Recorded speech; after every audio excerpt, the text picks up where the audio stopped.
Recording by Andy Harrington. Arsène Lupin vs. Herlock Sholmes by Maurice Leblanc. Translated by George Moorhead. Chapter 1. Lottery Ticket Number 514. On the 8th day of last December, Monsieur Gerbois, professor of mathematics at the College of Versailles, while rummaging in an old curiosity shop, unearthed a small mahogany writing desk which pleased him very much on account of the multiplicity of its drawers. "Just the thing for Suzanne's birthday present," thought he. And as he always tried to furnish some simple pleasures for his daughter, consistent with his modest income, he inquired the price, and, after some keen bargaining, purchased it for 65 francs. As he was giving his address to the shopkeeper, a young man, dressed with elegance and taste, who had been exploring the stock of antiques, caught sight of the writing desk, and immediately inquired its price. "It is sold," replied the shopkeeper. "Ah, to this gentleman, I presume?" Monsieur Gerbois bowed, and left the store, quite proud to be the possessor of an article which had attracted the attention of a gentleman of quality. But he had not taken a dozen steps in the street when he was overtaken by the young man who, hat in hand, and in a tone of perfect courtesy, thus addressed him. "I beg your pardon, monsieur. I am going to ask you a question that you may deem impertinent. It is this: did you have any special object in view when you bought that writing desk?" "No, I came across it by chance, and it struck my fancy." "But you do not care for it particularly?" "Oh, I shall keep it, that is all." "Because it is an antique, perhaps?" "No, because it is convenient," declared Monsieur Gerbois. "In that case, you would consent to exchange it for another desk that would be quite as convenient and in better condition?" "Oh, this one is in good condition, and I see no object in making an exchange." "But—" Monsieur Gerbois is a man of irritable disposition and hasty temper, so he replied, testily: "I beg of you, monsieur, do not insist." But the young man firmly held his ground. "I don't know how much you paid for it, monsieur, but I offer you double." "No." "3 times the amount." "Oh, that will do!" exclaimed the professor impatiently. "I don't wish to sell it." The young man stared at him for a moment in a manner that Monsieur Gerbois would not readily forget, then turned and walked rapidly away. An hour later, the desk was delivered at the professor's house on the Viroflay road. He called his daughter and said: "Here is something for you, Suzanne, provided you like it." Suzanne was a pretty girl, with a gay and affectionate nature. She threw her arms around her father's neck and kissed him rapturously. To her, the desk had all the semblance of a royal gift. That evening, assisted by Hortense, the servant, she placed the desk in her room. Then she dusted it, cleaned the drawers and pigeonholes, and carefully arranged within it her papers, writing material, correspondence, a collection of postcards, and some souvenirs of her cousin Philippe that she kept in secret. Next morning at 7:30, Monsieur Gerbois went to the college. At 10 o'clock, in pursuance of her usual custom, Suzanne went to meet him, and it was a great pleasure for him to see her slender figure and childish smile waiting for him at the college gate. They returned home together. "And your writing desk, how is it this morning?" "Marvelous! Hortense and I have polished the brass mountings until they look like gold."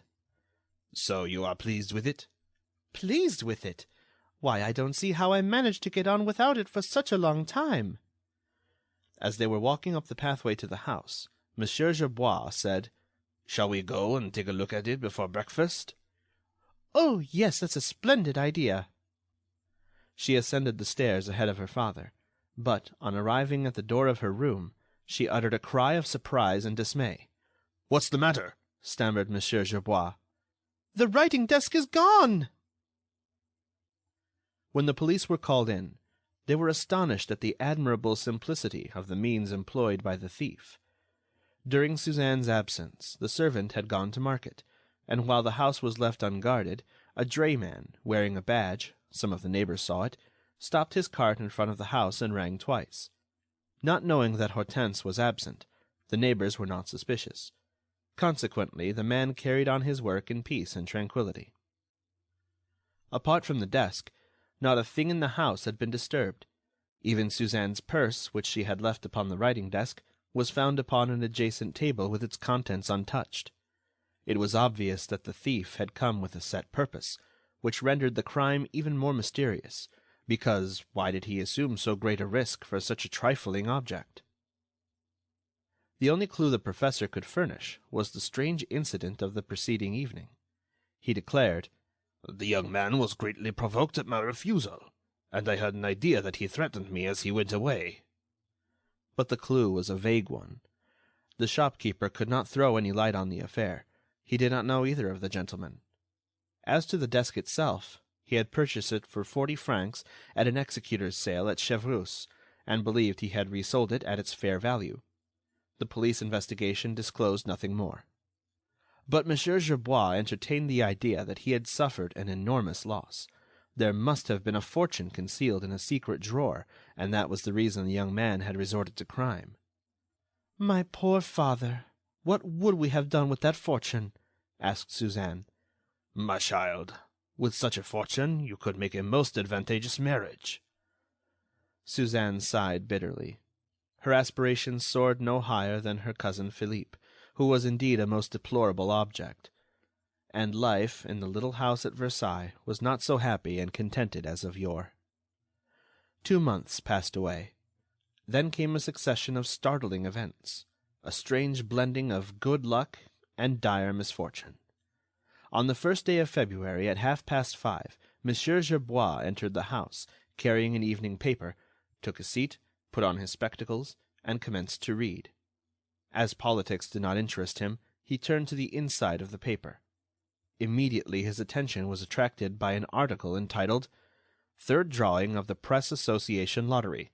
Number 514, Series 23, draws $1 million." The newspaper slipped from his fingers.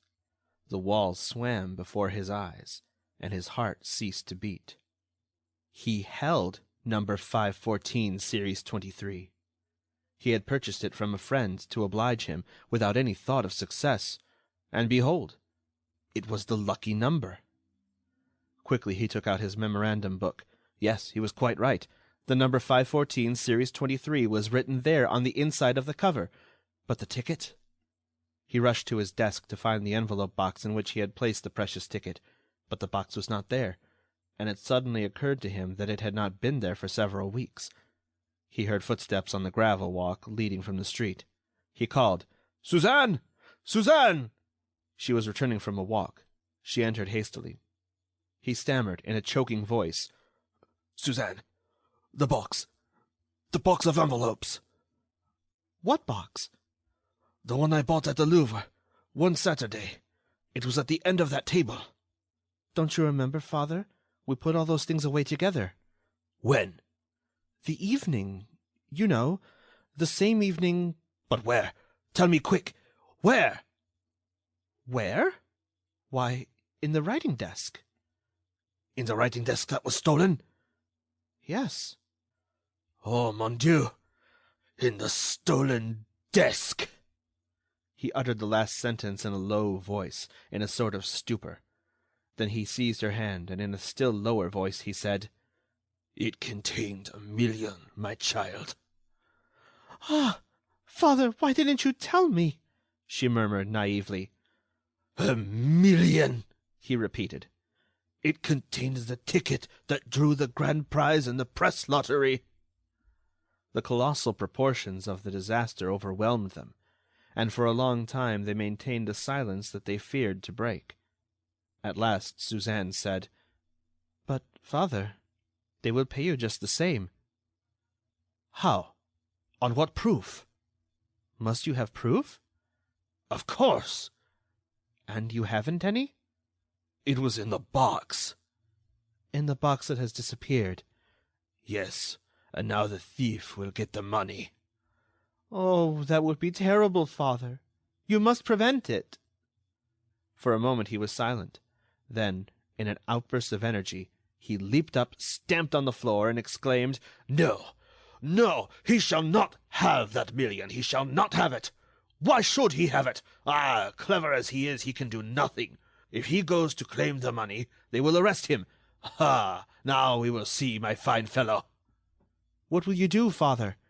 "Defend our just rights, whatever happens, and we will succeed. The 1,000,000 francs belong to me, and I intend to have them." A few minutes later he sent this telegram: "Governor Crédit Foncier, Rue Capucines, Paris. Am holder of the number 514 series 23. Oppose by all legal means any other claimant. Gerbois." Almost at the same moment, the Crédit Foncier received the following telegram: "Number 514 series 23 is in my possession. Arsène Lupin." Every time I undertake to relate one of the many extraordinary adventures that mark the life of Arsène Lupin, I experience a feeling of embarrassment, as it seems to me that the most commonplace of those adventures is already well known to my readers. In fact, there is not a movement of our national thief, as he has been so aptly described, that has not been given the widest publicity, not an exploit that has been studied in all its phases, not an action that has not been discussed with that particularity usually reserved for the recital of heroic deeds.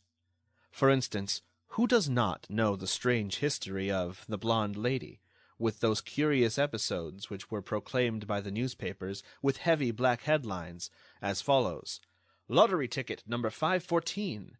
The crime on the Avenue Henri Martin. The Blue Diamond." The interest created by the intervention of the celebrated English detective Herlock Sholmes. The excitement aroused by the various vicissitudes which marked the struggle between those famous artists. And what a commotion on the boulevards, the day on which the newsboys announced "Arrest of Arsène Lupin." My excuse for repeating these stories at this time is the fact that I produce the key to the enigma. Those adventures have always been enveloped in a certain degree of obscurity, which I now remove. I reproduce old newspaper articles, I relate old-time interviews, I present ancient letters, but I have arranged and classified all that material and reduced it to the exact truth. My collaborators in this work have been Arsène Lupin himself, and also the ineffable Wilson, the friend and confidant of Herlock Sholmes. Everyone will recall the tremendous burst of laughter which greeted the publication of those two telegrams. The name Arsène Lupin was in itself a stimulus to curiosity, a promise of amusement for the gallery, and in this case the gallery means the entire world. An investigation was immediately commenced by the Crédit Foncier, which established these facts: that ticket number 514 series 23 had been sold by the Versailles branch office of the lottery to an artillery officer named Bessy, who was afterward killed by a fall from his horse. Some time before his death he informed some of his comrades that he had transferred his ticket to a friend. "And I am that friend," affirmed Monsieur Gerbois. "Prove it," replied the governor of the Crédit Foncier. "Of course I can prove it.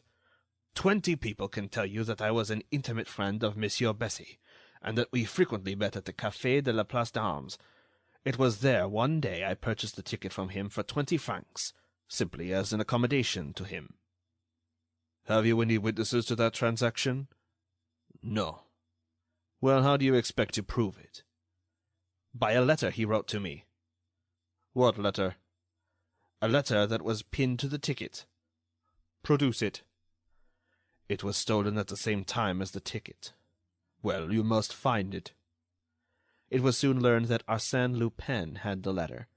A short paragraph appeared in the Echo de France, which has the honor to be his official organ, and of which it is said he is one of the principal shareholders.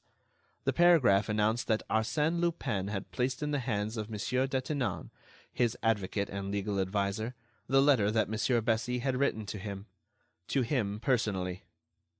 This announcement provoked an outburst of laughter. Arsène Lupin had engaged a lawyer. Arsène Lupin, conforming to the rules and customs of modern society, had appointed a legal representative in the person of a well-known member of the Parisian bar. Monsieur Detinan had never enjoyed the pleasure of meeting Arsène Lupin, a fact he deeply regretted, but he had actually been retained by that mysterious gentleman and felt greatly honored by the choice. He was prepared to defend the interests of his client to the best of his ability. He was pleased, even proud, to exhibit the letter of Monsieur Bessy, but, although it proved the transfer of the ticket, it did not mention the name of the purchaser. It was simply addressed to "My dear friend." "My dear friend, that is I," added Arsène Lupin, in a note attached to Monsieur Bessy's letter. "And the best proof of that fact is that I hold the letter." The swarm of reporters immediately rushed to see Monsieur Gerbois, who could only repeat, "My dear friend, that is I. Arsène Lupin stole the letter with the lottery ticket." "Let him prove it," retorted Lupin to the reporters. "He must have done it because he stole the writing desk," exclaimed Monsieur Gerbois before the same reporters. "Let him prove it," replied Lupin. Such was the entertaining comedy enacted by the two claimants of ticket number 514, and the calm demeanor of Arsène Lupin contrasted strangely with the nervous perturbation of poor Monsieur Gerbois. The newspapers were filled with the lamentations of that unhappy man. He announced his misfortune with pathetic candor. "Understand, gentlemen, it was Suzanne's dowry that the rascal stole. Personally, I don't care a straw for it, but for Suzanne! Just think of it, a whole million! 10 times 100,000 francs. Ah, I knew very well that the desk contained a treasure." It was in vain to tell him that his adversary, when stealing the desk, was unaware that the lottery ticket was in it, and that, in any event, he could not foresee that the ticket would draw the grand prize. He would reply, "Nonsense! Of course he knew it. Else why would he take the trouble to steal a poor miserable desk?" "For some unknown reason, but certainly not for a small scrap of paper which was then worth only 20 francs. "1,000,000 francs! He knew it! He knows everything! Ah, you do not know him, the scoundrel! He hasn't robbed you of 1,000,000 francs!" The controversy would have lasted for a much longer time, but on the 12th day, Monsieur Gerbois received from Arsène Lupin a letter marked "Confidential," which read as follows: "Monsieur, the gallery is being amused at our expense. Do you not think it is time for us to be serious? The situation is this: I possess a ticket to which I have no legal right, and you have the legal right to a ticket you do not possess. Neither of us can do anything. You will not relinquish your rights to me, I will not deliver the ticket to you. Now what is to be done? I see only one way out of the difficulty. Let us divide the spoils. 500,000 for you, 500,000 for me. Is not that a fair division? In my opinion, it is an equitable solution, and an immediate one. I will give you 3 days' time to consider the proposition. On Thursday morning, I shall expect to read in the personal column of the Echo de France a discreet message addressed to M. Ars Lup, expressing in veiled terms your consent to my offer. By so doing, you will recover immediate possession of the ticket. Then you can collect the money and send me 500,000 in a manner that I will describe to you later. In case of your refusal, I shall resort to other measures to accomplish the same result. But, apart from the very serious annoyances that such obstinacy on your part will cause you, it will cost you 25,000 francs for supplementary expenses. Believe me, monsieur, I remain your devoted servant, Arsène Lupin." In a fit of exasperation, Monsieur Gerbois committed the grave mistake of showing that letter and allowing a copy of it to be taken. His indignation overcame his discretion. "Nothing! He shall have nothing!" he exclaimed before a crowd of reporters. "To divide my property with him? Never! Let him tear up the ticket if he wishes." "Yet 500,000 francs is better than nothing." "That is not the question. It is a question of my just right, and that right I will establish before the courts." "What, attack Arsène Lupin? That would be amusing." "No, but the Credit Foncier. They must pay me the 1,000,000 francs." "Without producing the ticket, or at least without proving that you bought it?" "That proof exists, since Arsène Lupin admits that he stole the writing desk." "But will the word of Arsène Lupin carry any weight with the court?" "No matter. I will fight it out." The gallery shouted with glee, and wagers were freely made upon the result with the odds in favor of Lupin. On the following Thursday the personal column in the Echo de France was eagerly perused by the expectant public, but it contained nothing addressed to M. Ars Lup. Monsieur Gerbois had not replied to Arsène Lupin's letter. That was the declaration of war. That evening the newspapers announced the abduction of Mademoiselle Suzanne Gerbois. The most entertaining feature in what might be called the Arsène Lupin dramas is the comic attitude displayed by the Parisian police. Arsène Lupin talks, plans, writes, commands, threatens, and executes as if the police did not exist. They never figure in his calculations. And yet the police do their utmost. But what can they do against such a foe that scorns and ignores them? Suzanne had left the house at 20 minutes to 10. Such was the testimony of the servant. On leaving the college at 5 minutes past 10, her father did not find her at the place she was accustomed to wait for him. Consequently, whatever had happened must have occurred during the course of Suzanne's walk from the house to the college. 2 neighbors had met her about 300 yards from the house. A lady had seen, on the avenue, a young girl corresponding to Suzanne's description. No one else had seen her. Inquiries were made in all directions. The employees of the railways and street-car lines were questioned, but none of them had seen anything of the missing girl. However, at Ville-d'Avray, they found a shopkeeper who had furnished gasoline to an automobile that had come from Paris on the day of the abduction. It was occupied by a blonde woman. Extremely blonde, said the witness. An hour later, the automobile again passed through Ville-d'Avray on its way from Versailles to Paris. The shopkeeper declared that the automobile now contained a second woman who was heavily veiled. No doubt it was Suzanne Gerbois. The abduction must have taken place in broad daylight on a frequented street in the very heart of the town. How, and at what spot? Not a cry was heard, not a suspicious action had been seen. The shopkeeper described the automobile as a royal blue limousine of 24 horsepower made by the firm of Pugin & Company. Inquiries were then made at the Grand Garage, managed by Madame Bob Walthour, who made a specialty of abductions by automobile. It was learned that she had rented a Pugin limousine on that day to a blonde woman whom she had never seen before nor since. "Who was the chauffeur?" "A young man named Ernest, whom I had engaged only the day before. He came well recommended." "Is he here now?" "No, he brought back the machine, but I haven't seen him since," said Madame Bob Walthour. "Do you know where we can find him?" "You might see the people who recommended him to me. Here are the names."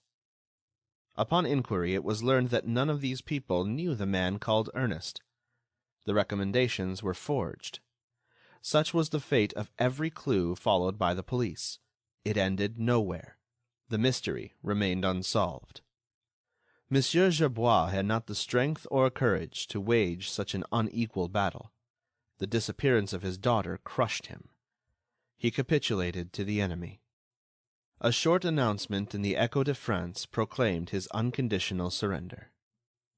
2 days later, Monsieur Gerbois visited the office of the Crédit Foncier and handed lottery ticket number 514, series 23, to the governor, who exclaimed with surprise, "Ah, you have it! He has returned it to you." "It was mislaid, that is all," replied Monsieur Gerbois. "But you pretended that it had been stolen." "At first I thought it had, but here it is." "We will require some evidence to establish your right to the ticket." "Will the letter of the purchaser, Monsieur Bessy, be sufficient?" "Yes, that will do." "Here it is," said Monsieur Gerbois, producing the letter. "Very well. Leave these papers with us. The rules of the lottery allow us 15 days' time to investigate your claim. I will let you know when to call for your money. I presume you desire, as much as I do, that this affair should be closed without further publicity." "Quite so." Monsieur Gerbois and the governor henceforth maintained a discreet silence. But the secret was revealed in some way, for it was soon commonly known that Arsène Lupin had returned the lottery ticket to Monsieur Gerbois. The public received the news with astonishment and admiration. Certainly he was a bold gamester who thus threw upon the table a trump card of such importance as the precious ticket.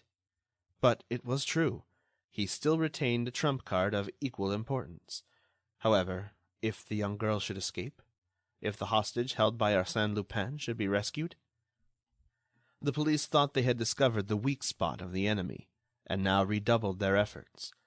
Arsène Lupin, disarmed by his own act, crushed by the wheels of his own machination, deprived of every sou of the coveted million, public interest now centered in the camp of his adversary.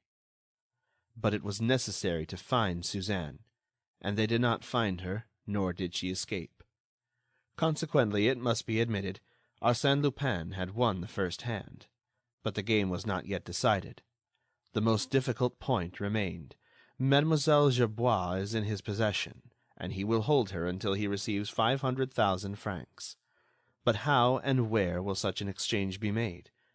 For that purpose a meeting must be arranged, and then what will prevent Monsieur Gerbois from warning the police, and, in that way, effecting the rescue of his daughter, and, at the same time, keeping his money? The professor was interviewed, but he was extremely reticent. His answer was: "I have nothing to say."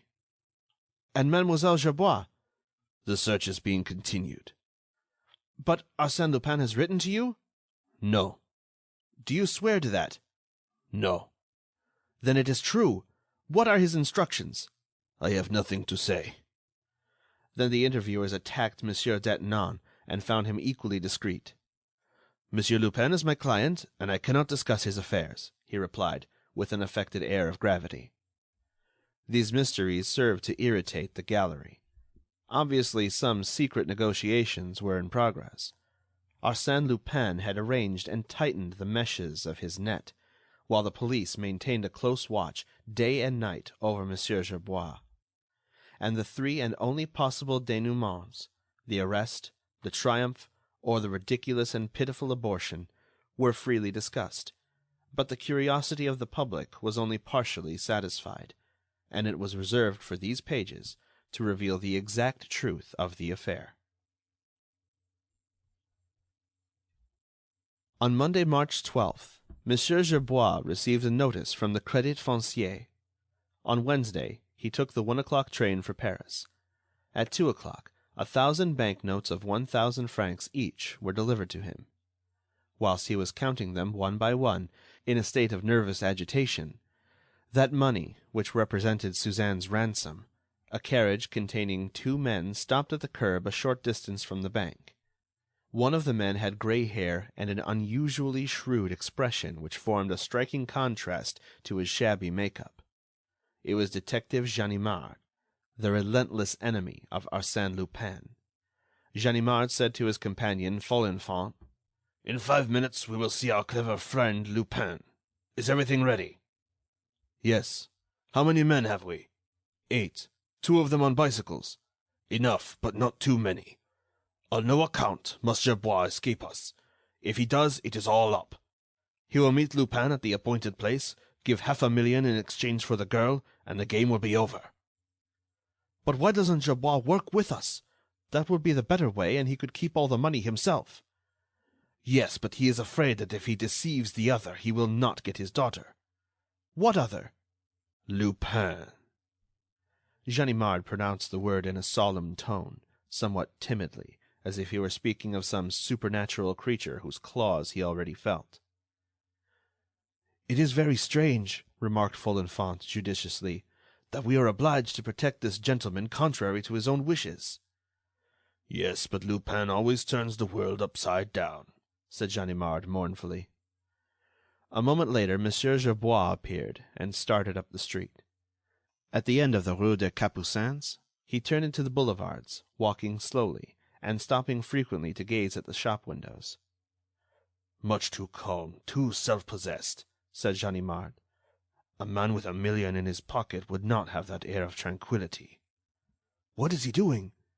"Oh, nothing, evidently. But they have a suspicion that it is Lupin." "Yes, Lupin." At that moment, Monsieur Gerbois stopped at a newsstand, purchased a paper, unfolded it, and commenced to read it as he walked slowly away. A moment later he gave a sudden bound into an automobile that was standing at the curb. Apparently the machine had been waiting for him, as it started away rapidly, turned at the Madeleine, and disappeared. "Nom de nom!" cried Ganimard. "That's one of his old tricks." Ganimard hastened after the automobile around the Madeleine. Then he burst into laughter. At the entrance to the Boulevard Malesherbes, the automobile had stopped and Monsieur Gerbois had alighted. "Quick, Folenfant, the chauffeur! It may be the man Ernest."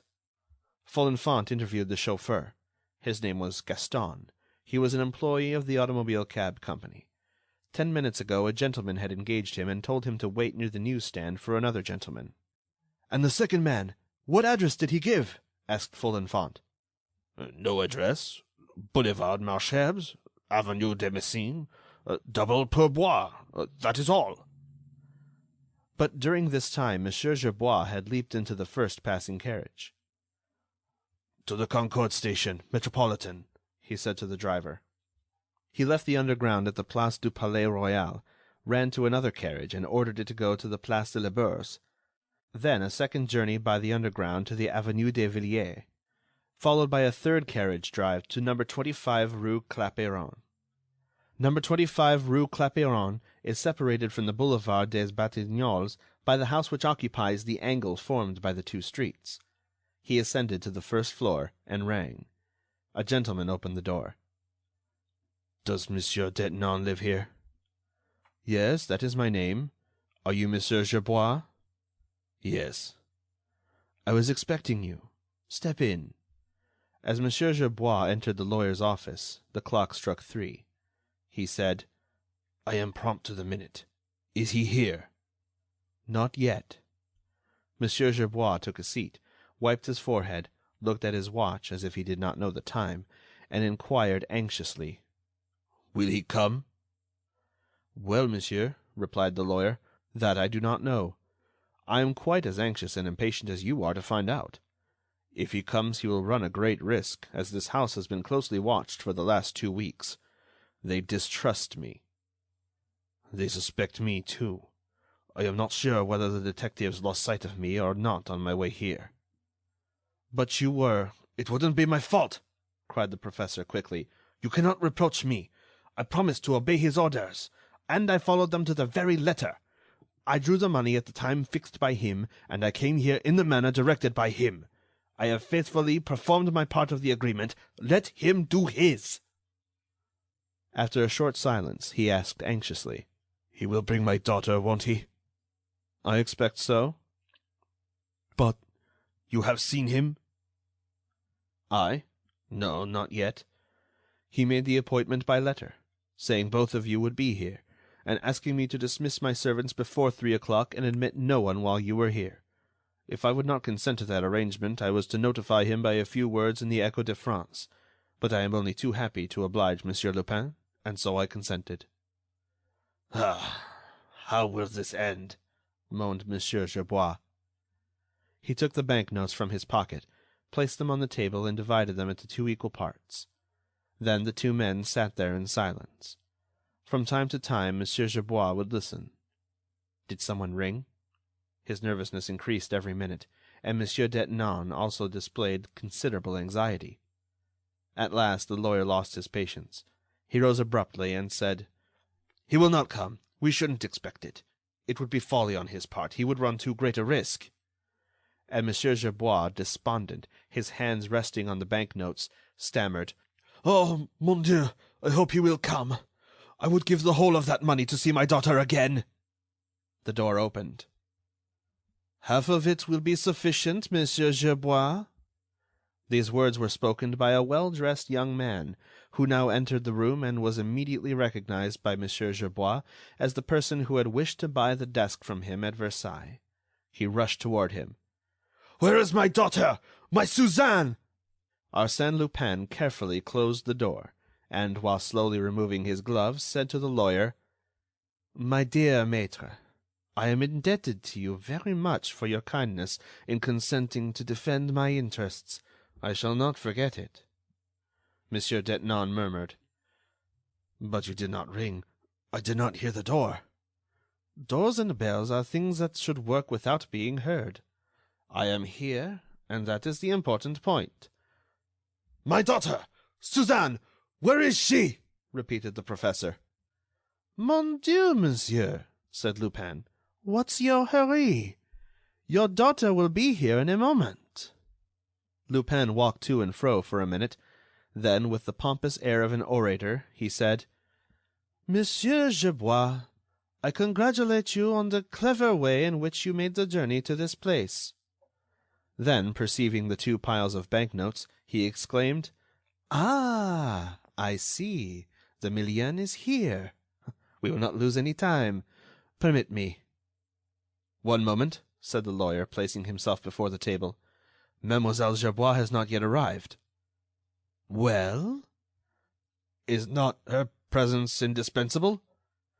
I understand. Arsène Lupin inspires only a limited confidence. He might pocket the 500,000 and not restore the hostage. Ah, monsieur, people do not understand me. Because I have been obliged, by force of circumstances, to commit certain actions a little out of the ordinary, my good faith is impugned. I, who have always observed the utmost scrupulosity and delicacy in business affairs. Besides, my dear monsieur, if you have any fear, open the window and call. There are at least 12 detectives in the street." "Do you think so?" Arsène Lupin raised the curtain. "I think that Monsieur Gerbois could not throw Ganimard off the scent. What did I tell you? There he is now." "Is it possible?" exclaimed the professor. "But I swear to you—" "That you have not betrayed me? I do not doubt you, but those fellows are clever, sometimes. Ah! I can see Folenfant and Groume and Dieuzy, all good friends of mine." Monsieur Detinan looked at Lupin in amazement. What assurance! He laughed as merrily as if engaged in some childish sport, as if no danger threatened him. This unconcern reassured the lawyer more than the presence of the detectives. He left the table on which the banknotes were lying. Arsène Lupin picked up 1 pile of bills after the other, took from each of them 25 banknotes, which he offered to Monsieur Detinan, saying: "The reward of your services to Monsieur Gerbois and Arsène Lupin. You well deserve it." "You owe me nothing," replied the lawyer. "What! After all the trouble we have caused you?" "And all the pleasure you have given me." "That means, my dear monsieur, that you do not wish to accept anything from Arsène Lupin. See what it is to have a bad reputation." He then offered the 50,000 francs to Monsieur Gerbois, saying: "Monsieur, in memory of our pleasant interview, permit me to return you this as a wedding gift to Mademoiselle Gerbois." Monsieur Gerbois took the money, but said: "My daughter will not marry." "She will not marry if you refuse your consent, but she wishes to marry." "What do you know about it?" "I know that young girls often dream of such things unknown to their parents. Fortunately, there are sometimes good génies, like Arsène Lupin, who discover their little secrets in the drawers of their writing desks." "Did you find anything else?" asked the lawyer. "I confess I am curious to know why you took so much trouble to get possession of that desk." "On account of its historic interest, my friend.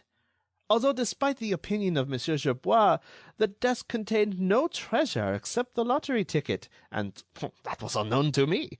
I had been seeking it for a long time.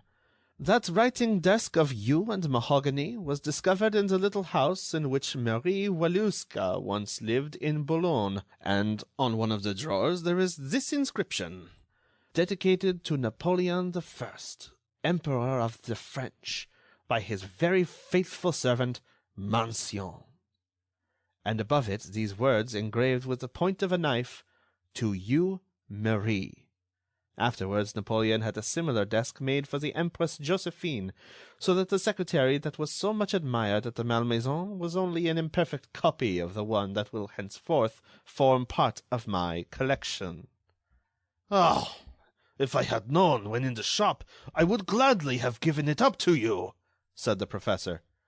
Arsène Lupin smiled as he replied: And you would have had the advantage of keeping for your own use lottery ticket number 514. And you would not have found it necessary to abduct my daughter. Abduct your daughter? Yes. My dear monsieur, you are mistaken. Mademoiselle Gerbois was not abducted. No? Certainly not. Abduction means force or violence, and I assure you that she served as hostage of her own free will. Of her own free will? Repeated Monsieur Gerbois in amazement. In fact, she almost asked to be taken. Why do you suppose that an intelligent young girl like Mademoiselle Gerbois, and who, moreover, nourishes an unacknowledged passion, would hesitate to do what was necessary to secure her dowry? Ah, I swear to you, it was not difficult to make her understand that it was the only way to overcome your obstinacy. Monsieur Detinan was greatly amused. He replied to Lupin, "But I should think it was more difficult to get her to listen to you. How did you approach her?" "Oh, I didn't approach her myself. I have not the honor of her acquaintance. A friend of mine, a lady, carried on the negotiations." "The blonde woman in the automobile, no doubt." "Precisely. All arrangements were made at the first interview near the college. Since then, Mademoiselle Gerbois and her new friend have been traveling in Belgium and Holland in a manner that should prove most pleasing and instructive to a young girl. She will tell you all about it herself." The bell of the vestibule door rang, 3 rings in quick succession, followed by 2 isolated rings. "It is she," said Lupin. "Monsieur Detinan, if you would be so kind." The lawyer hastened to the door. 2 young women entered. One of them threw herself into the arms of Monsieur Gerbois. The other approached Lupin. The latter was a tall woman of good figure, very pale complexion, and with blonde hair parted over her forehead in undulating waves that glistened and shone like the setting sun. She was dressed in black, with no display of jeweled ornaments, but on the contrary, her appearance indicated good taste and refined elegance. Arsène Lupin spoke a few words to her. Then, bowing to Mademoiselle Gerbois, he said, "I owe you an apology, mademoiselle, for all your troubles, but I hope you have not been too unhappy." "Unhappy? Why, I should have been very happy indeed if it hadn't been for leaving my poor father." "Then all is for the best. Kiss him again, and take advantage of the opportunity, it is an excellent one, to speak to him about your cousin." "My cousin? What do you mean? I don't understand." "Of course you understand. Your cousin Philippe, the young man whose letters you kept so carefully." Suzanne blushed, but, following Lupin's advice, she again threw herself into her father's arms. Lupin gazed upon them with a tender look. "Ah, such is my reward for a virtuous act. What a touching picture! A happy father and a happy daughter. And to know that their joy is your work, Lupin. Hereafter these people will bless you and reverently transmit your name unto their descendants, even unto the 4th generation. What a glorious reward, Lupin, for one act of kindness." He walked to the window. "Oh, is dear old Ganimard still waiting? He would like very much to be present at this charming domestic scene. Ah, he is not there. Nor any of the others. I don't see anyone. The deuce! The situation is becoming serious. I dare say they are already under their porte cochere, talking to the concierge, perhaps, or even ascending the stairs." Monsieur Gerbois made a sudden movement. Now that his daughter had been restored to him, he saw the situation in a different light. To him, the arrest of his adversary meant 500,000 francs. Instinctively, he made a step forward. As if by chance, Lupin stood in his way. "Where are you going, Monsieur Gerbois? To defend me against them? Oh, that is very kind of you, but I assure you it is not necessary. They are more worried than I." Then he continued to speak with calm deliberation. "But, really, what do they know? That you are here, and perhaps that Mademoiselle Gerbois is here, for they may have seen her arrive with an unknown lady? But they do not imagine that I am here. How is it possible that I could be in a house that they ransacked from cellar to garret this morning? They suppose that the unknown lady was sent to me to make the exchange, and they will be ready to arrest her when she goes out." At that moment the bell rang. With a brusque movement, Lupin seized Monsieur Gerbois and said to him in an imperious tone: "Do not move. Remember your daughter and be prudent. Otherwise, as to you, Monsieur Detinan, I have your promise." Monsieur Gerbois was rooted to the spot. The lawyer did not stir. Without the least sign of haste, Lupin picked up his hat and brushed the dust off of it with his sleeve. "My dear Monsieur Detinan, if I can ever be of service to you, my best wishes, Mademoiselle Suzanne, and my kind regards to Monsieur Philippe." He drew a heavy gold watch from his pocket. "Monsieur Gerbois, it is now 42 minutes past 3. At 46 minutes past 3, I give you permission to leave this room. Not 1 minute sooner than 46 minutes past 3. "But they will force an entrance," suggested Monsieur Detinan. "You forget the law, my dear monsieur. Ganimard would never venture to violate the privacy of a French citizen. Oh, but pardon me. Time flies, and you are all slightly nervous." He placed his watch on the table, opened the door of the room, and addressing the blonde lady, he said: "Are you ready, my dear?" He drew back to let her pass, bowed respectfully to Mademoiselle Gerbois, and went out, closing the door behind him. Then they heard him in the vestibule, speaking in a loud voice: "Good day, Ganimard. How goes it? Remember me to Madame Ganimard. One of these days I shall invite her to breakfast. Au revoir, Ganimard." The bell rang violently, followed by repeated rings and voices on the landing. 45 minutes, muttered Monsieur Gerbois. After a few seconds he left the room and stepped into the vestibule. Arsène Lupin and the blonde lady had gone. "Papa, you mustn't! Wait!" cried Suzanne. "Wait! You are foolish! No quarter for that rascal! And a $500,000?" He opened the outer door. Ganimard rushed in. "That woman! Where is she? And Lupin?" "He was here. He is here." Ganimard uttered a cry of triumph. "Oh, we have him! The house is surrounded!" "But the servants' stairway?" suggested Monsieur Detinan. "It leads to the court," said Ganimard. "There is only one exit, the street door. 10 men are guarding it." "But he didn't come in by the street door, and he will not go out that way." "What way, then?" asked Ganimard. "Through the air?" He drew aside a curtain and exposed a long corridor leading to the kitchen. Ganimard ran along it and tried the door of the servants' stairway. It was locked. From the window he called to one of his assistants. "Seen anyone?" "No." "Then they are still in the house!" he exclaimed. "They are hiding in one of the rooms. They cannot have escaped. Ah, Lupin, you fooled me before, but this time I get my revenge." At 7 o'clock in the evening, Monsieur Dudouis, chief of the detective service, astonished at not receiving any news, visited the rue Clapeyron. He questioned the detectives who were guarding the house, then ascended to Monsieur Detinan's apartment. The lawyer led him into his room.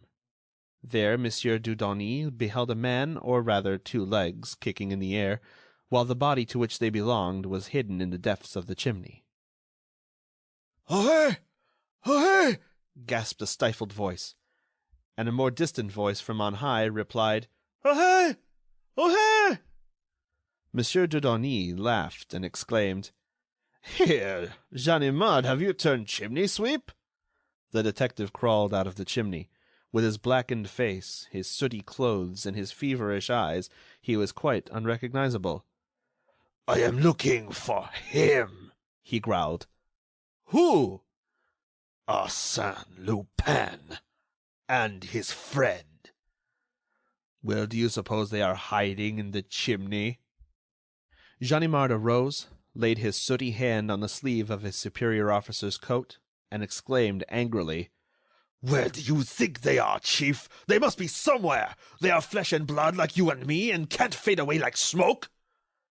"No, but they have faded away just the same." "But how?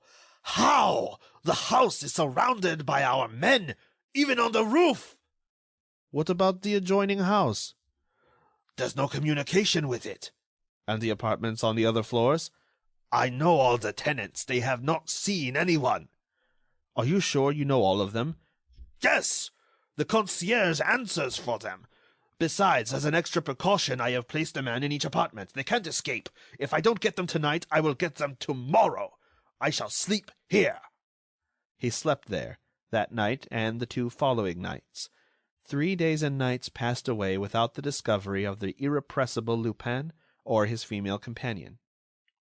More than that, Ganimard did not unearth the slightest clue on which to base a theory to explain their escape. For that reason, he adhered to his first opinion. There is no trace of their escape, therefore they are here.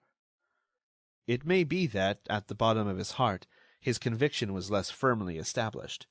But he would not confess it. No, 1,000 times no. A man and a woman could not vanish like the evil spirits in a fairy tale.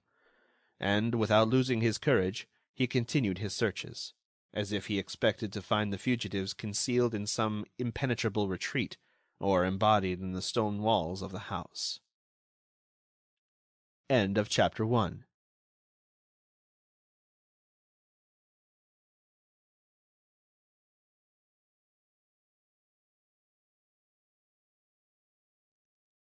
Chapter 2. The Blue Diamond.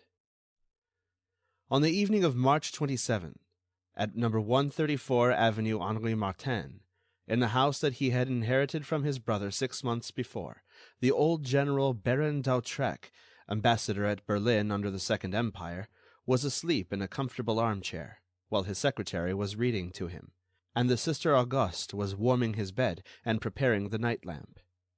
At 11 o'clock, the sister, who was obliged to return to the convent of her order at that hour, said to the secretary, "Mademoiselle Antoinette, my work is finished. I am going."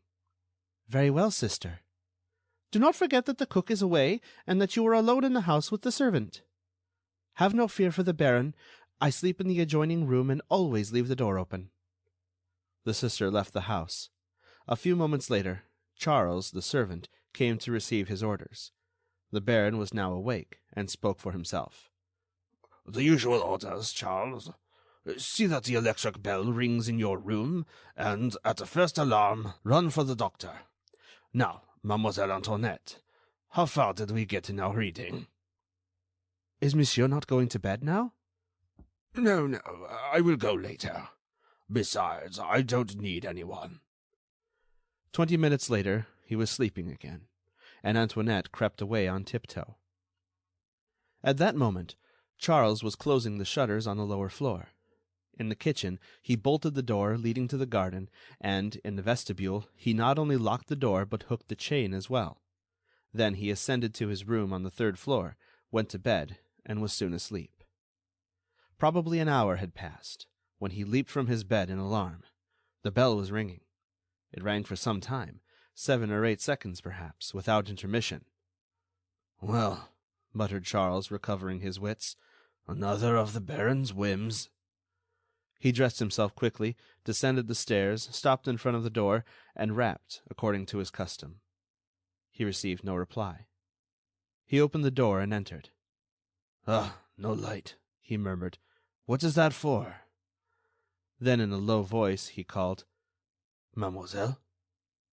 No reply. "Are you there, mademoiselle? What's the matter? Is Monsieur le Baron ill?" No reply. Nothing but a profound silence that soon became depressing. He took 2 steps forward. His foot struck a chair, and, having touched it, he noticed that it was overturned. Then, with his hand, he discovered other objects on the floor, a small table and a screen. Anxiously, he approached the wall, felt for the electric button, and turned on the light. In the center of the room, between the table and dressing-case, lay the body of his master, the Baron d'Hautrec. "What? It can't be possible!" he stammered. He could not move. He stood there with bulging eyes, gazing stupidly at the terrible disorder, the overturned chairs, a large crystal candelabra shattered in 1,000 pieces, the clock lying on the marble hearthstone, all evidence of a fearful and desperate struggle. The handle of a stiletto glittered, not far from the corpse. The blade was stained with blood. A handkerchief, marked with red spots, was lying on the edge of the bed. Charles recoiled with horror. The body lying at his feet extended itself for a moment, then shrunk up again. 2 or 3 tremors, and that was the end. He stooped over the body. There was a clean-cut wound on the neck from which the blood was flowing and then congealing in a black pool on the carpet. The face retained an expression of extreme terror. "Someone has killed him," he muttered. "Someone has killed him." Then he shuddered at the thought that there might be another dreadful crime. Did not the Baron's secretary sleep in the adjoining room? Had not the assassin killed her also? He opened the door. The room was empty. He concluded that Antoinette had been abducted, or else she had gone away before the crime. He returned to the Baron's chamber, his glance falling on the secretary. He noticed that that article of furniture remained intact. Then he saw upon a table, beside a bunch of keys and a pocket-book that the Baron placed there every night, a handful of golden louis. Charles seized the pocket-book, opened it, and found some bank-notes. He counted them. There were 13 notes of 100 francs each. Instinctively, mechanically, he put the bank-notes in his pocket, rushed down the stairs, drew the bolt, unhooked the chain, closed the door behind him, and fled to the street. Charles was an honest man. He had scarcely left the gate when, cooled by the night air and the rain, he came to a sudden halt. Now he saw his action in its true light, and it filled him with horror. He hailed a passing cab, and said to the driver, "Go to the police office, and bring the commissary. Hurry! There has been a murder in that house." The cab driver whipped his horse. Charles wished to return to the house, but found the gate locked. He had closed it himself when he came out, and it could not be opened from the outside. On the other hand, it was useless to ring, as there was no one in the house. It was almost an hour before the arrival of the police. When they came, Charles told his story and handed the bank-notes to the commissary. A locksmith was summoned, and, after considerable difficulty, he succeeded in forcing open the garden gate and the vestibule door. The commissary of police entered the room first, but immediately turned to Charles and said, "You told me that the room was in the greatest disorder." Charles stood at the door, amazed, bewildered. All the furniture had been restored to its accustomed place. The small table was standing between the 2 windows, the chairs were upright, and the clock was on the center of the mantel. The debris of the candelabra had been removed. "Where is Monsieur le Baron?" stammered Charles. "That's so," exclaimed the officer. "Where is the victim?" He approached the bed and drew aside a large sheet, under which reposed the Baron d'Hautrec, formerly French ambassador at Berlin. Over him lay his military coat, adorned with the Cross of Honor. His features were calm. His eyes were closed. "Someone has been here," said Charles. "How did they get in?" "I don't know, but someone has been here during my absence. There was a stiletto on the floor, there, and a handkerchief, stained with blood, on the bed. They are not here now. They have been carried away, and someone has put the room in order." "Who would do that?" "The assassin. But we found all the doors locked. He must have remained in the house. Then he must be here yet, as you were in front of the house all the time." Charles reflected a moment, then said slowly, "Yes, of course. I didn't go away from the gate." "Who was the last person you saw with the Baron?" "Mademoiselle Antoinette, his secretary." "What has become of her?" "I don't know. Her bed wasn't occupied, so she must have gone out. I am not surprised at that, as she is young and pretty. But how could she leave the house?" "By the door," said Charles. "But you had bolted and chained it." "Yes, but she must have left before that." "And the crime was committed after her departure?" "Of course," said the servant. The house was searched from cellar to garret, but the assassin had fled.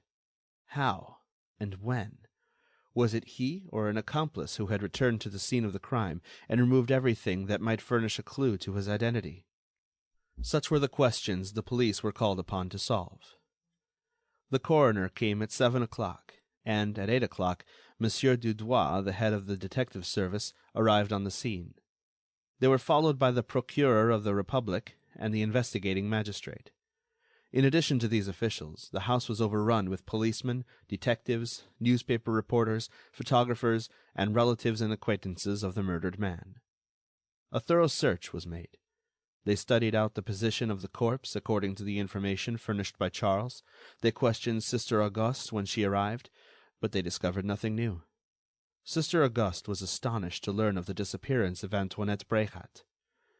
She had engaged the young girl 12 days before on excellent recommendations, and refused to believe that she would neglect her duty by leaving the house during the night.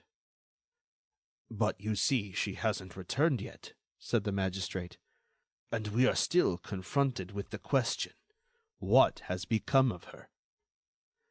"I think she was abducted by the assassin," said Charles. The theory was plausible, and was borne out by certain facts. Monsieur Dudouis agreed with it. He said, "Abducted? Ma foi, that is not improbable." "Not only improbable," said the voice, "but absolutely opposed to the facts. There is not a particle of evidence to support such a theory."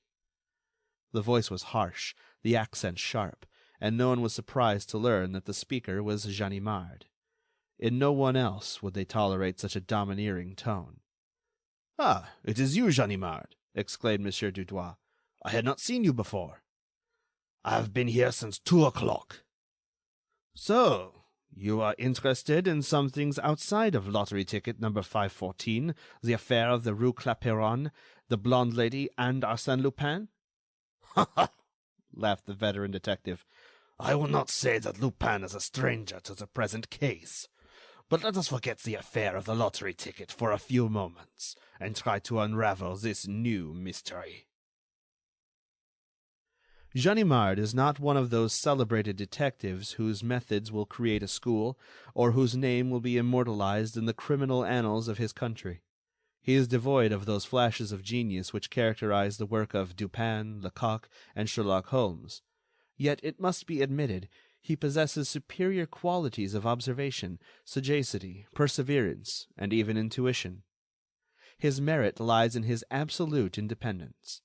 Nothing troubles or influences him, except, perhaps, a sort of fascination that Arsène Lupin holds over him. However that may be, there is no doubt that his position on that morning, in the house of the late Baron d'Hautrec, was one of undoubted superiority, and his collaboration in the case was appreciated and desired by the investigating magistrate. "In the first place," said Ganimard, "I will ask Monsieur Charles to be very particular on one point. He says that, on the occasion of his first visit to the room, various articles of furniture were overturned and strewn about the place.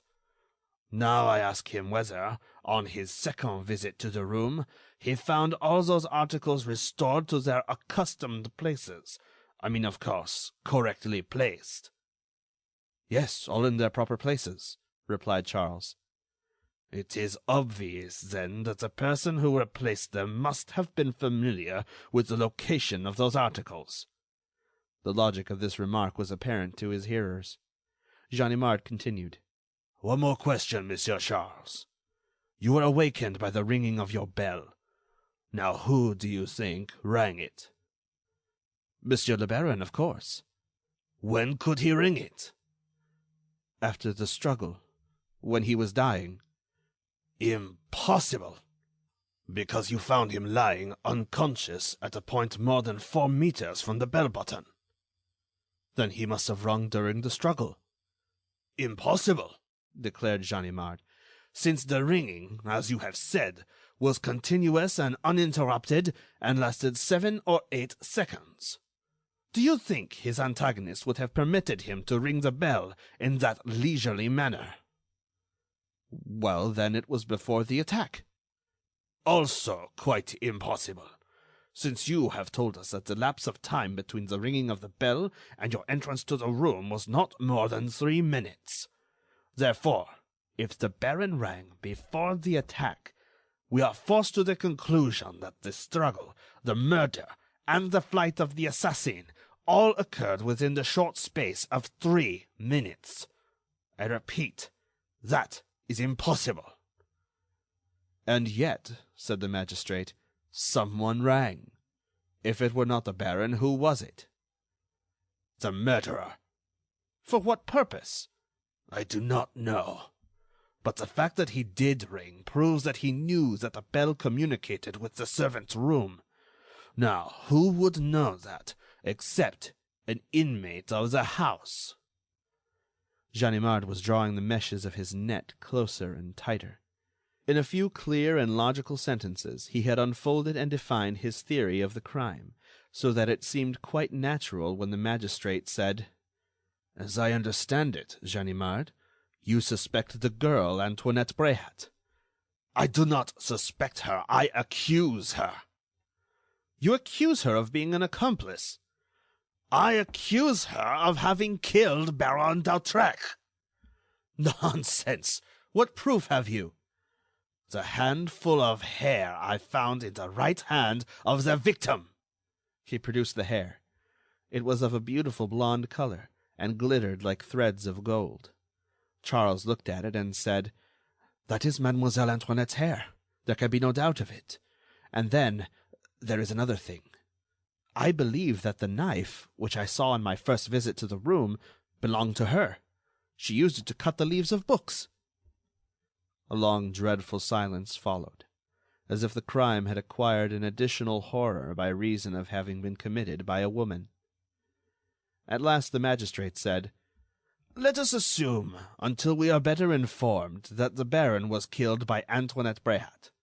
We have yet to learn where she concealed herself after the crime, how she managed to return after Charles left the house, and how she made her escape after the arrival of the police. Have you formed any opinion on those points, Ganimard?" "None." "Well, then, where do we stand?" Ganimard was embarrassed. Finally, with a visible effort, he said: "All I can say is that I find in this case the same method of procedure as we found in the affair of the lottery ticket number 514, the same phenomena, which might be termed the faculty of disappearing.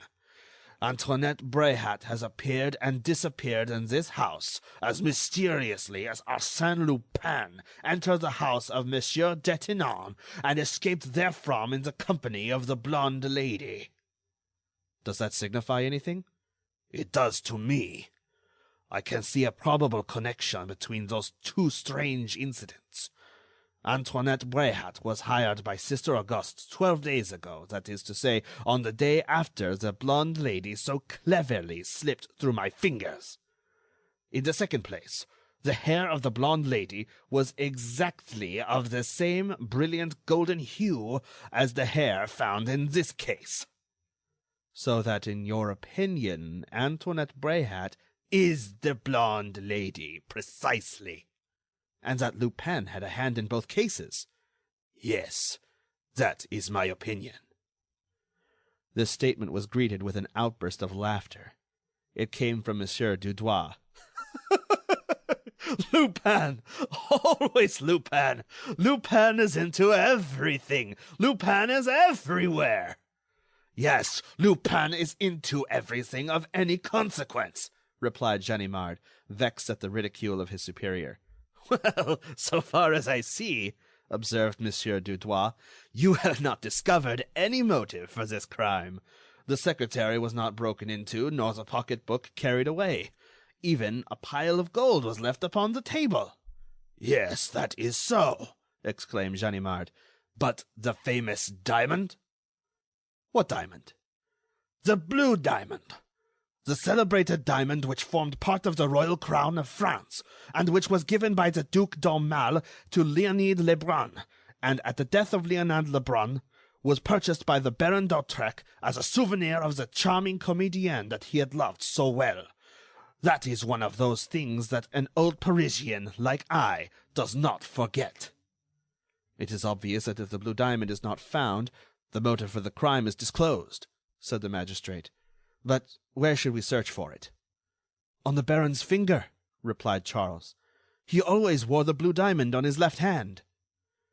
"I saw that hand, and there was only a plain gold ring on it," said Ganimard, as he approached the corpse. "Look in the palm of the hand," replied the servant. Ganimard opened the stiffened hand. The bezel was turned inward, and, in the center of that bezel, the blue diamond shone with all its glorious splendor. "The deuce!" muttered Ganimard, absolutely amazed. "I don't understand it." "You will now apologize to Lupin for having suspected him, eh?" said Monsieur Dudouis, laughing. Ganimard paused for a moment's reflection, and then replied sententiously: "It is only when I do not understand things that I suspect Arsène Lupin." Such were the facts established by the police on the day after the commission of that mysterious crime. Facts that were vague and incoherent in themselves, and which were not explained by any subsequent discoveries. The movements of Antoinette Bréhat remained as inexplicable as those of the blonde lady, and the police discovered no trace of that mysterious creature with the golden hair who had killed Baron d'Hautrec, and had failed to take from his finger the famous diamond that had once shone in the royal crown of France. The heirs of the Baron d'Hautrec could not fail to benefit by such notoriety. They established in the house an exhibition of the furniture and other objects which were to be sold at the auction rooms of Drouot and Company.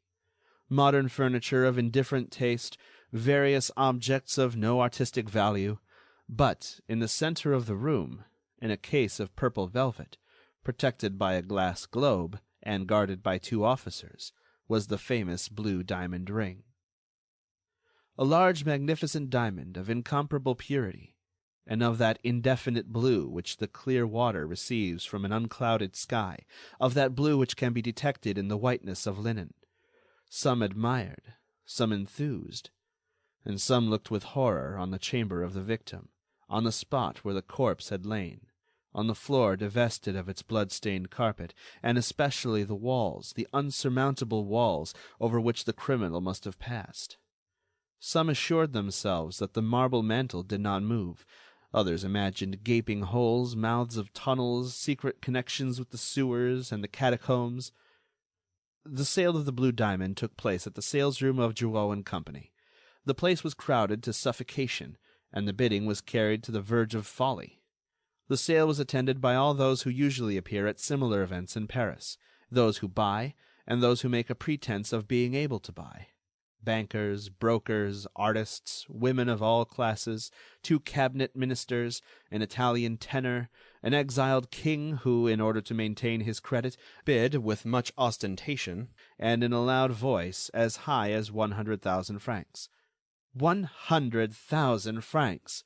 He could offer that sum without any danger of his bid being accepted. The Italian tenor risked 150,000, and a member of the Comédie Française bid 175,000 francs. When the bidding reached 200,000 francs, the smaller competitors fell out of the race.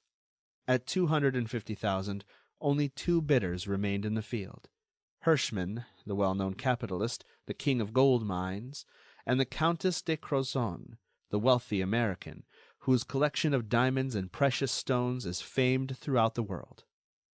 260,000, 270,000, 75, 80, exclaimed the auctioneer, as he glanced at the 2 competitors in succession. 280,000 for Madame. Do I hear any more? 300,000, said Hirschman. There was a short silence. The Countess was standing, smiling, but pale from excitement. She was leaning against the back of the chair in front of her. She knew, and so did everyone present, that the issue of the duel was certain. Logically, inevitably, it must terminate to the advantage of the capitalist, who had untold millions with which to indulge his caprices. However, the Countess made another bid.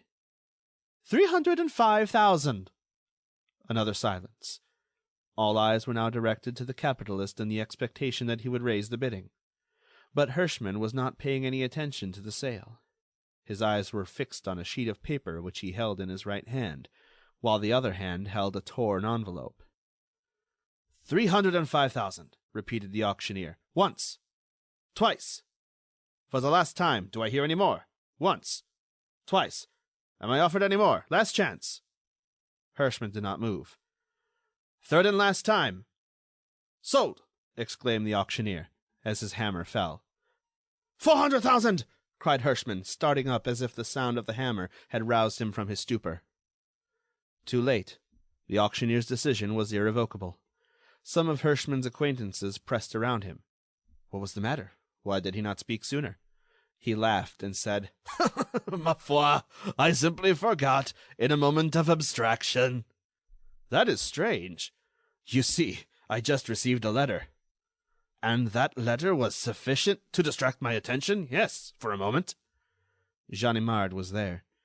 He had come to witness the sale of the ring. He stopped one of the attendants of the auction room and said, "Was it you who carried the letter to Monsieur Hirschman?" "Yes." "Who gave it to you?" "A lady." "Where is she?" "Where is she? She was sitting down there. The lady who wore a thick veil." "She has gone?"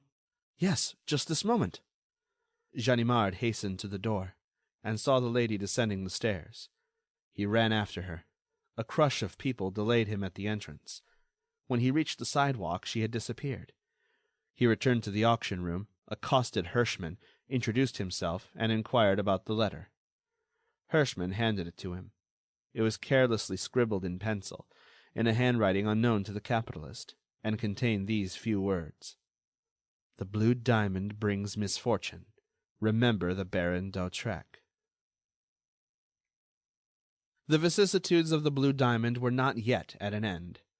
Although it had become well known through the murder of the Baron d'Hautrec and the incidents at the auction rooms, it was 6 months later that it attained even greater celebrity. During the following summer, the Countess de Crozon was robbed of the famous jewel she had taken so much trouble to acquire. Let me recall that strange affair, of which the exciting and dramatic incidents sent a thrill through all of us, and over which I am now permitted to throw some light. On the evening of August 10th, the guests of the Count and Countess de Crozon were assembled in the drawing-room of the magnificent château which overlooks the Baie de Somme.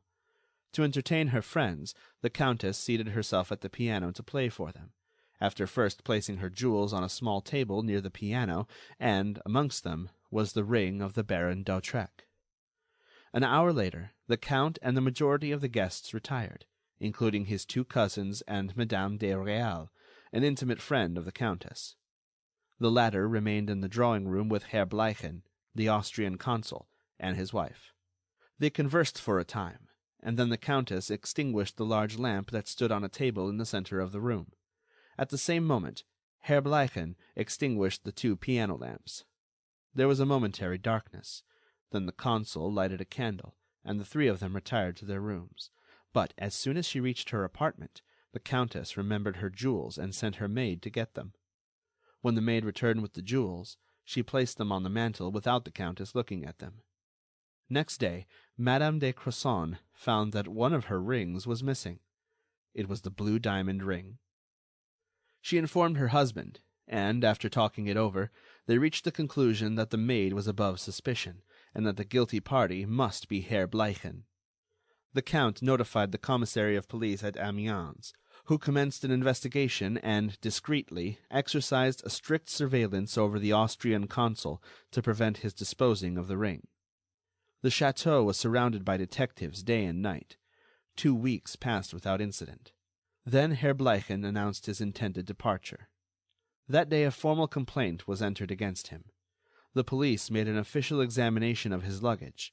In a small satchel, the key to which was always carried by the consul himself, they found a bottle of dentifrice, and in that bottle they found the ring.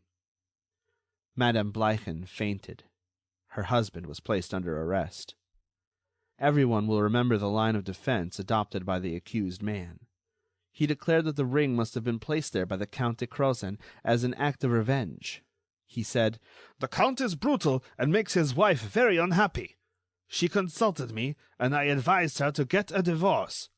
The Count heard of it in some way, and, to be revenged on me, he took the ring and placed it in my satchel."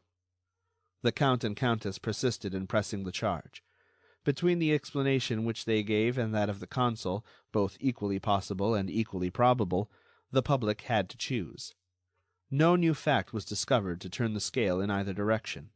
A month of gossip, conjectures, and investigations failed to produce a single ray of light. Wearied of the excitement and notoriety, and incapable of securing the evidence necessary to sustain their charge against the consul, the Count and Countess at last sent to Paris for a detective competent to unravel the tangled threads of this mysterious skein. This brought Ganimard into the case. For 4 days the veteran detective searched the house from top to bottom, examined every foot of the ground, had long conferences with the maid, the chauffeur, the gardeners, the employees in the neighboring post offices, visited the rooms that had been occupied by the various guests. Then one morning he disappeared without taking leave of his host or hostess. But a week later they received this telegram: "Please come to the Japanese tea room, Rue Boissy d'Anglais, tomorrow, Friday, evening at 5 o'clock. Ganimard." At 5 o'clock Friday evening their automobile stopped in front of number 9 Rue Boissy d'Anglais. The old detective was standing on the sidewalk, waiting for them. Without a word he conducted them to the first floor of the Japanese tea room. In one of the rooms they met 2 men, whom Ganimard introduced in these words: Monsieur Gerbois, professor in the College of Versailles, from whom, you'll remember, Arsène Lupin stole $500,000. Monsieur Léonce d'Autrec, nephew and sole legatee of the Baron d'Autrec. A few minutes later another man arrived. It was Monsieur Dudouis, head of the detective service, and he appeared to be in a particularly bad temper. He bowed and then said: "What's the trouble now, Ganimard? I received your telephone message asking me to come here. Is it anything of consequence?" "Yes, Chief, it is a very important matter. Within an hour, the last 2 cases to which I was assigned will have their denouement here. It seemed to me that your presence was indispensable." "And also the presence of Dieuzy and Folenfant, whom I noticed standing near the door as I came in?" "Yes, Chief." "For what? Are you going to make an arrest, and you wish to do it with a flourish? Come, Ganimard, I am anxious to hear about it." Ganimard hesitated a moment, then spoke with the obvious intention of making an impression on his hearers. "In the first place, I wish to state that Herr Bleichen had nothing to do with the theft of the ring." Oh, exclaimed Monsieur Dudouis, that is a bold statement, and a very serious one." "And is that all you have discovered?" asked the Count de Crozon. "Not at all. On the 2nd day after the theft, 3 of your guests went on an automobile trip as far as Crécy. 2 of them visited the famous battlefield, and while they were there, the 3rd party paid a hasty visit to the post office and mailed a small box, tied and sealed according to the regulations, and declared its value to be 100 francs. "I see nothing strange in that," said the Count. "Perhaps you will see something strange in it when I tell you that this person, in place of giving her true name, sent the box under the name of Rousseau, and the person to whom it was addressed, a certain Monsieur Belleau of Paris, moved his place of residence immediately after receiving the box, in other words, the ring." "I presume you refer to one of my cousins d'Andelle?" "No," replied Ganimard. "Madame de Réal, then?" "Yes." "You accuse my friend, Madame de Réal?" cried the Countess, shocked and amazed. "I wish to ask you one question, madame," said Ganimard. "Was Madame de Réal present when you purchased the ring?" "Yes, but we did not go there together." "Did she advise you to buy the ring?" The Countess considered for a moment, then said: "Yes, I think she mentioned it first." "Thank you, madame. Your answer establishes the fact that it was Madame de Réal who was the first to mention the ring, and it was she who advised you to buy it." "But I consider my friend is quite incapable—" "Pardon me, Countess, when I remind you that Madame de Réal is only a casual acquaintance, and not your intimate friend, as the newspapers have announced. It was only last winter that you met her for the first time. Now I can prove that everything she has told you about herself, her past life, and her relatives is absolutely false. That Madame Blanche de Réal had no actual existence before she met you, and she has now ceased to exist." "Well?" Well, replied Ganimard. Your story is a very strange one, said the Countess, but it has no application to our case. If Madame de Réal had taken the ring, how do you explain the fact that it was found in Herr Bleichen's tooth powder? Anyone who would take the risk and trouble of stealing the blue diamond would certainly keep it. What do you say to that? Nothing. But Madame de Réal will answer it. Oh, she does exist, then? She does, and does not. I will explain in a few words. 3 days ago, while reading a newspaper, I glanced over the list of hotel arrivals at Trouville, and there I read Hotel Beau Rivage, Madame de Réal, etc. I went to Trouville immediately and interviewed the proprietor of the hotel. From the description and other information I received from him, I concluded that she was the very Madame de Réal that I was seeking, but she had left the hotel, giving her address in Paris as number 3 Rue des Colisées. The day before yesterday I went to that address and learned that there was no person there called Madame de Réal, but there was a Madame Réal living on the 2nd floor, who acted as a diamond broker and was frequently away from home. She had returned from a journey on the preceding evening. Yesterday I called on her, and under an assumed name I offered to act as an intermedium in the sale of some diamonds to certain wealthy friends of mine. She is to meet me here, today, to carry out that arrangement. What? You expect her to come here? Yes, at 5:30. Are you sure it is she? Madame de Réal of the Château de Crozon? Certainly. I have convincing evidence of that fact. But, listen. I hear Folenfant's signal. It was a whistle. Ganimard arose quickly. There is no time to lose. Monsieur and Madame de Crozon, will you be kind enough to go into the next room? You also, Monsieur d'Hautrec. And you, Monsieur Gerbois.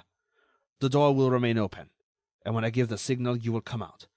Of course, Chief, you will remain here. We may be disturbed by other people, said Monsieur Dudouis. No, this is a new establishment, and the proprietor is one of my friends. He will not let anyone disturb us, except the blonde lady. The blonde lady? What do you mean? Yes, the blonde lady herself, Chief, the friend and accomplice of Arsène Lupin, the mysterious blonde lady against whom I hold convincing evidence. But in addition to that, I wish to confront her with all the people she has robbed. He looked through the window. I see her. She's coming in the door now. She can't escape. Folenfant and Dieuzy are guarding the door. The blonde lady is captured at last, Chief. A moment later, a woman appeared at the door. She was tall and slender, with a very pale complexion and bright golden hair. Ganimard trembled with excitement. He could not move, nor utter a word. She was there, in front of him, at his mercy. What a victory over Arsène Lupin, and what a revenge! And, at the same time, the victory was such an easy one that he asked himself if the blonde lady would not yet slip through his fingers by one of those miracles that usually terminated the exploits of Arsène Lupin. She remained standing near the door, surprised at the silence, and looked about her without any display of suspicion or fear. She will get away. She will disappear, thought Ganimard. Then he managed to get between her and the door. She turned to go out. No, no, he said. Why are you going away? Really, monsieur, I do not understand what this means. Allow me— There is no reason why you should go, madame, and very good reasons why you should remain. But— It is useless, madame. You cannot go. Trembling, she sat on a chair and stammered. What is it you want? Ganimard had won the battle and captured the blonde lady. He said to her, Allow me to present the friend I mentioned, who desires to purchase some diamonds. Have you procured the stones you promised to bring? No, I don't know. I don't remember. Come, jog your memory. A person of your acquaintance intended to send you a tinted stone, something like the blue diamond, I said, laughing, and you replied, Exactly, I expect to have just what you want. Do you remember? She made no reply. A small satchel fell from her hand. She picked it up quickly and held it securely. Her hands trembled slightly. "Come," said Ganimard. "I see you have no confidence in us, Madame de Réal. I shall set you a good example by showing you what I have." He took from his pocket-book a paper which he unfolded, and disclosed a lock of hair. "These are a few hairs torn from the head of Antoinette Bréhat by the Baron d'Hautrec, which I found clasped in his dead hand. I have shown them to Mademoiselle Gerbois, who declares they are of the exact color of the hair of the blonde lady. Besides, they are exactly the color of your hair, the identical color." Madame Réal looked at him in bewilderment, as if she did not understand his meaning. He continued: "And here are 2 perfume bottles, without labels, it is true, and empty, but still sufficiently impregnated with their odor to enable Mademoiselle Gerbois to recognize in them the perfume used by that blonde lady who was her traveling companion for 2 weeks. Now, one of these bottles was found in the room that Madame de Réal occupied at the Château de Crozon, and the other in the room that you occupied at the Hôtel Beaurivage." "What do you say? The blonde lady? The Château de Crozon?" The detective did not reply. He took from his pocket and placed on the table side by side 4 small sheets of paper. Then he said: "I have, on these 4 pieces of paper, various specimens of handwriting. The first is the writing of Antoinette Bréhat. The second was written by the woman who sent the note to Baron Hirschman at the auction sale of the Blue Diamond. The third is that of Madame de Réal, written while she was stopping at the Château de Crozon. And the fourth is your handwriting, madame.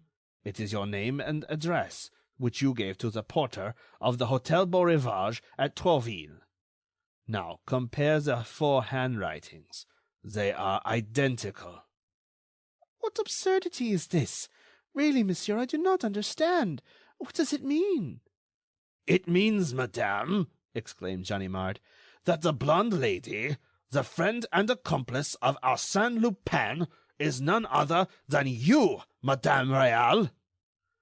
Ganimard went to the adjoining room and returned with Monsieur Gerbois, whom he placed in front of Madame Réal, as he said: "Monsieur Gerbois, is this the person who abducted your daughter, the woman you saw at the house of Monsieur Detinan?" "No." Ganimard was so surprised that he could not speak for a moment. Finally he said: "No? You must be mistaken." "I am not mistaken. Madame is blonde, it is true, and in that respect resembles the blonde lady, but in all other respects she is totally different." "I can't believe it! You must be mistaken!" Ganimard called in his other witnesses. "Monsieur d'Hautrec," he said, "do you recognize Antoinette Bréhat?" "No, this is not the person I saw at my uncle's house." "This woman is not Madame de Réal," declared the Count de Crozon. That was the finishing touch. Ganimard was crushed. He was buried beneath the ruins of the structure he had erected with so much care and assurance. His pride was humbled, his spirit was broken, by the force of this unexpected blow. Monsieur Dudouis arose and said: "We owe you an apology, madame, for this unfortunate mistake. But since your arrival here, I have noticed your nervous agitation. Something troubles you. May I ask what it is?" "Mon Dieu, monsieur, I was afraid. My satchel contains diamonds to the value of 100,000 francs, and the conduct of your friend was rather suspicious." "But you were frequently absent from Paris. How do you explain that?" "I make frequent journeys to other cities in the course of my business, that is all." Monsieur Dudouis had nothing more to ask. He turned to his subordinate and said: "Your investigation has been very superficial, Ganimard, and your conduct toward this lady is really deplorable. You will come to my office tomorrow and explain it." The interview was at an end, and Monsieur Dudouis was about to leave the room when a most annoying incident occurred. Madame Réal turned to Ganimard and said: "I understand that you are Monsieur Ganimard. Am I right?" "Yes." "Then this letter must be for you. I received it this morning. It was addressed to Monsieur Justin Ganimard, care of Madame Réal.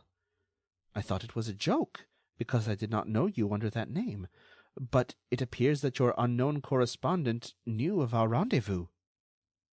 Ganimard was inclined to put the letter in his pocket unread, but he dared not do so in the presence of his superior, so he opened the envelope and read the letter aloud in an almost inaudible tone. "Once upon a time there was a blonde lady, a Lupin, and a Ganimard. Now the wicked Ganimard had evil designs on the pretty blonde lady, and the good Lupin was her friend and protector. When the good Lupin wished the blonde lady to become the friend of the Countess de Crozon, he caused her to assume the name of Madame de Réal, which is a close resemblance to the name of a certain diamond broker, a woman with a pale complexion and golden hair. And the good Lupin said to himself, if ever the wicked Ganimard gets upon the track of the blonde lady, how useful it will be to me if he should be diverted to the track of the honest diamond broker. A wise precaution that has borne good fruit. A little note sent to the newspaper read by the wicked Ganimard, a perfume bottle intentionally forgotten by the genuine blonde lady at the Hotel Bon Rivage, the name and address of Madame Réal written on the hotel register by the genuine blonde lady, and the trick is played. What do you think of it, Ganimard? I wish to tell you the true story of this affair, knowing that you would be the first to laugh over it. Really, it is quite amusing, and I have enjoyed it very much. Accept my best wishes, dear friend, and give my kind regards to the worthy Monsieur Dudois, Arsène Lupin." "He knows everything," muttered Ganimard, but he did not see the humor of the situation as Lupin had predicted. "He knows some things I have never mentioned to anyone. How could he find out that I was going to invite you here, Chief? How could he know that I had found the first perfume bottle? How could he find out those things?" He stamped his feet and tore his hair, a prey to the most tragic despair. Monsieur Dudois felt sorry for him, and said, "Come, Ganimard, never mind. Try to do better next time." And Monsieur Dudois left the room, accompanied by Madame Réal.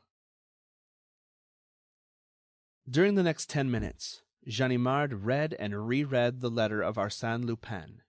Monsieur and Madame de Crozon, Monsieur d'Hautrec, and Monsieur Gerbois were holding an animated discussion in a corner of the room. At last the Count approached the detective and said, "My dear monsieur, after your investigation, we are no nearer the truth than we were before."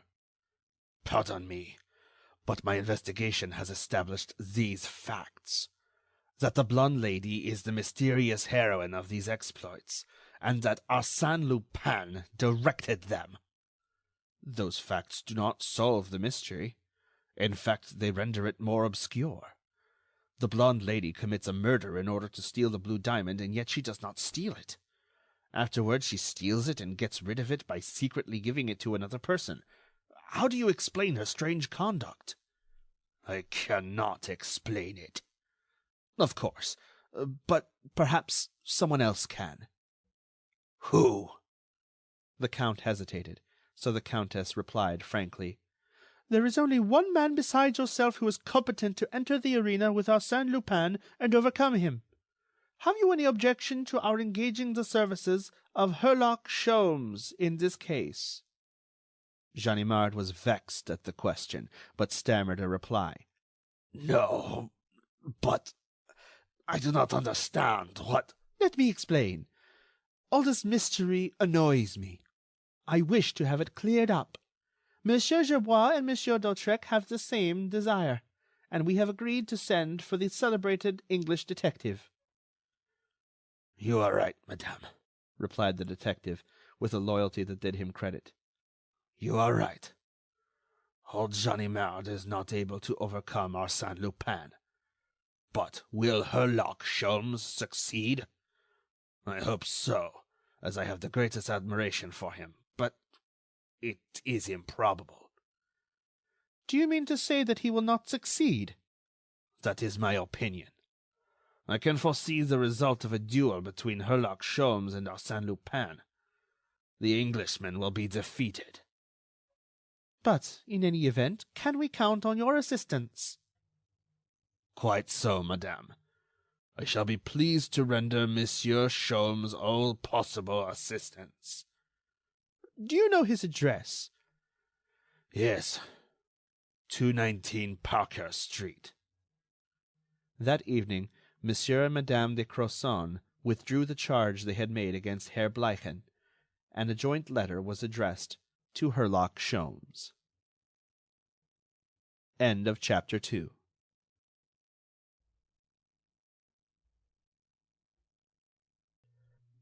Chapter 3. Herlock Sholmes opens hostilities. What does monsieur wish? Anything, replied Arsène Lupin, like a man who never worries over the details of a meal. Anything you like, but no meat or alcohol. The waiter walked away disdainfully. What, still a vegetarian? I exclaimed. More so than ever, replied Lupin. Through taste, faith, or habit? Hygiene. And do you ever fall from grace? Oh, yes, when I am dining out, and wish to avoid being considered eccentric. We were dining near the Northern Railway Station, in a little restaurant to which Arsène Lupin had invited me. Frequently he would send me a telegram asking me to meet him in some obscure restaurant, where we could enjoy a quiet dinner, well served, and which was always made interesting to me by his recital of some startling adventure theretofore unknown to me.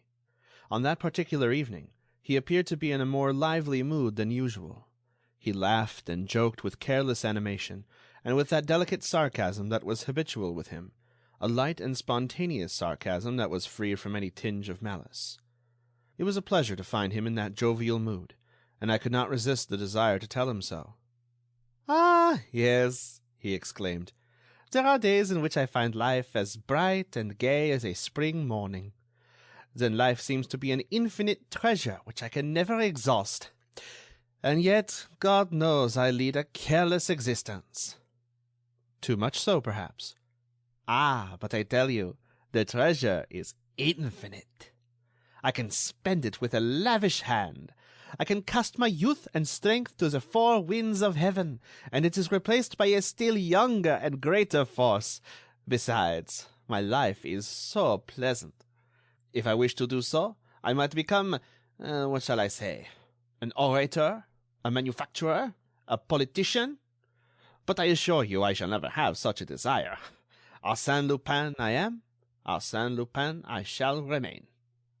I have made a vain search in history to find a career comparable to mine, a life better filled or more intense. Napoleon? Yes, perhaps, but Napoleon, toward the close of his career, when all Europe was trying to crush him, asked himself on the eve of each battle if it would not be his last.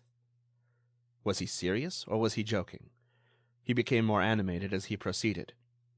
That is everything, do you understand? The danger, the continuous feeling of danger.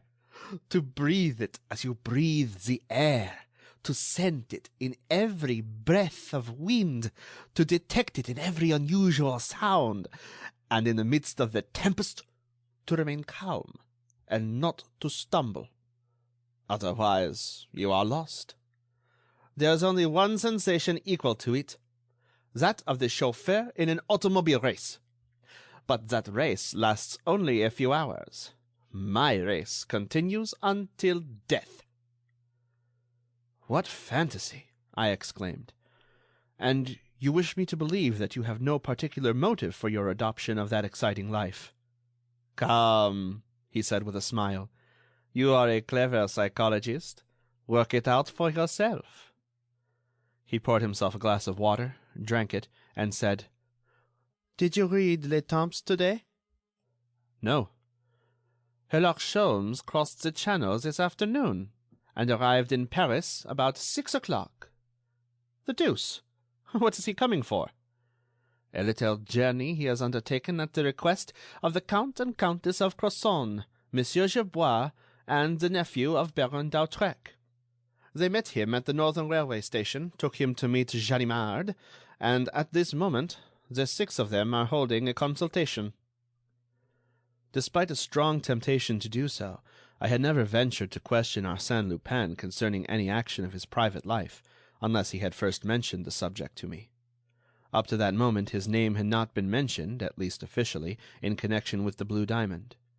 Consequently, I consumed my curiosity in patience.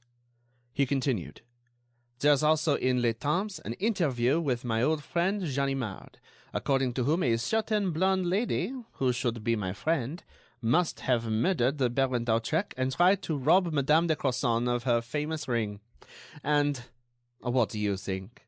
He accuses me of being the instigator of those crimes." I could not suppress a slight shudder. Was this true? Must I believe that his career of theft, his mode of existence, the logical result of such a life, had drawn that man into more serious crimes, including murder? I looked at him.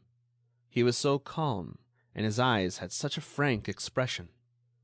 I observed his hands. They had been formed from a model of exceeding delicacy, long and slender, inoffensive, truly, and the hands of an artist. "Ganimard has pipe dreams," I said. "No, no," protested Lupin. "Ganimard has some cleverness, and, at times, almost inspiration." "Inspiration?" "Yes. For instance, that interview is a master stroke. In the first place, he announces the coming of his English rival in order to put me on my guard, and make his task more difficult. In the second place, he indicates the exact point to which he has conducted the affair in order that Sholmes will not get credit for the work already done by Ganimard. That is good warfare.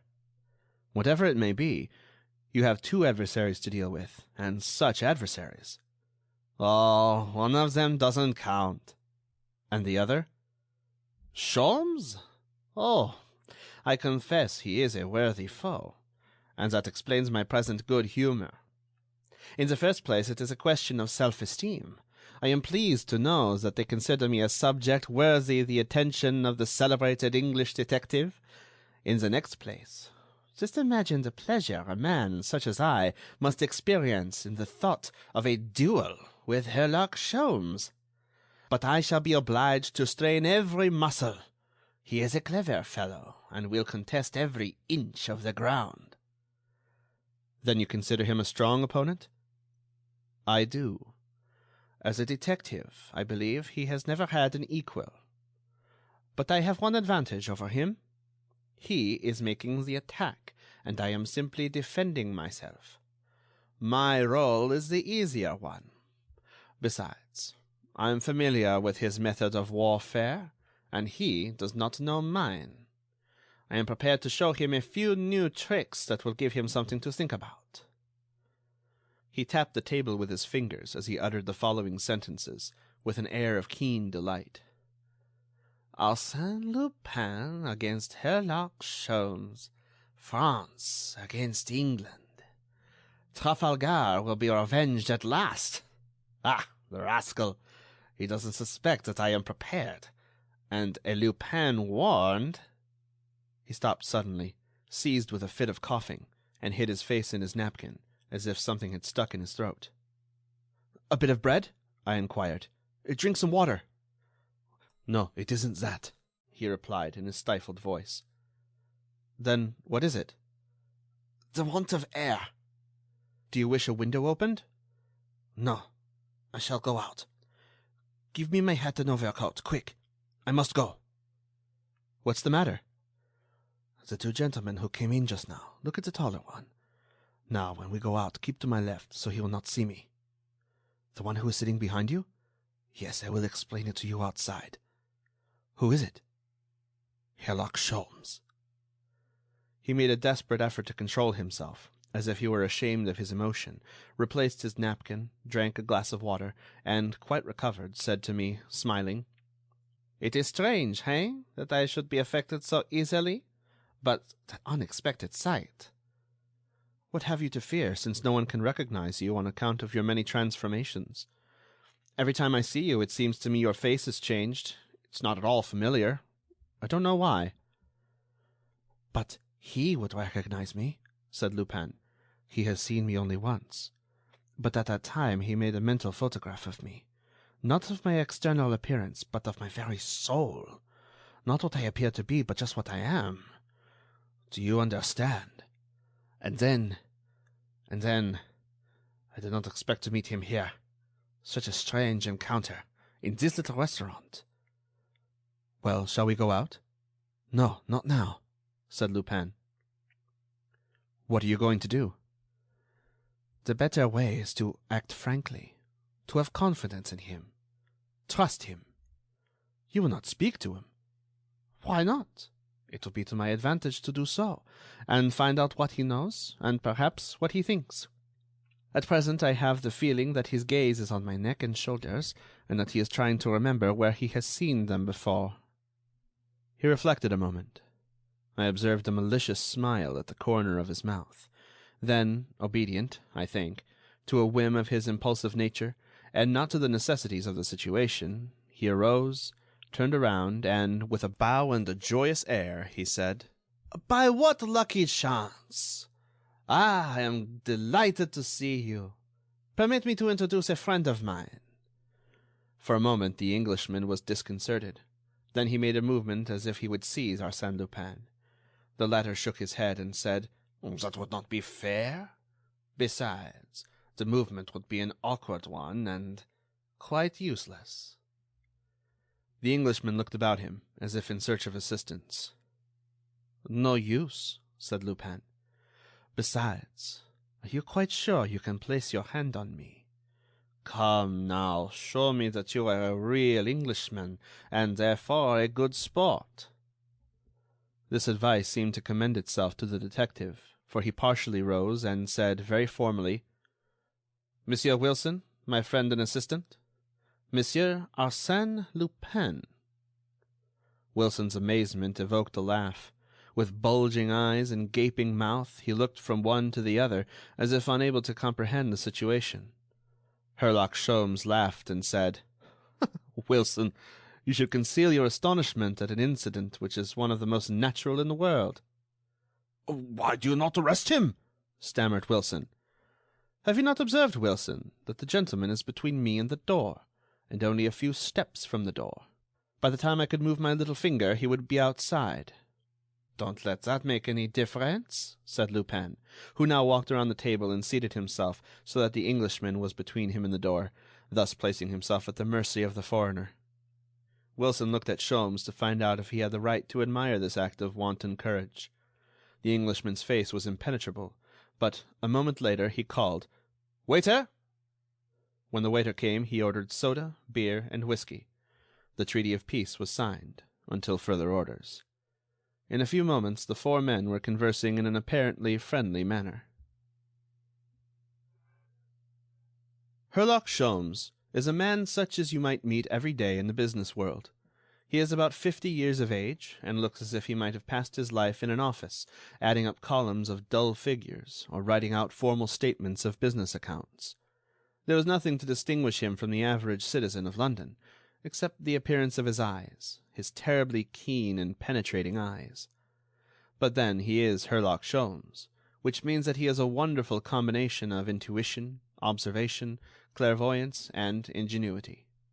One could readily believe that nature had been pleased to take the two most extraordinary detectives that the imagination of man has hitherto conceived, the Dupin of Edgar Allan Poe and the Lecoq of Émile Gaboriau, and, out of that material, constructed a new detective, more extraordinary and supernatural than either of them.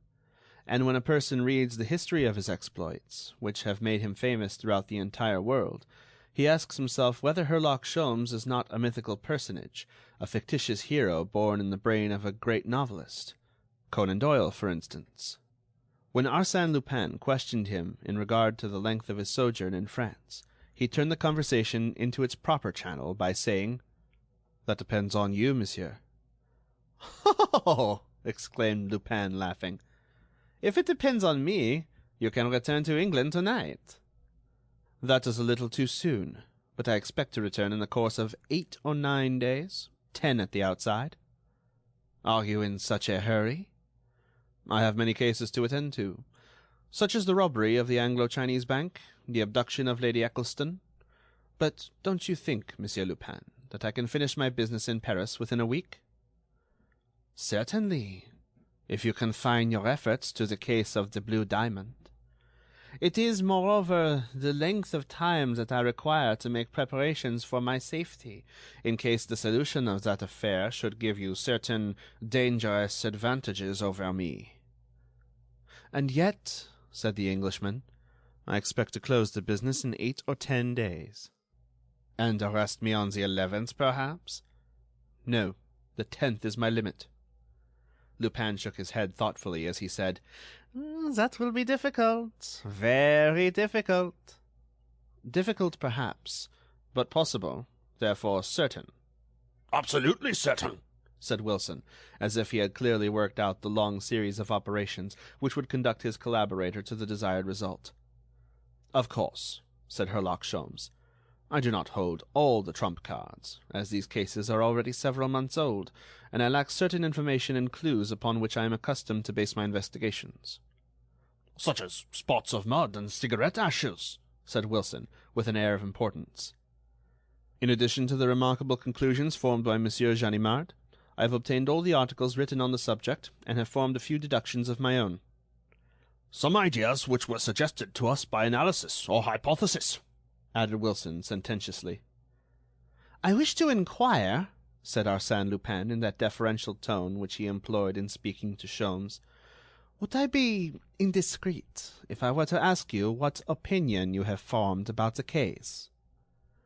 Really, it was a most exciting situation to see those two men facing each other across the table, engaged in an earnest discussion as if they were obliged to solve some abstruse problem or come to an agreement upon some controverted fact. Wilson was in the seventh heaven of delight. Herlock Sholmes filled his pipe slowly, lighted it, and said, "This affair is much simpler than it appeared to be at first sight." "Much simpler," said Wilson, as a faithful echo. "I say this affair, for, in my opinion, there is only one," said Sholmes. "The death of the Baron d'Hautrec, the story of the ring, and let us not forget the mystery of lottery ticket number 514, are only different phases of what one might call the mystery of the blonde lady. Now, according to my view, it is simply a question of discovering the bond that unites those three episodes in the same story, the fact which proves the unity of the three events. Ganimard, whose judgment is rather superficial, finds that unity in the faculty of disappearance. That is, in the power of coming and going unseen and unheard. That theory does not satisfy me." "Well, what is your idea?" asked Lupin. "In my opinion," said Sholmes, "the characteristic feature of the three episodes is your design and purpose of leading the affair into a certain channel previously chosen by you. It is, on your part, more than a plan. It is a necessity, an indispensable condition of success." "Can you furnish any details of your theory?" "Certainly. For example, from the beginning of your conflict with Monsieur Gerbois, is it not evident that the apartment of Monsieur Detinan is the place selected by you, the inevitable spot where all the parties must meet? In your opinion, it was the only safe place, and you arranged a rendezvous there, publicly, one might say, for the blonde lady and Mademoiselle Gerbois." "The professor's daughter," added Wilson. "Now, let us consider the case of the blue diamond.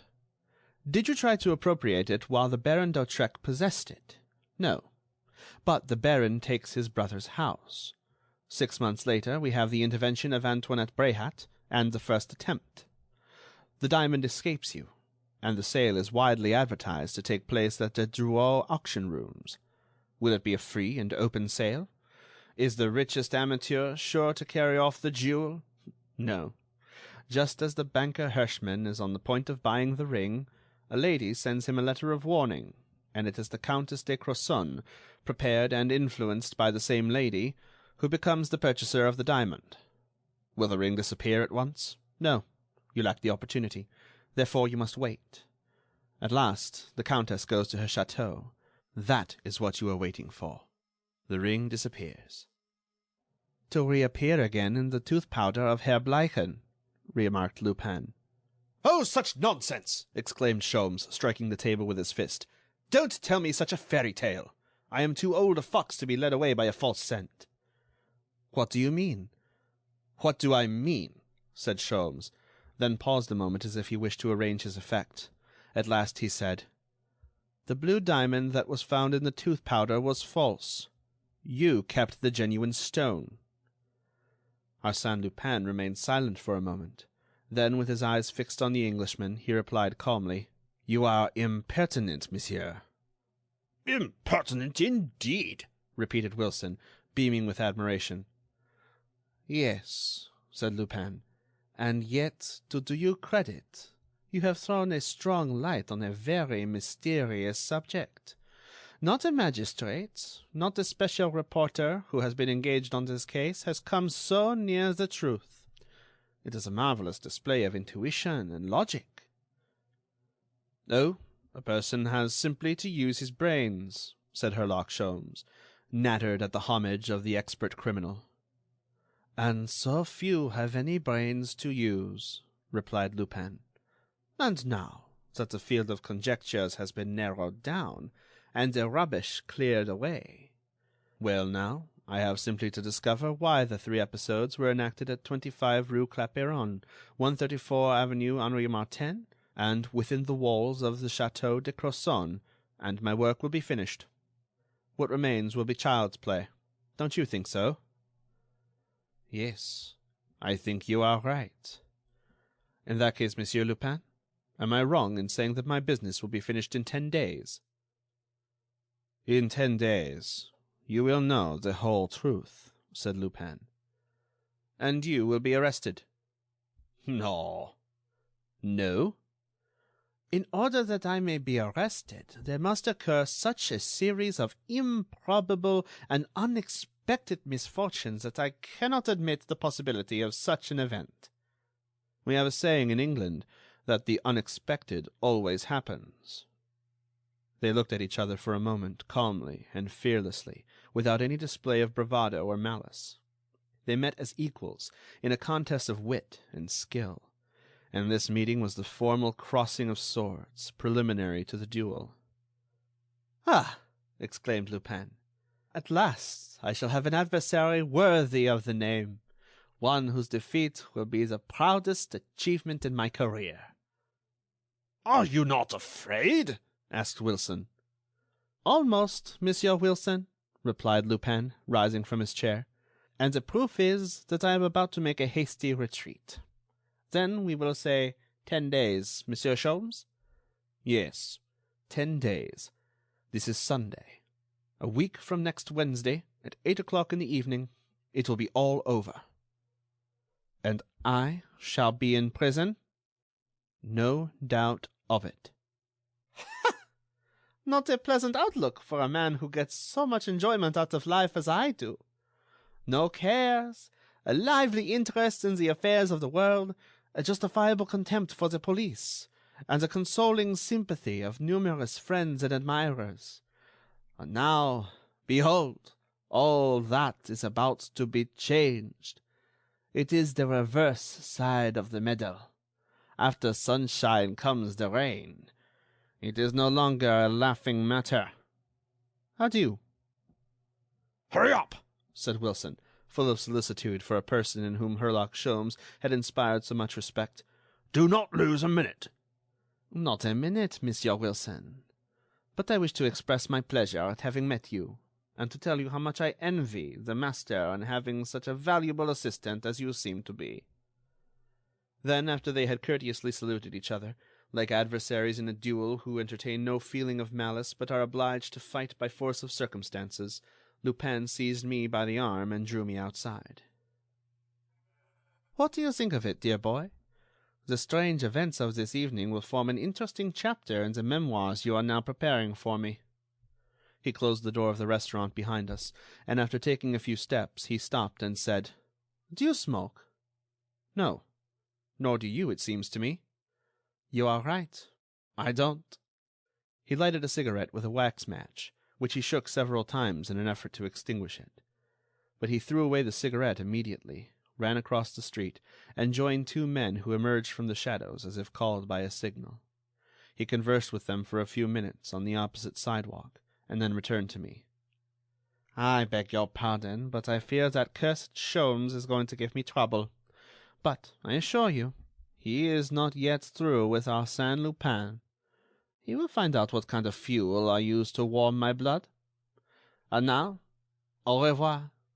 The genial Wilson is right. There is not a moment to lose." He walked away rapidly. Thus ended the events of that exciting evening, or at least that part of them in which I was a participant. Subsequently, during the course of the evening, other stirring incidents occurred which have come to my knowledge through the courtesy of other members of that unique dinner party. At the very moment in which Lupin left me, Herlock Sholmes rose from the table and looked at his watch. 20 minutes to 9. At 9 o'clock I am to meet the Count and Countess at the railway station. Then we must be off, exclaimed Wilson, between 2 drinks of whiskey. They left the restaurant. Wilson, don't look behind. We may be followed, and in that case let us act as if we did not care. Wilson, I want your opinion. Why was Lupin in that restaurant?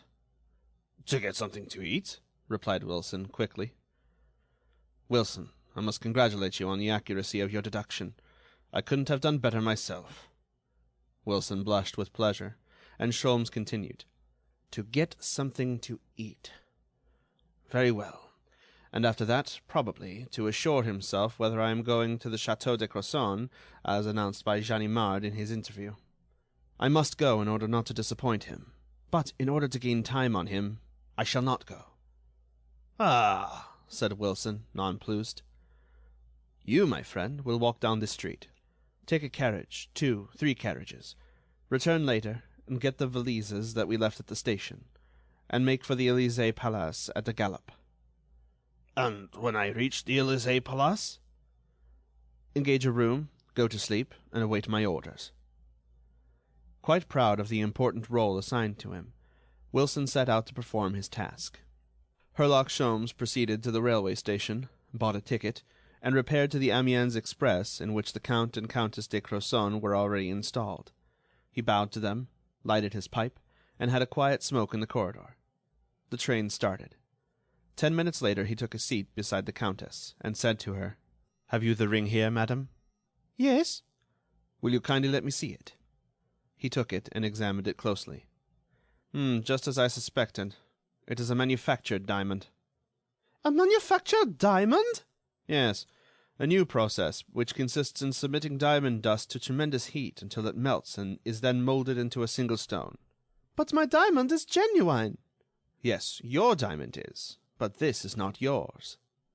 "Where is mine?" "It is held by Arsène Lupin." "And this stone?" "Was substituted for yours, and slipped into Herr Bleichen's tooth powder, where it was afterwards found." "Then you think this is false?" "Absolutely false." The Countess was overwhelmed with surprise and grief, while her husband scrutinized the diamond with an incredulous air. Finally she stammered: "Is it possible? And why did they not merely steal it and be done with it? And how did they steal it?" "That is exactly what I am going to find out." "At the Château de Crozon?"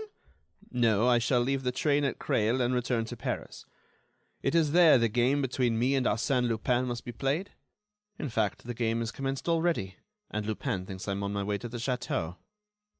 "But—" "What does it matter to you, madame? The essential thing is your diamond, is it not?" "Yes." "Well, don't worry. I have just undertaken a much more difficult task than that. You have my promise that I will restore the true diamond to you within 10 days." The train slackened its speed. He put the false diamond in his pocket and opened the door. The Count cried out: "That is the wrong side of the train. You are getting out on the tracks." "That is my intention. If Lupin has anyone on my track, he will lose sight of me now. Adieu." An employee protested in vain. After the departure of the train, the Englishman sought the station-master's office. 40 minutes later he leaped into a train that landed him in Paris shortly before midnight. He ran across the platform, entered the lunch-room, made his exit at another door, and jumped into a cab. "Driver, Rue Clapeyron." Having reached the conclusion that he was not followed, he stopped the carriage at the end of the street and proceeded to make a careful examination of Monsieur Detenon's house and the 2 adjoining houses. He made measurements of certain distances and entered the figures in his notebook. "Driver, Avenue Henri Martin." At the corner of the avenue and the Rue de la Pompe, he dismissed the carriage, walked down the street to number 134, and performed the same operations in front of the house of the late Baron d'Hautrec and the 2 adjoining houses, measuring the width of the respective façades and calculating the depth of the little gardens that stood in front of them. The avenue was deserted, and was very dark under its 4 rows of trees, between which, at considerable intervals, a few gas lamps struggled in vain to light the deep shadows. One of them threw a dim light over a portion of the house, and Sholmes perceived the "To Let" sign posted on the gate, the neglected walks which encircled the small lawn, and the large bare windows of the vacant house. "I suppose," he said to himself, "the house has been unoccupied since the death of the Baron. Ah, if I could only get in and view the scene of the murder!" No sooner did the idea occur to him than he sought to put it in execution. But how could he manage it? He could not climb over the gate, it was too high. So he took from his pocket an electric lantern and a skeleton key which he always carried. Then, to his great surprise, he discovered that the gate was not locked. In fact, it was open about 3 or 4 inches. He entered the garden, and was careful to leave the gate as he had found it, partly open. But he had not taken many steps from the gate when he stopped. He had seen a light pass one of the windows on the 2nd floor. He saw the light pass a 2nd window and a 3rd, but he saw nothing else, except a silhouette outlined on the walls of the rooms. The light descended to the 1st floor, and for a long time wandered from room to room. Who the deuce is walking at 1 o'clock in the morning through the house in which the Baron d'Hautrec was killed? Herlock Sholmes asked himself, deeply interested. There was only one way to find out, and that was to enter the house himself. He did not hesitate, but started for the door of the house. However, at the moment when he crossed the streak of gaslight that came from the street lamp, the man must have seen him, for the light in the house was suddenly extinguished, and Herlock Sholmes did not see it again. Softly he tried the door. It was open also. Hearing no sound, he advanced through the hallway, encountered the foot of the stairs, and ascended to the 1st floor. Here there was the same silence, the same darkness. He entered one of the rooms, and approached a window through which came a feeble light from the outside. On looking through the window, he saw the man, who had no doubt descended by another stairway and escaped by another door. The man was threading his way through the shrubbery which bordered the wall that separated the 2 gardens. "The deuce!" exclaimed Sholmes. "He is going to escape!" He hastened down the stairs and leaped over the steps in his eagerness to cut off the man's retreat, but he did not see anyone, and, owing to the darkness, it was several seconds before he was able to distinguish a bulky form moving through the shrubbery. This gave the Englishman food for reflection. Why had the man not made his escape, which he could have done so easily? Had he remained in order to watch the movements of the intruder who had disturbed him in his mysterious work? "At all events," concluded Sholmes, "it is not Lupin. He would be more adroit. It may be one of his men." For several minutes Herlock Sholmes remained motionless, with his gaze fixed on the adversary who, in his turn, was watching the detective.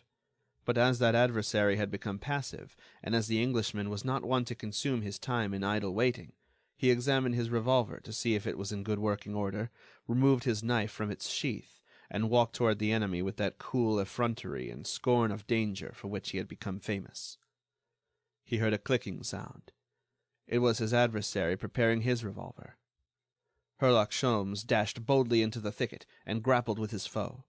There was a sharp, desperate struggle, in the course of which Sholmes suspected that the man was trying to draw a knife, but the Englishman, believing his antagonist to be an accomplice of Arsène Lupin, and anxious to win the first trick in the game with that redoubtable foe, fought with unusual strength and determination. He hurled his adversary to the ground, held him there with the weight of his body, and, gripping him by the throat with one hand, he used his free hand to take out his electric lantern, press the button, and throw the light over the face of his prisoner. "Wilson!" he exclaimed in amazement. "Herlock Sholmes!" stammered a weak, stifled voice. For a long time they remained silent, astounded, foolish. The shriek of an automobile rent the air. A slight breeze stirred the leaves.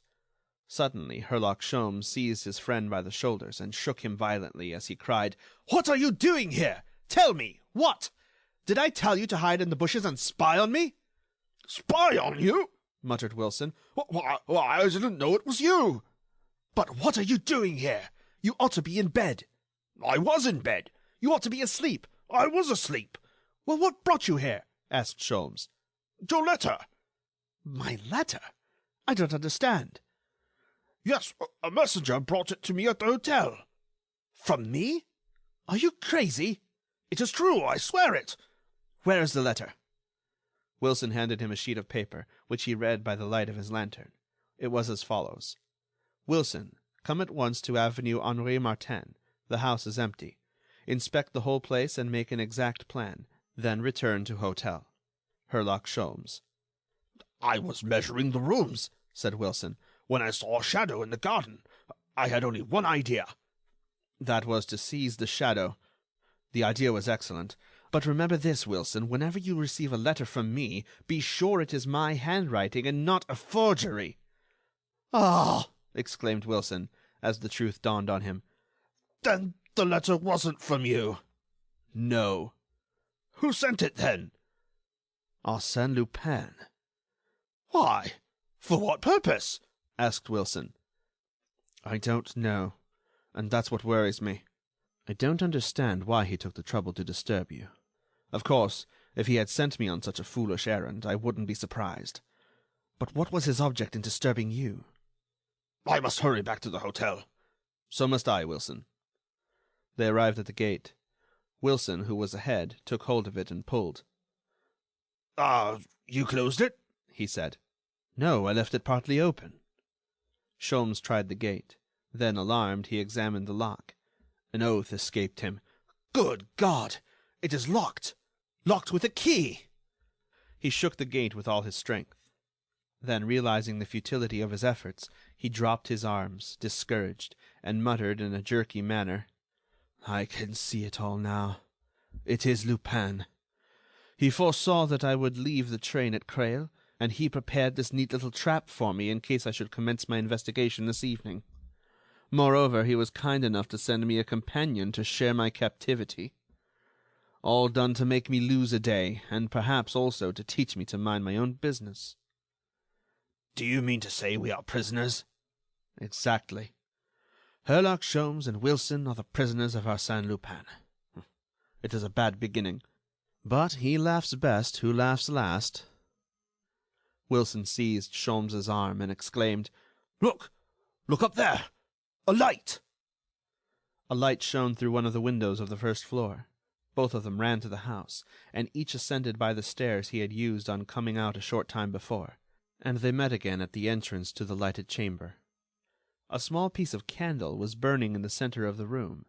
Beside it there was a basket containing a bottle, a roasted chicken, and a loaf of bread. Sholmes was greatly amused, and laughed heartily. Wonderful! We are invited to supper. It is really an enchanted place, a genuine fairyland. Come, Wilson, cheer up. This is not a funeral. It's all very funny. Are you quite sure it is so very funny? Asked Wilson in a lugubrious tone. Am I sure? Exclaimed Sholmes, with a gaiety that was too boisterous to be natural. Why, to tell the truth, it's the funniest thing I ever saw. It's a jolly good comedy. What a master of sarcasm this Arsène Lupin is. He makes a fool of you with the utmost grace and delicacy. I wouldn't miss this feast for all the money in the Bank of England. Come, Wilson, you grieve me. You should display that nobility of character which rises superior to misfortune. I don't see that you have any cause for complaint. Really, I don't. After a time, by dint of good humor and sarcasm, he managed to restore Wilson to his normal mood, and make him swallow a morsel of chicken and a glass of wine. But when the candle went out and they prepared to spend the night there, with the bare floor for a mattress and the hard wall for a pillow, the harsh and ridiculous side of the situation was impressed upon them.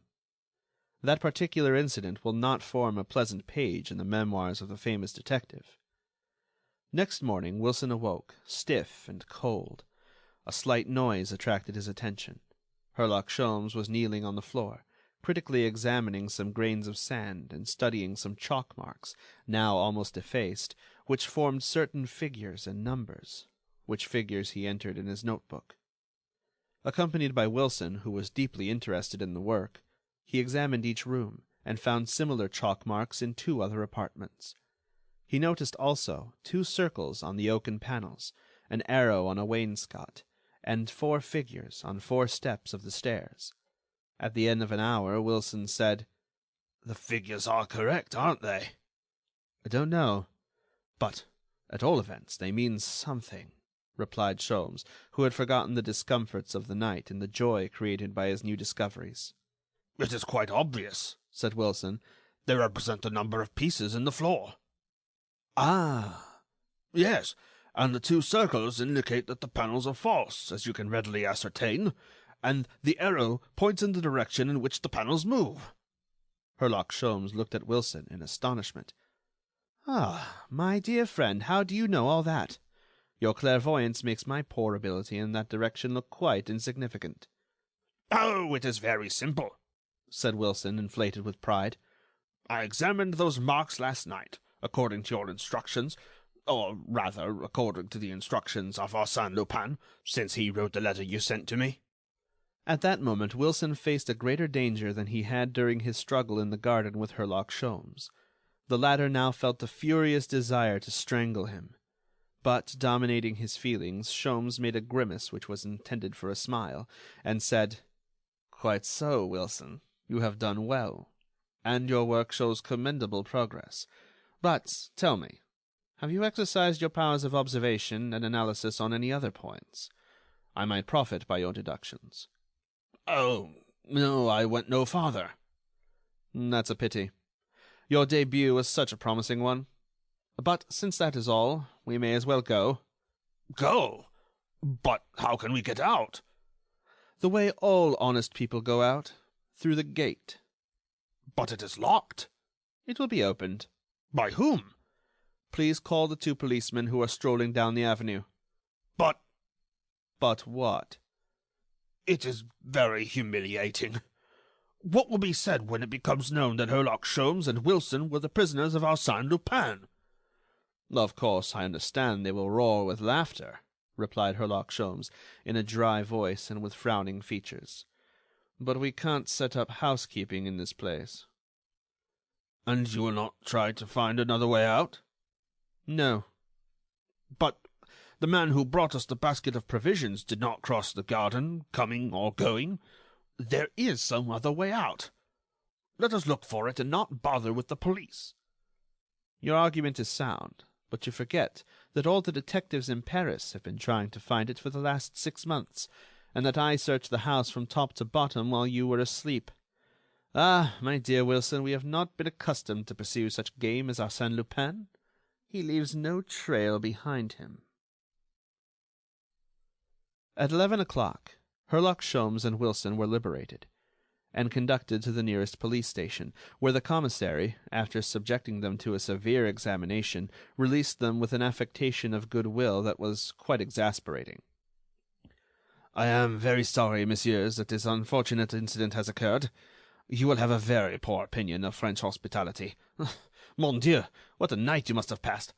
Ah, that rascally Lupin is no respecter of persons." They took a carriage to their hotel. At the office, Wilson asked for the key of his room. After some search, the clerk replied, much astonished: "But, monsieur, you have given up the room." "I gave it up? When?" "This morning, by the letter your friend brought here." "What friend?" "The gentleman who brought your letter. Ah, your card is still attached to the letter. Here they are." Wilson looked at them. Certainly it was one of his cards, and the letter was in his handwriting. "Good Lord!" he muttered. "This is another of his tricks." And he added aloud, "Where is my luggage?" "Your friend took it." "Ah, and you gave it to him?" "Certainly, on the strength of your letter and card." Of course, of course." They left the hotel and walked, slowly and thoughtfully, through the Champs-Élysées. The avenue was bright and cheerful beneath a clear autumn sun. The air was mild and pleasant. At Rond Point, Herlock Sholmes lighted his pipe. Then Wilson spoke. "I can't understand you, Sholmes. You are so calm and unruffled. They play with you as a cat plays with a mouse, and yet you do not say a word." Sholmes stopped as he replied, "Wilson, I was thinking of your card." "Well?" "The point is this. Here is a man who, in view of a possible struggle with us, procures specimens of our handwriting, and who holds in his possession one or more of your cards. Now have you considered how much precaution and skill those facts represent? Well?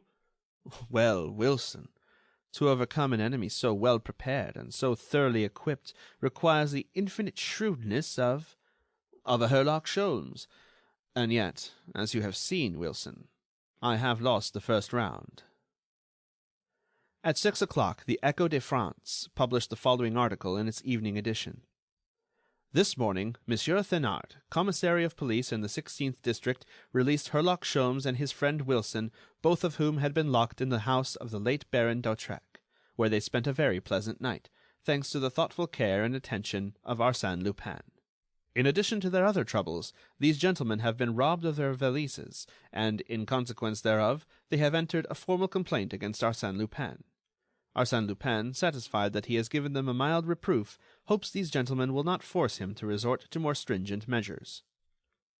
Bah! exclaimed Herlock Sholmes, crushing the paper in his hands.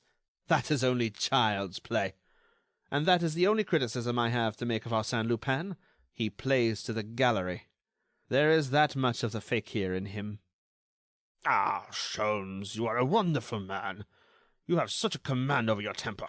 Nothing ever disturbs you. No, nothing disturbs me, replied Sholmes, in a voice that trembled from rage. Besides, what's the use of losing my temper? I am quite confident of the final result. I shall have the last word. End of chapter 3.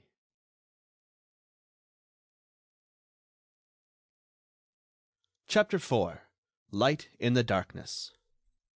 However well-tempered a man's character may be, and Herlock Sholmes is one of those men over whom ill fortune has little or no hold, there are circumstances wherein the most courageous combatant feels the necessity of marshalling his forces before risking the chances of a battle. "I shall take a vacation today," said Sholmes. "And what shall I do?" asked Wilson. "You, Wilson, let me see. You can buy some underwear and linen to replenish our wardrobe while I take a rest." "Very well, Sholmes. I will watch while you sleep." Wilson uttered these words with all the importance of a sentinel on guard at the outpost, and therefore exposed to the greatest danger. His chest was expanded, his muscles were tense. Assuming a shrewd look, he scrutinized, officially, the little room in which they had fixed their abode.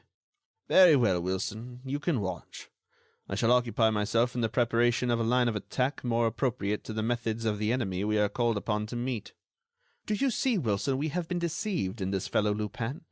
My opinion is that we must commence at the very beginning of this affair." "And even before that, if possible. But have we sufficient time?" 9 days, dear boy.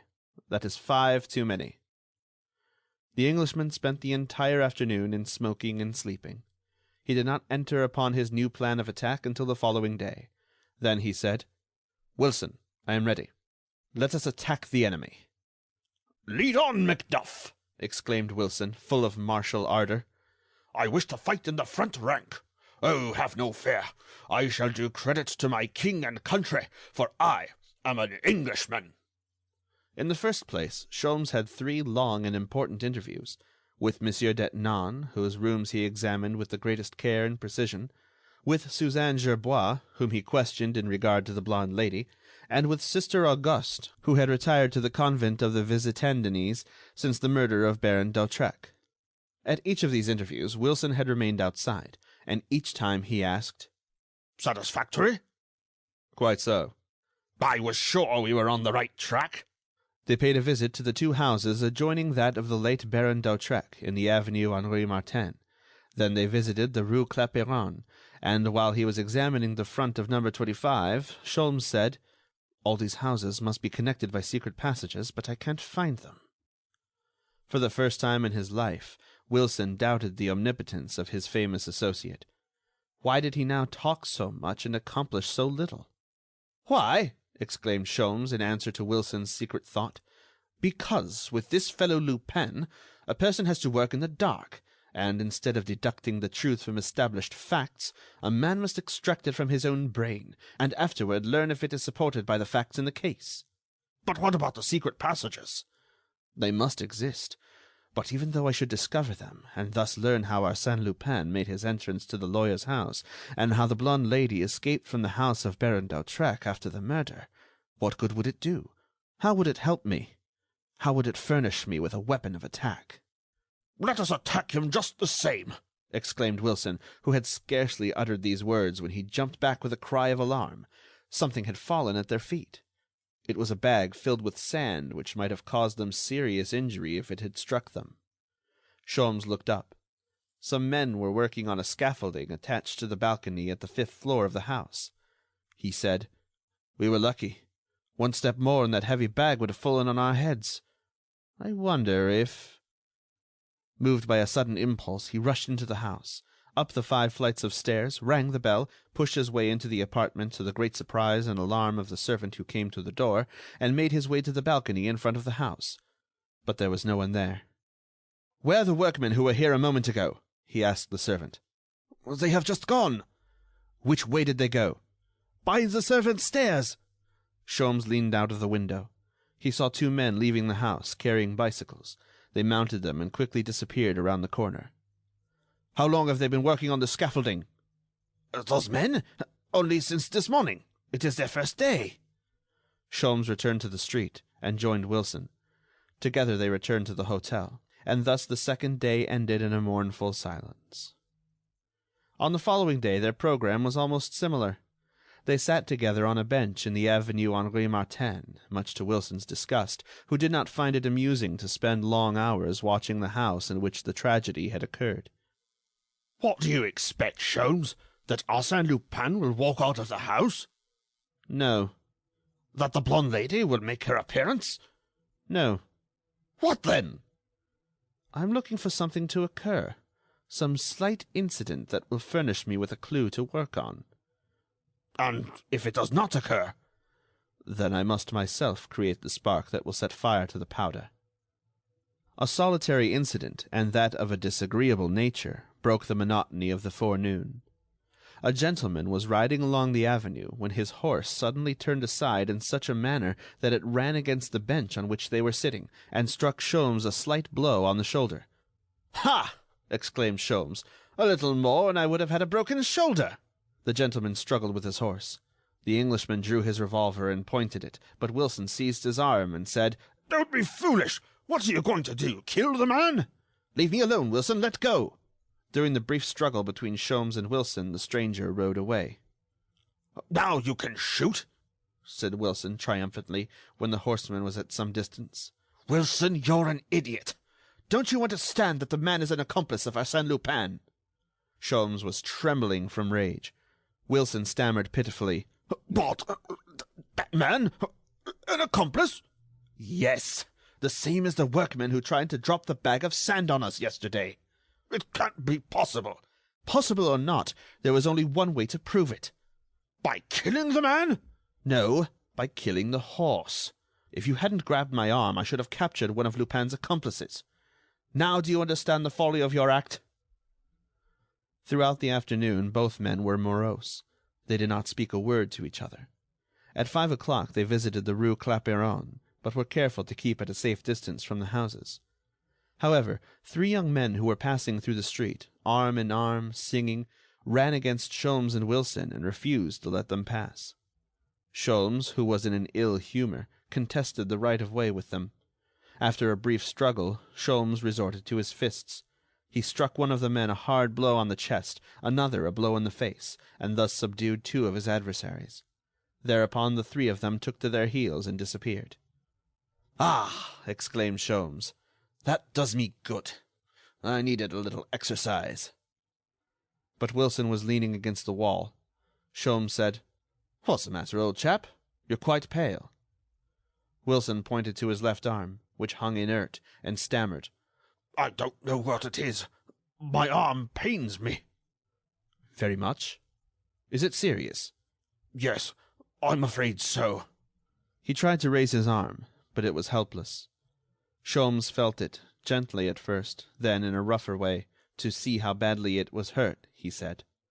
He concluded that Wilson was really hurt, so he led him to a neighboring pharmacy, where a closer examination revealed the fact that the arm was broken and that Wilson was a candidate for the hospital.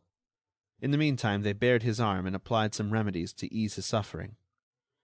"Come, come, old chap, cheer up," said Sholmes, who was holding Wilson's arm. "In 5 or 6 weeks you'll be all right again. But I will pay them back, the rascals. Especially Lupin, for this is his work, no doubt of that. I swear to you, if ever—" He stopped suddenly, dropped the arm, which caused Wilson such an access of pain that he almost fainted, and, striking his forehead, Sholmes said, "Wilson, I have an idea. You know, I have one occasionally." He stood for a moment, silent, with staring eyes, and then muttered in short, sharp phrases, "Yes, that's it. That would explain all. Right at my feet. And I didn't see it. Ah, parbleu, I should have thought of it before. Wilson, I shall have good news for you." Abruptly leaving his old friend, Sholmes ran into the street and went directly to the house known as number 25. On one of the stones to the right of the door, he read this inscription: Destange, Architect, 1875.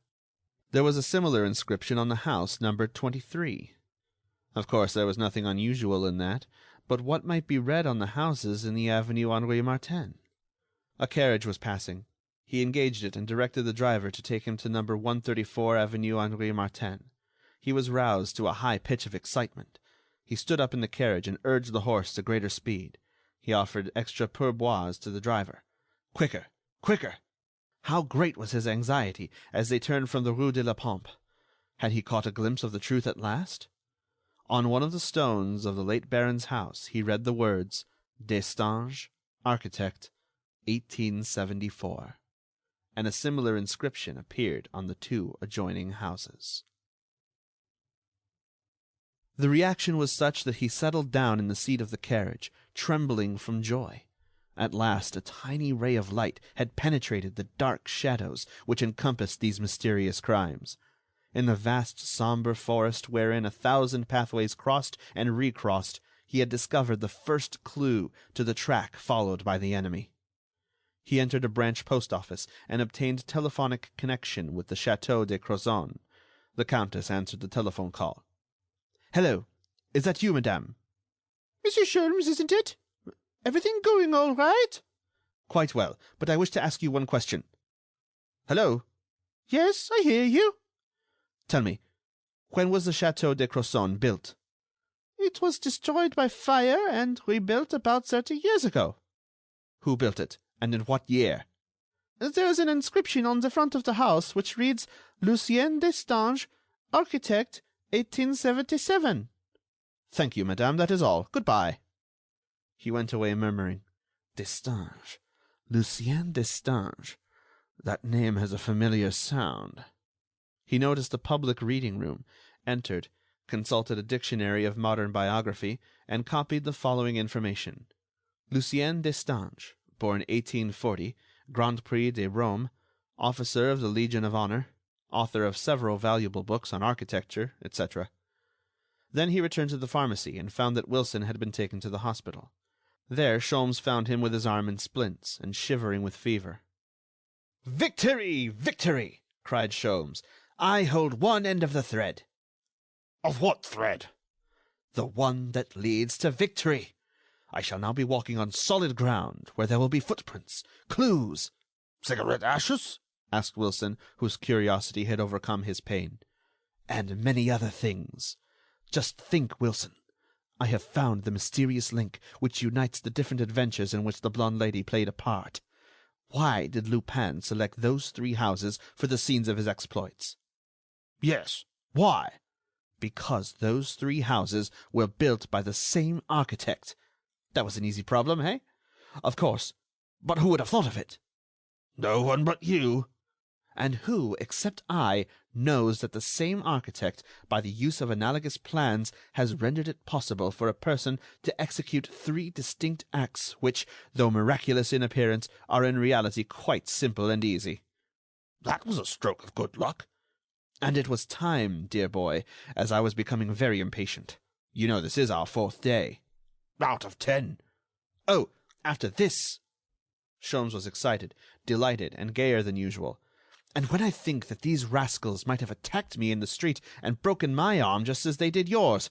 Isn't that so, Wilson?" Wilson simply shivered at the horrible thought. Sholmes continued, "We must profit by the lesson. I can see, Wilson, that we were wrong to try and fight Lupin in the open, and leave ourselves exposed to his attacks." "I can see it, and feel it, too, in my broken arm," said Wilson. "You have one consolation, Wilson. That is, that I escaped. Now I must be doubly cautious. In an open fight he will defeat me, but if I can work in the dark, unseen by him, I have the advantage, no matter how strong his forces may be." "Ganimard might be of some assistance." "Never. On the day that I can truly say Arsène Lupin is there, I show you the quarry and how to catch it, I shall go and see Ganimard at one of the two addresses that he gave me, his residence in the Rue Pergolese, or at the Suisse Tavern in the Place du Châtelet. But until that time, I shall work alone." He approached the bed, placed his hand on Wilson's shoulder, on the sore one, of course, and said to him, "Take care of yourself, old fellow. Henceforth your role will be to keep 2 or 3 of Arsène Lupin's men busy watching here in vain for my return to inquire about your health. It is a secret mission for you, eh?" "Yes, and I shall do my best to fulfill it conscientiously. Then you do not expect to come here any more?" "What for?" asked Sholmes. "I don't know. Of course, I am getting on as well as possible, but, Herlock, do me a last service. Give me a drink." "A drink?" "Yes, I am dying of thirst, and with my fever—" "To be sure. Directly." He made a pretense of getting some water, perceived a package of tobacco, lighted his pipe, and then, as if he had not heard his friend's request, he went away, whilst Wilson uttered a mute prayer for the inaccessible water. Monsieur Destange.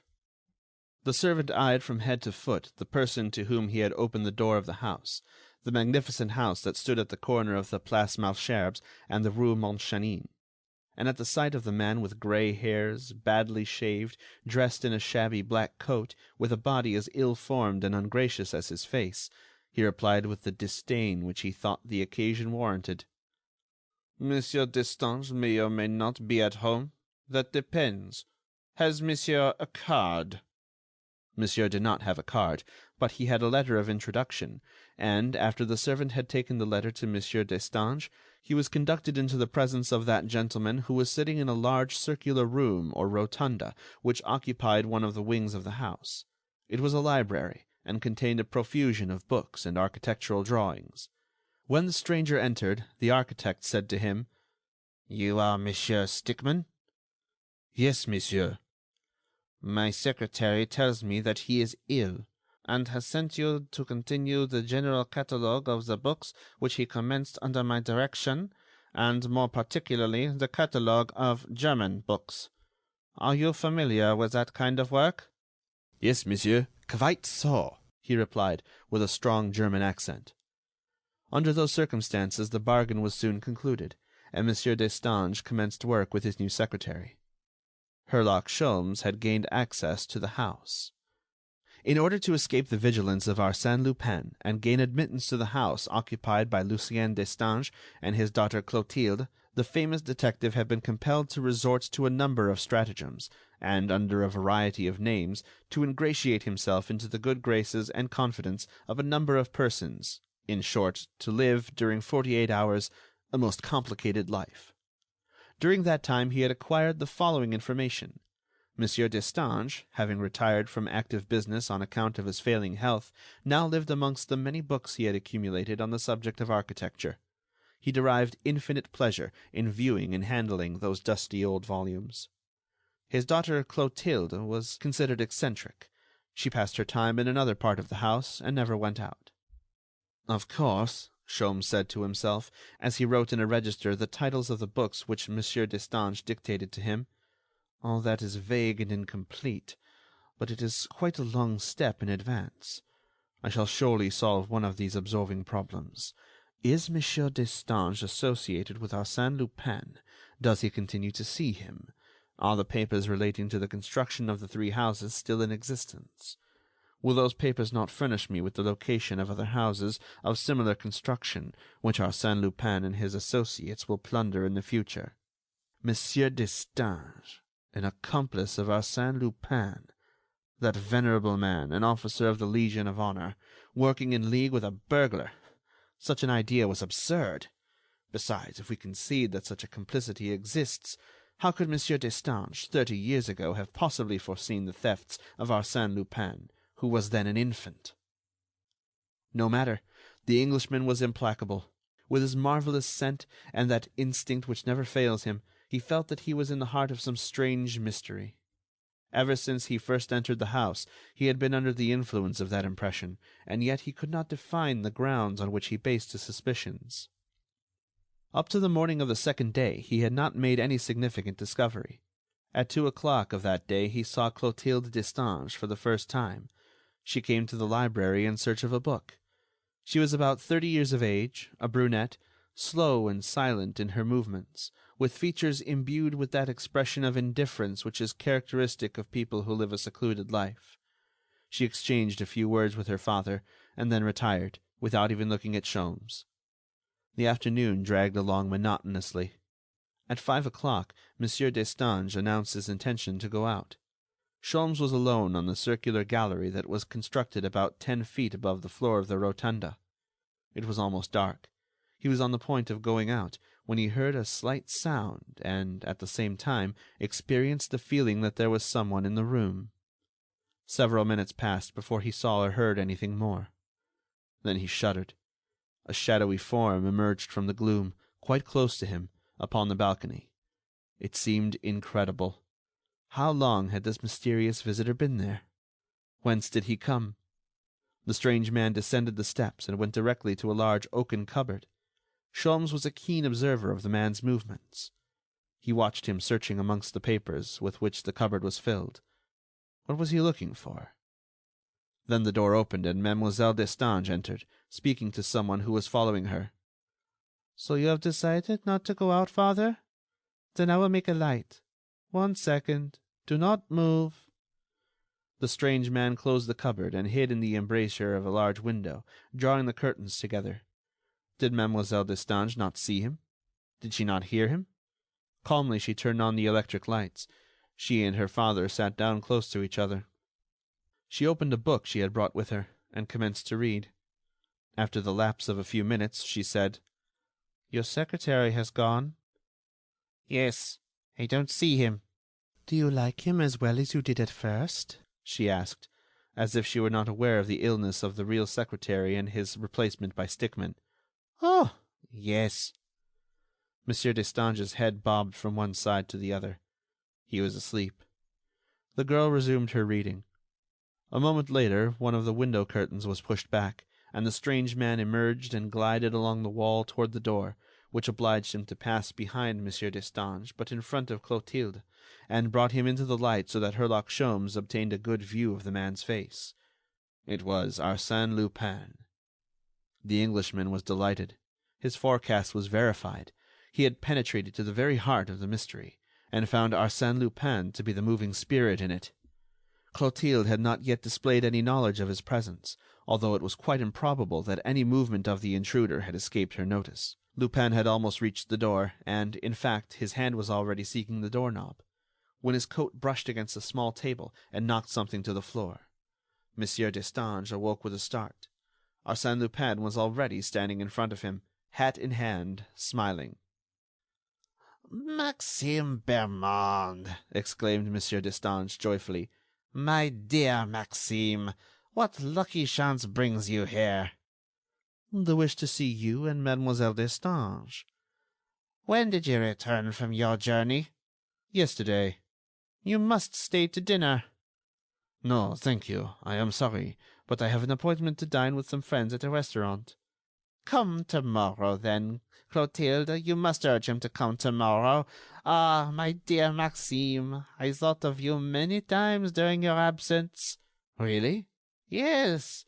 I went through all my old papers in that cupboard, and found our last statement of account." "What account?" Relating to the Avenue Henri Martin. Ah, do you keep such papers? What for? Then the three of them left the room, and continued their conversation in a small parlor which adjoined the library. Is it Lupin? Sholmes asked himself, in a sudden access of doubt. Certainly, from all appearances, it was he, and yet it was also someone else who resembled Arsène Lupin in certain respects, and who still maintained his own individuality, features, and color of hair. Sholmes could hear Lupin's voice in the adjoining room. He was relating some stories at which Monsieur Destange laughed heartily, and which even brought a smile to the lips of the melancholy Clotilde. And each of those smiles appeared to be the reward which Arsène Lupin was seeking, and which he was delighted to have secured. His success caused him to redouble his efforts, and insensibly, at the sound of that clear and happy voice, Clotilde's face brightened and lost that cold and listless expression which usually pervaded it. "They love each other," thought Sholmes.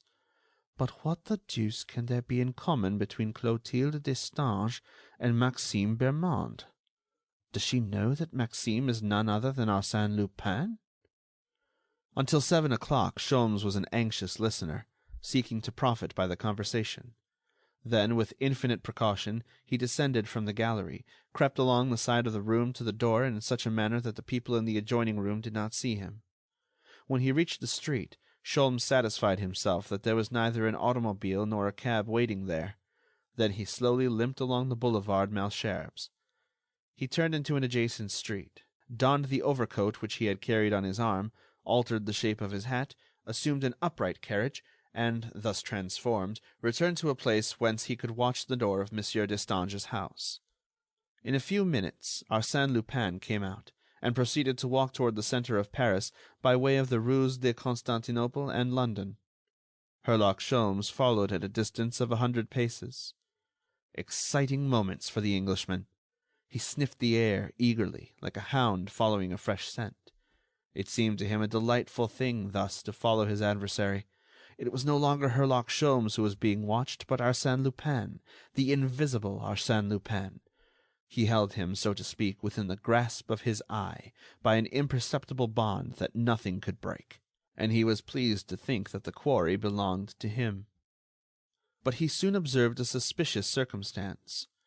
In the intervening space between him and Arsène Lupin, he noticed several people traveling in the same direction, particularly 2 husky fellows in slouch hats on the left side of the street, and 2 others on the right wearing caps and smoking cigarettes.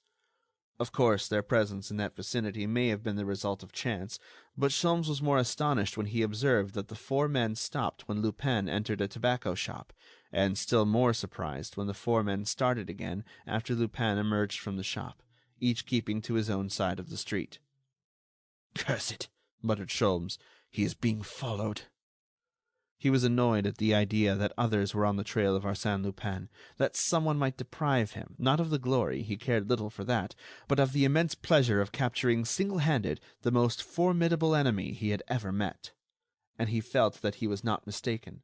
The men presented to Sholmes's experienced eye the appearance and manner of those who, while regulating their gait to that of another, wish to present a careless and natural air. "Is this son of Ganimard's work?" muttered Sholmes. "Is he playing me false?"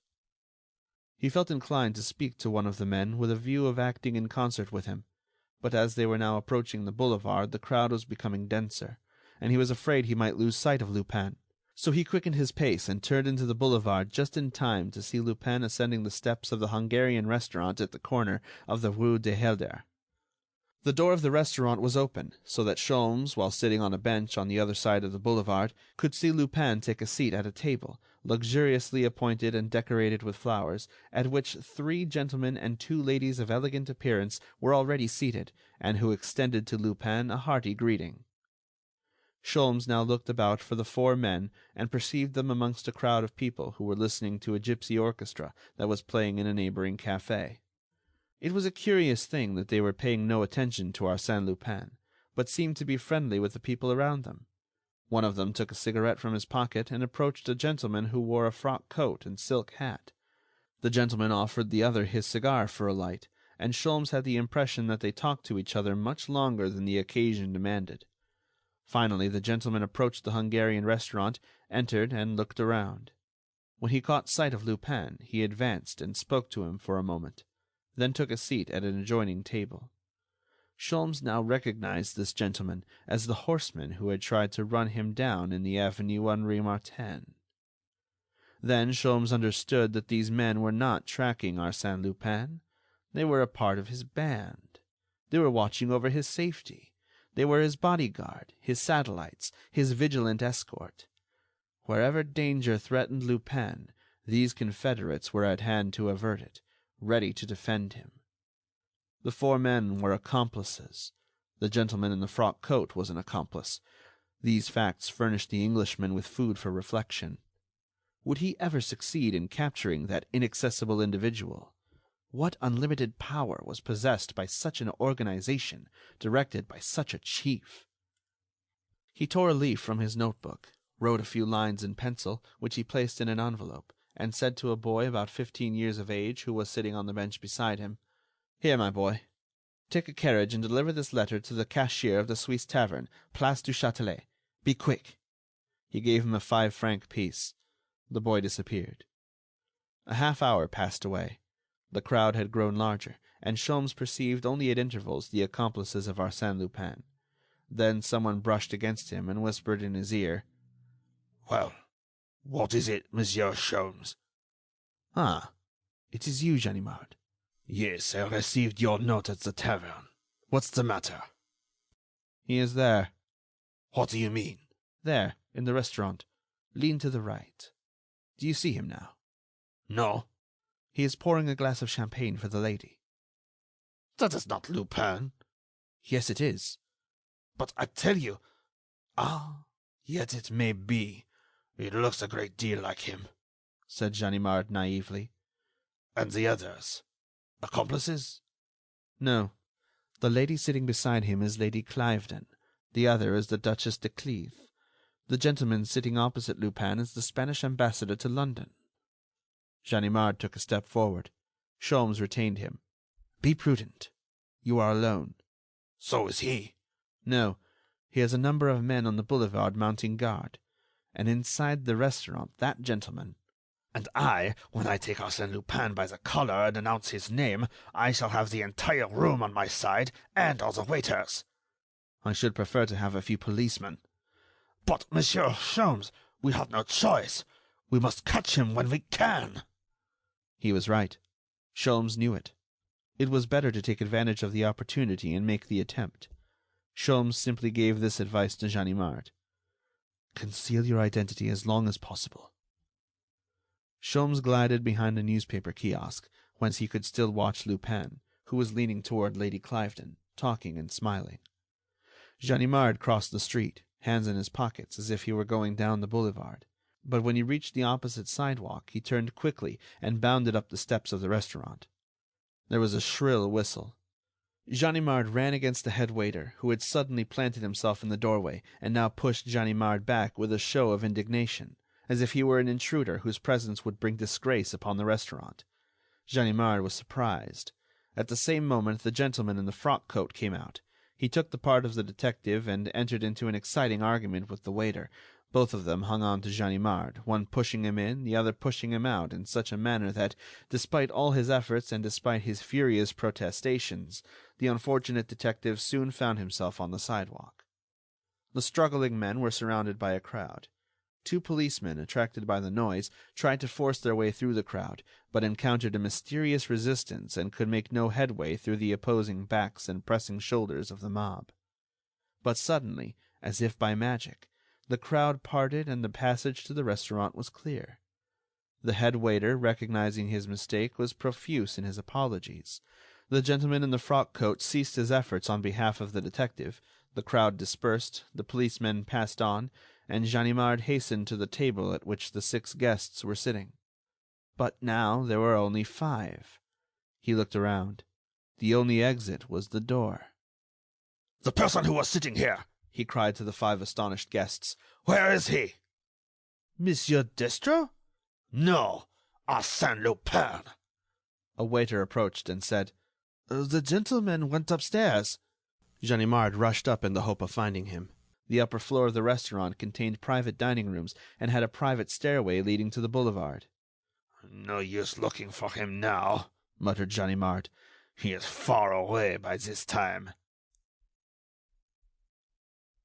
He was not far away. 200 yards at most, in the Madeleine Bastille omnibus, which was rolling along very peacefully with its 3 horses across the Place de l'Opéra toward the Boulevard des Capucins. 2 sturdy fellows were talking together on the platform. On the roof of the omnibus, near the stairs, an old fellow was sleeping. It was Herlock Sholmes.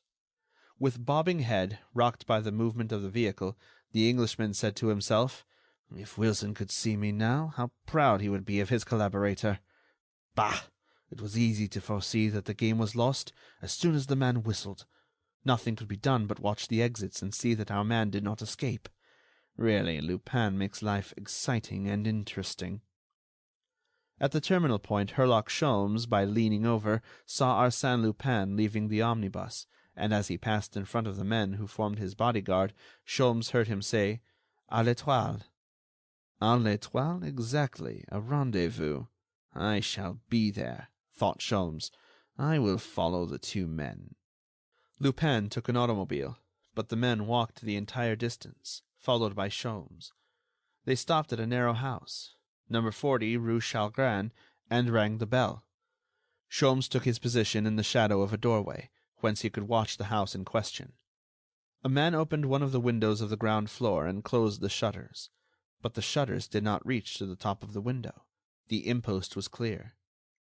At the end of 10 minutes, a gentleman rang at the same door, and a few minutes later another man came. A short time afterward, an automobile stopped in front of the house, bringing 2 passengers, Arsène Lupin and a lady concealed beneath a large cloak and a thick veil. "The blonde lady, no doubt," said Sholmes to himself, as the automobile drove away. Herlock Sholmes now approached the house, climbed to the window ledge, and, by standing on tiptoe, he was able to see through the window above the shutters. What did he see? Arsène Lupin, leaning against the mantel, was speaking with considerable animation. The others were grouped around him, listening to him attentively. Amongst them, Sholmes easily recognized the gentleman in the frock-coat, and he thought one of the other men resembled the head waiter of the restaurant. As to the blonde lady, she was seated in an armchair with her back to the window. "They are holding a consultation," thought Sholmes. "They are worried over the incident at the restaurant and are holding a council of war. Ah, what a master stroke it would be to capture all of them at one fell stroke!" One of them having moved toward the door, Sholmes leaped to the ground and concealed himself in the shadow. The gentleman in the frock-coat and the head waiter left the house. A moment later, a light appeared at the windows of the first floor, but the shutters were closed immediately, and the upper part of the house was dark as well as the lower. "Lupin and the woman are on the ground floor. The 2 confederates live on the upper floor," said Sholmes. Sholmes remained there the greater part of the night, fearing that if he went away Arsène Lupin might leave during his absence. At 4 o'clock, seeing 2 policemen at the end of the street, he approached them, explained the situation, and left them to watch the house. He went to Ganimard's residence in the Rue Pergolese and awakened him. "I have him yet," said Sholmes. "Arsène Lupin?" "Yes." "If you haven't got any better hold on him than you had a while ago, I might as well go back to bed. But we may as well go to the station house." They went to the police station in the Rue Mesnil, and from there to the residence of the commissary, Monsieur Descointres. Then, accompanied by half a dozen policemen, they went to the Rue Chalgrin. "Anything new?" asked Sholmes, addressing the 2 policemen. "Nothing." It was just breaking day when, after taking necessary measures to prevent escape, the commissary rang the bell and commenced to question the concierge. The woman was greatly frightened at this early morning invasion, and she trembled as she replied that there were no tenants on the ground floor. "What? Not a tenant?" exclaimed Ganimard. "No, but on the first floor there are 2 men named Leroux. They have furnished the apartment on the ground floor for some country relations." "A gentleman and lady?" "Yes." "Who came here last night?" "Perhaps, but I don't know. I was asleep. But I don't think so, for the key is here. They did not ask for it." With that key, the commissary opened the door of the ground floor apartment. It comprised only 2 rooms, and they were empty. "Impossible!" exclaimed Sholmes. "I saw both of them in this room." "I don't doubt your word," said the commissary, "but they are not here now." "Let us go to the first floor. They must be there." "The first floor is occupied by two men named Leroux." "We will examine the Messieurs Leroux." They all ascended the stairs, and the commissary rang. At the second ring a man opened the door. He was in his shirt-sleeves. Sholmes recognized him as one of Lupin's bodyguard. The man assumed a furious air. "What do you mean by making such a row at this hour of the morning, waking people up?" But he stopped suddenly, astounded. "God forgive me. Really, gentlemen, I didn't notice who it was. Why, it is Monsieur de Contre. And you, Monsieur Ganimard. What can I do for you?" Ganimard burst into an uncontrollable fit of laughter, which caused him to bend double and turn black in the face. "Oh, it is you, Leroux," he stammered. "Oh, this is too funny. Leroux, an accomplice of Arsène Lupin. Oh, I shall die. And your brother, Leroux, where is he?" "Edmond," called the man, "it is Ganimard who has come to visit us." Another man appeared, and at sight of him, Ganimard's mirth redoubled. Oh, we had no idea of this. Ah, my friends, you're in a bad fix now. Who would have ever suspected it?" Turning to Sholmes, Ganimard introduced the man. "Victor Leroux, a detective from our office, one of the best men in the Iron Brigade. Edmond Leroux, chief clerk in the anthropometric service." End of chapter 4.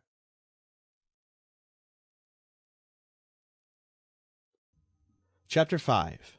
An Abduction. Herlock Sholmes said nothing.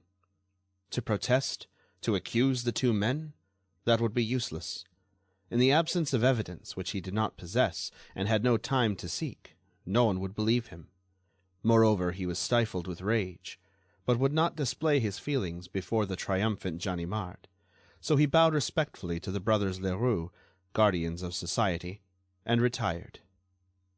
In the vestibule he turned toward a low door which looked like the entrance to a cellar, and picked up a small red stone.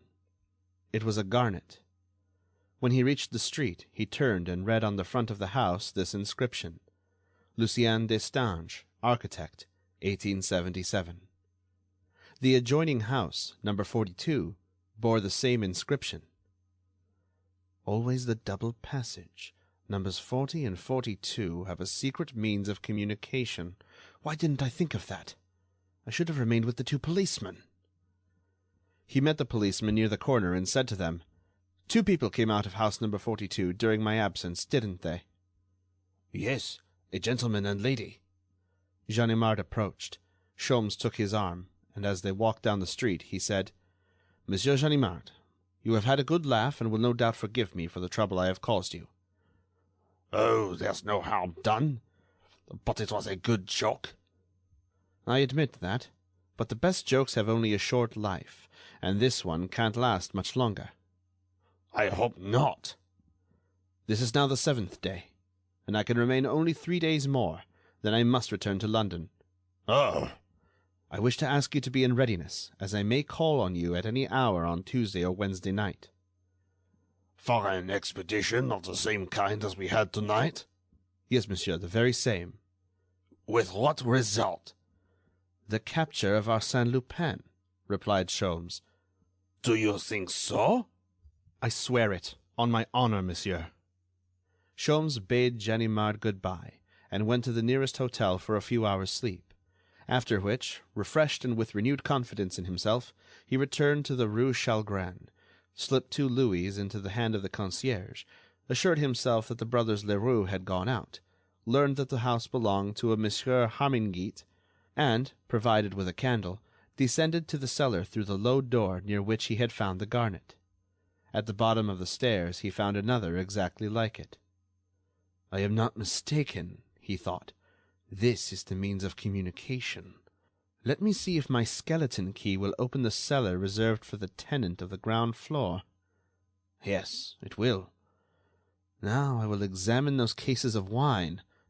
Oh, here are some places where the dust has been cleared away, and some footprints on the ground." A slight noise caused him to listen attentively. Quickly he pushed the door shut, blew out his candle, and hid behind a pile of empty wine cases. After a few seconds he noticed that a portion of the wall swung on a pivot. The light of a lantern was thrown into the cellar. An arm appeared. Then a man entered. He was bent over, as if he were searching for something. He felt in the dust with his fingers, and several times he threw something into a cardboard box that he carried in his left hand.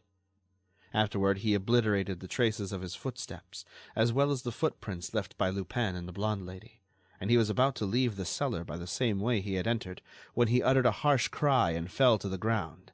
Sholmes had leaped upon him. It was the work of a moment, and in the simplest manner in the world the man found himself stretched on the ground, bound and handcuffed. The Englishman leaned over him and said, "Have you anything to say? To tell what you know?" The man replied by such an ironical smile that Sholmes realized the futility of questioning him. So he contented himself by exploring the pockets of his captive, but he found only a bunch of keys, a handkerchief, and the small cardboard box which contained a dozen garnets similar to those which Sholmes had found. Then what was he to do with the man? Wait until his friends came to help and deliver all of them to the police? What good would that do? What advantage would that give him over Lupin? He hesitated, but an examination of the box decided the question. The box bore this name and address: Lénard, jeweler, Rue de la Paix. He resolved to abandon the man to his fate. He locked the cellar and left the house. At a branch post office he sent a telegram to Monsieur Destange, saying that he would not come that day. Then he went to see the jeweler, and, handing him the garnets, said, "Madame sent me with these stones. She wishes to have them reset." Sholmes had struck the right key. The jeweler replied, "Certainly. The lady telephoned to me. She said she would be here today." Sholmes established himself on the sidewalk to wait for the lady. But it was 5 o'clock when he saw a heavily veiled lady approach and enter the store. Through the window he saw her place on the counter a piece of antique jewelry set with garnets. She went away almost immediately, walking quickly, and passed through streets that were unknown to the Englishman. As it was now almost dark, he walked close behind her and followed her into a 5-story house of double flats, and, therefore, occupied by numerous tenants. At the second floor she stopped and entered. 2 minutes later the Englishman commenced to try the keys on the bunch he had taken from the man in the Rue Chalgrin. The 4th key fitted the lock. Notwithstanding the darkness of the rooms, he perceived that they were absolutely empty, as if unoccupied, and the various doors were standing open so that he could see all the apartments. At the end of a corridor he perceived a ray of light, and, by approaching on tiptoe and looking through the glass door, he saw the veiled lady who had removed her hat and dress and was now wearing a velvet dressing-gown. The discarded garments were lying on the only chair in the room, and a lighted lamp stood on the mantel. Then he saw her approach the fireplace and press what appeared to be the button of an electric bell. Immediately the panel to the right of the fireplace moved and slowly glided behind the adjoining panel, thus disclosing an opening large enough for a person to pass through. The lady disappeared through this opening, taking the lamp with her. The operation was a very simple one. Sholmes adopted it and followed the lady. He found himself in total darkness, and immediately he felt his face brushed by some soft articles. He lighted a match and found that he was in a very small room, completely filled with cloaks and dresses suspended on hangers. He picked his way through until he reached a door that was draped with a portière. He peeped through, and behold, the blonde lady was there, under his eyes, and almost within reach of his hand. She extinguished the lamp and turned on the electric lights. Then, for the first time, Herlock Sholmes obtained a good look at her face. He was amazed. The woman whom he had overtaken after so much trouble and after so many tricks and maneuvers was none other than Clotilde Destange. Clotilde Destange, the assassin of the Baron d'Hautrec and the thief who stole the blue diamond! Clotilde Destange, the mysterious friend of Arsène Lupin, and the blonde lady. Yes, I'm only a stupid ass, thought Herlock Sholmes at that moment. Because Lupin's friend was a blonde and Clotilde is a brunette, I never dreamed that they were the same person. How could the blonde lady remain a blonde after the murder of the Baron and the theft of the diamond? Sholmes could see a portion of the room. It was a boudoir, furnished with the most delightful luxury and exquisite taste, and adorned with beautiful tapestries and costly ornaments. A mahogany couch, upholstered in silk, was located on the side of the room opposite the door at which Sholmes was standing. Clotilde was sitting on this couch, motionless, her face covered by her hands. Then he perceived that she was weeping. Great tears rolled down her pale cheeks and fell, drop by drop, on the velvet corsage.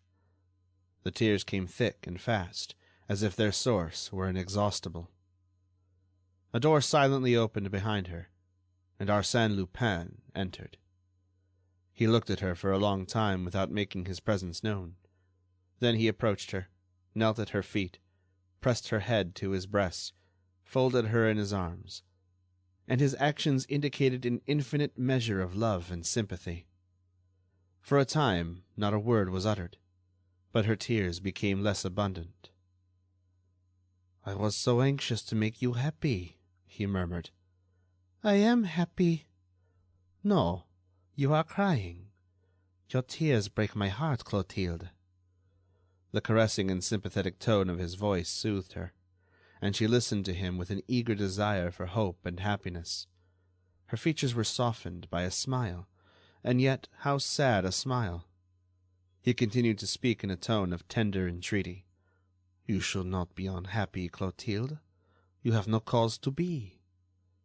She displayed her delicate white hands and said solemnly, "Yes, Maxime. So long as I see those hands, I shall be sad." "Why?" "They are stained with blood."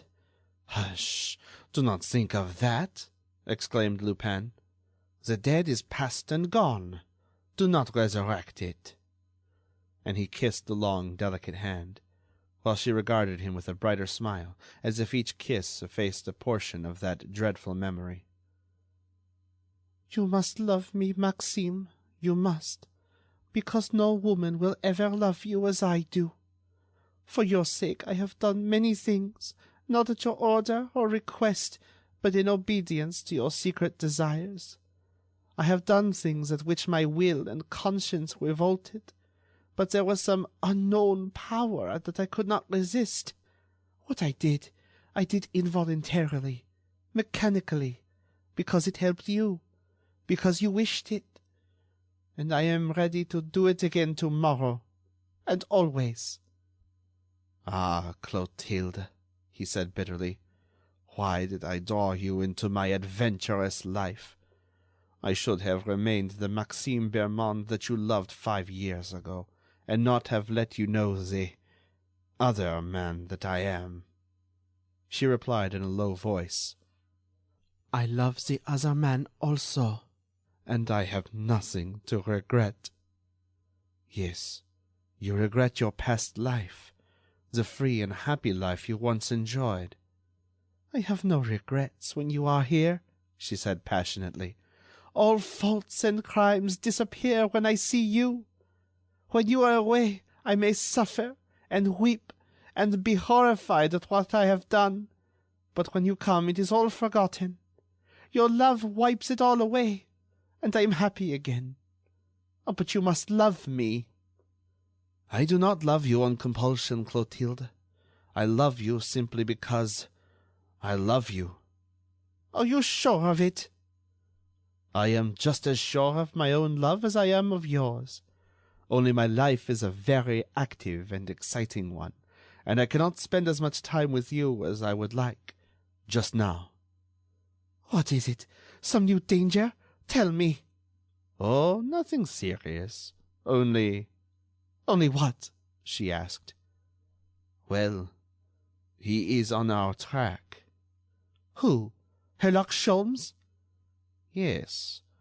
It was he who dragged Ganimard into that affair at the Hungarian restaurant, It was he who instructed the two policemen to watch the house in the Rue Chalgrin. I have proof of it. Ganimard searched the house this morning, and Sholmes was with him. Besides. Besides? What? Well, there is another thing. One of our men is missing. Who? Jean Noir. The concierge? Yes. Why, I sent him to the Rue Chalgrin this morning to pick up the garnets that fell out of my brooch. There is no doubt, then, that Sholmes caught him. No, the garnets were delivered to the jeweler in the Rue de la Paix. Then what has become of him? Oh, Maxime, I am afraid. There is nothing to be afraid of.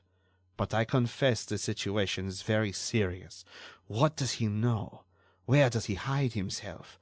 His isolation is his strong card. I cannot reach him. What are you going to do? Act with extreme prudence, Clotilde. Some time ago I decided to change my residence to a safer place, and Sholmes' appearance on the scene has prompted me to do so at once.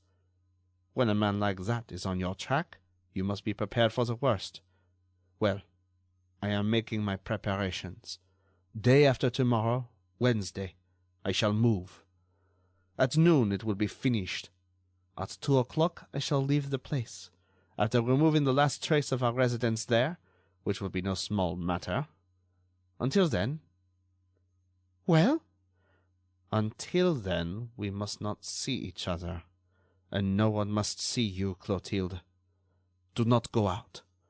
I have no fear for myself, but I have for you. That Englishman cannot possibly reach me. I am not so sure of that. He is a dangerous man. Yesterday I came here to search the cupboard that contains all of Monsieur Destange's old papers and records. There is danger there. There is danger everywhere.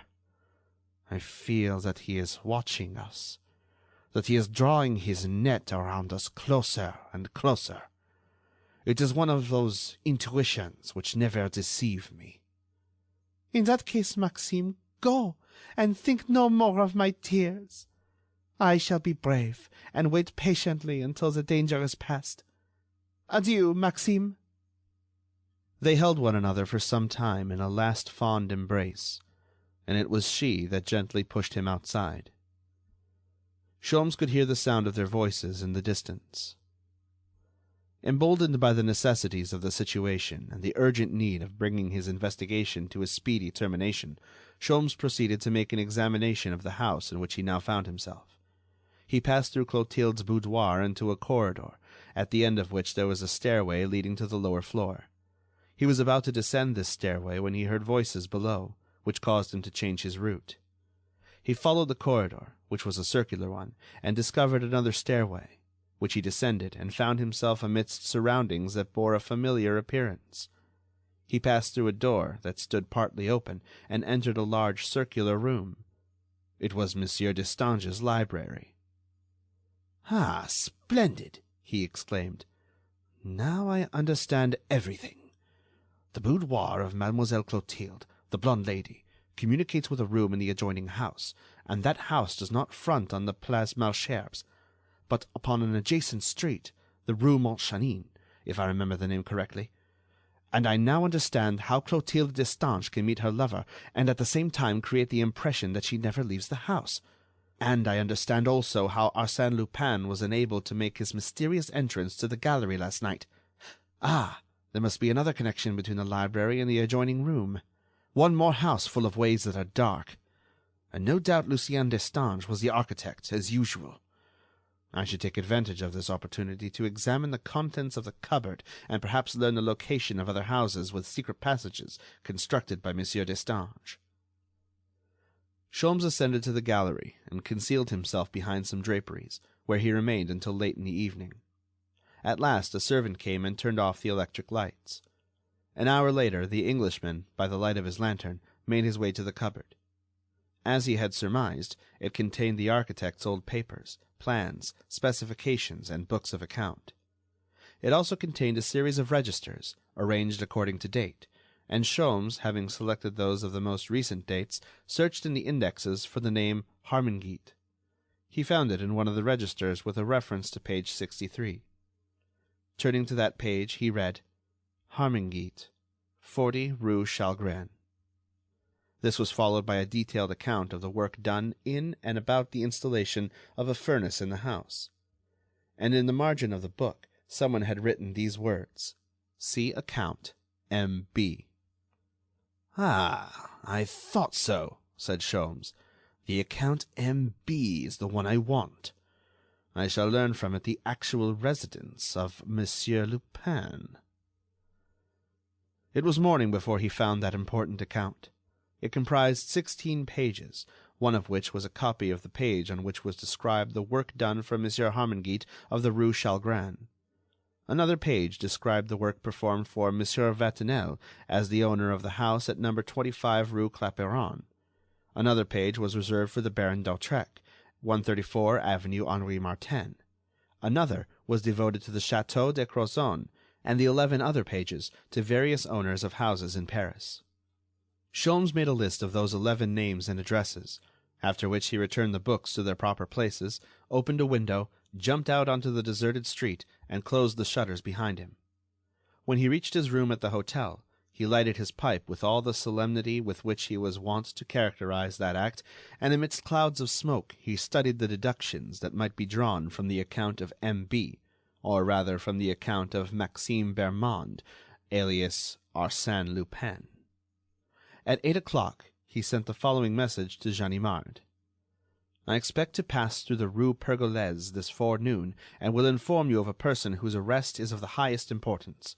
In any event, be at home tonight and tomorrow until noon, and have at least 30 men at your service. Then he engaged an automobile at the stand on the boulevard, choosing one whose chauffeur looked good-natured but dull-witted, and instructed him to drive to the Place Malesherbes, where he stopped him about 100 feet from Monsieur Destange's house. "My boy, close your carriage," he said to the chauffeur. "Turn up the collar of your coat, for the wind is cold, and wait patiently. At the end of an hour and a half, crank up your machine. When I return, we will go to the Rue Pergolese." As he was ascending the steps leading to the door, a doubt entered his mind. Was it not a mistake on his part to be spending his time on the affairs of the blonde lady, while Arsène Lupin was preparing to move? Would he not be better engaged in trying to find the abode of his adversary among the 11 houses on this list? "Ah," he exclaimed, "when the blonde lady becomes my prisoner, I shall be master of the situation." And he rang the bell. Monsieur Destange was already in the library. They had only been working a few minutes when Clotilde entered, bade her father good morning, entered the adjoining parlor, and sat down to write. From his place, Sholmes could see her leaning over the table, and from time to time absorbed in deep meditation. After a short time he picked up a book and said to Monsieur Destange, "Here is a book that Mademoiselle Destange asked me to bring to her when I found it." He went into the little parlor, stood before Clotilde in such a manner that her father could not see her, and said, "I am Monsieur Stickmann, your father's new secretary." "Ah," said Clotilde without moving, "my father has changed his secretary? I didn't know it." "Yes, mademoiselle, and I desire to speak with you." "Kindly take a seat, monsieur. I have finished." She added a few words to her letter, signed it, enclosed it in the envelope, sealed it, pushed her writing material away, rang the telephone, got in communication with her dressmaker, asked the latter to hasten the completion of a traveling dress, as she required it at once, and then, turning to Sholmes, she said, "I am at your service, monsieur. But do you wish to speak before my father? Would not that be better?" "No, mademoiselle, and I beg of you, do not raise your voice. It is better that Monsieur Destange should not hear us." "For whose sake is it better?" "Yours, mademoiselle." "I cannot agree to hold any conversation with you that my father may not hear." "But you must agree to this. It is imperative." Both of them arose, eye to eye. She said, "Speak, monsieur." Still standing, he commenced. "You will be so good as to pardon me if I am mistaken on certain points of secondary importance. I will guarantee, however, the general accuracy of my statements." Can we not dispense with these preliminaries, monsieur? Or are they necessary?" Sholmes felt the young woman was on her guard, so he replied, "Very well, I will come to the point. 5 years ago, your father made the acquaintance of a certain young man called Maxime Bermond, who was introduced as a contractor or an architect. I am not sure which it was, but it was one or the other. Monsieur Destange took a liking to the young man, and as the state of his health compelled him to retire from active business, he entrusted to Monsieur Bermond the execution of certain orders he had received from some of his old customers, and which seemed to come within the scope of Monsieur Bermond's ability." Herlock Sholmes stopped. It seemed to him that the girl's pallor had increased, yet there was not the slightest tremor in her voice when she said, "I know nothing about the circumstances to which you refer, monsieur, and I do not see in what way they can interest me." "In this way, mademoiselle. You know, as well as I, that Maxime Bermond is also known by the name of Arsène Lupin." She laughed and said, "Nonsense! Arsène Lupin? Maxime Bermond is Arsène Lupin? Oh, no, it isn't possible." "I have the honor to inform you of that fact, and since you refuse to understand my meaning, I will add that Arsène Lupin has found in this house a friend, more than a friend, and accomplice, blindly and passionately devoted to him." Without emotion, or at least with so little emotion that Sholmes was astonished at her self-control, she declared, "I do not understand your object, monsieur, and I do not care to. But I command you to say no more, and leave this house." "I have no intention of forcing my presence on you," replied Sholmes, with equal sang-froid. "But I shall not leave this house alone." "And who will accompany you, monsieur?" "You will." "I?" "Yes, mademoiselle, we will leave this house together, and you will follow me without one word of protest." The strange feature of the foregoing interview was the absolute coolness of the two adversaries. It bore no resemblance to an implacable duel between two powerful wills. But, judging solely from their attitude and the tone of their voices, an onlooker would have supposed their conversation to be nothing more serious than a courteous argument over some impersonal subject. Clotilde resumed her seat without deigning to reply to the last remark of Herlock Sholmes, except by a shrug of her shoulders. Sholmes looked at his watch and said, "It is 10:30. We will leave here in 5 minutes." "Perhaps." "If not, I shall go to Monsieur Destange and tell him—" "What?" "The truth. I will tell him of the vicious life of Maxime Bermond, and I will tell him of the double life of his accomplice." "Of his accomplice?" "Yes, of the woman known as the Blonde Lady, of the woman who was blonde." "What proofs will you give him?" "I will take him to the Rue Chalgrin, and show him the secret passage made by Arsène Lupin's workmen, while doing the work of which he had the control, between the houses numbered 40 and 42, the passage which you and he used 2 nights ago." "Well?" "I will then take Monsieur Destange to the house of Monsieur Detinan. We will descend the servants' stairway which was used by you and Arsène Lupin when you escaped from Ganimard, and we will search together the means of communication with the adjoining house, which fronts on the Boulevard des Batignolles, and not upon the Rue Clapeyron." "Well?" "I will take Monsieur Destange to the Château de Crozon, and it will be easy for him, who knows the nature of the work performed by Arsène Lupin in the restoration of the château, to discover the secret passages constructed there by his workmen. It will thus be established that those passages allowed the blonde lady to make a nocturnal visit to the Countess's room and take the blue diamond from the mantel, and, 2 weeks later, by similar means, to enter the room of Herr Bleichen and conceal the blue diamond in his tooth-powder. A strange action, I confess. A woman's revenge, perhaps, but I don't know, and I don't care." "Well?" "After that," said Herlock Sholmes, in a more serious tone, "I will take Monsieur Destange to 134 Avenue Henri Martin, and we will learn how the Baron d'Hautrec—" "No, no, keep quiet," stammered the girl, struck with a sudden terror. "I forbid you. You dare to say that it was I? You accuse me? I accuse you of having killed the Baron d'Hautrec. No, it is a lie. You killed the Baron d'Hautrec, mademoiselle. You entered his service under the name of Antoinette Bréhat, for the purpose of stealing the blue diamond, and you killed him. Keep quiet, monsieur, she implored him. Since you know so much, you must know that I did not murder the Baron. I did not say that you murdered him, mademoiselle. Baron d'Hautrec was subject to fits of insanity that only Sister Auguste could control. She told me so herself. In her absence, he must have attacked you, and in the course of the struggle, you struck him in order to save your own life. Frightened at your awful situation, you rang the bell, and fled without even taking the blue diamond from the finger of your victim. A few minutes later, you returned with one of Arsène Lupin's accomplices, who was a servant in the adjoining house.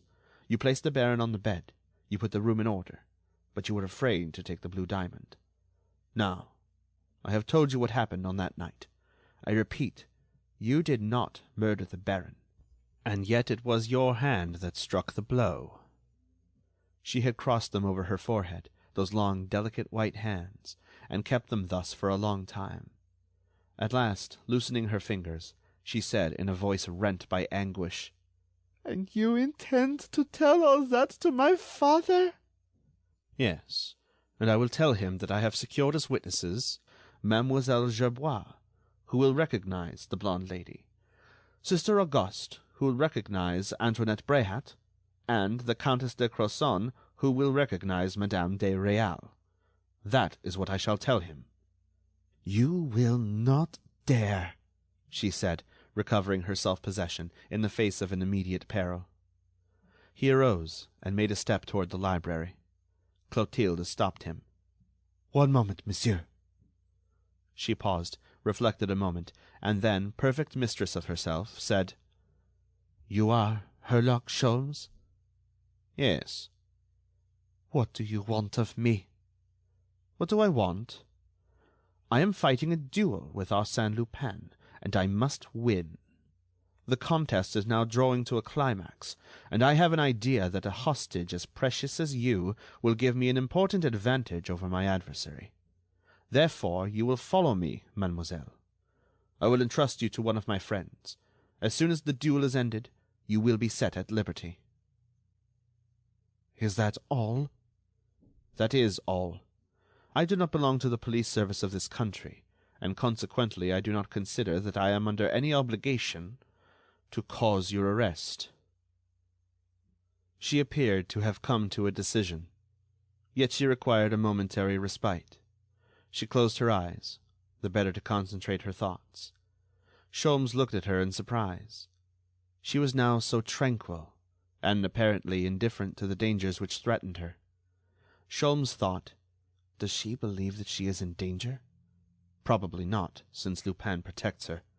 She has confidence in him. She believes that Lupin is omnipotent and infallible."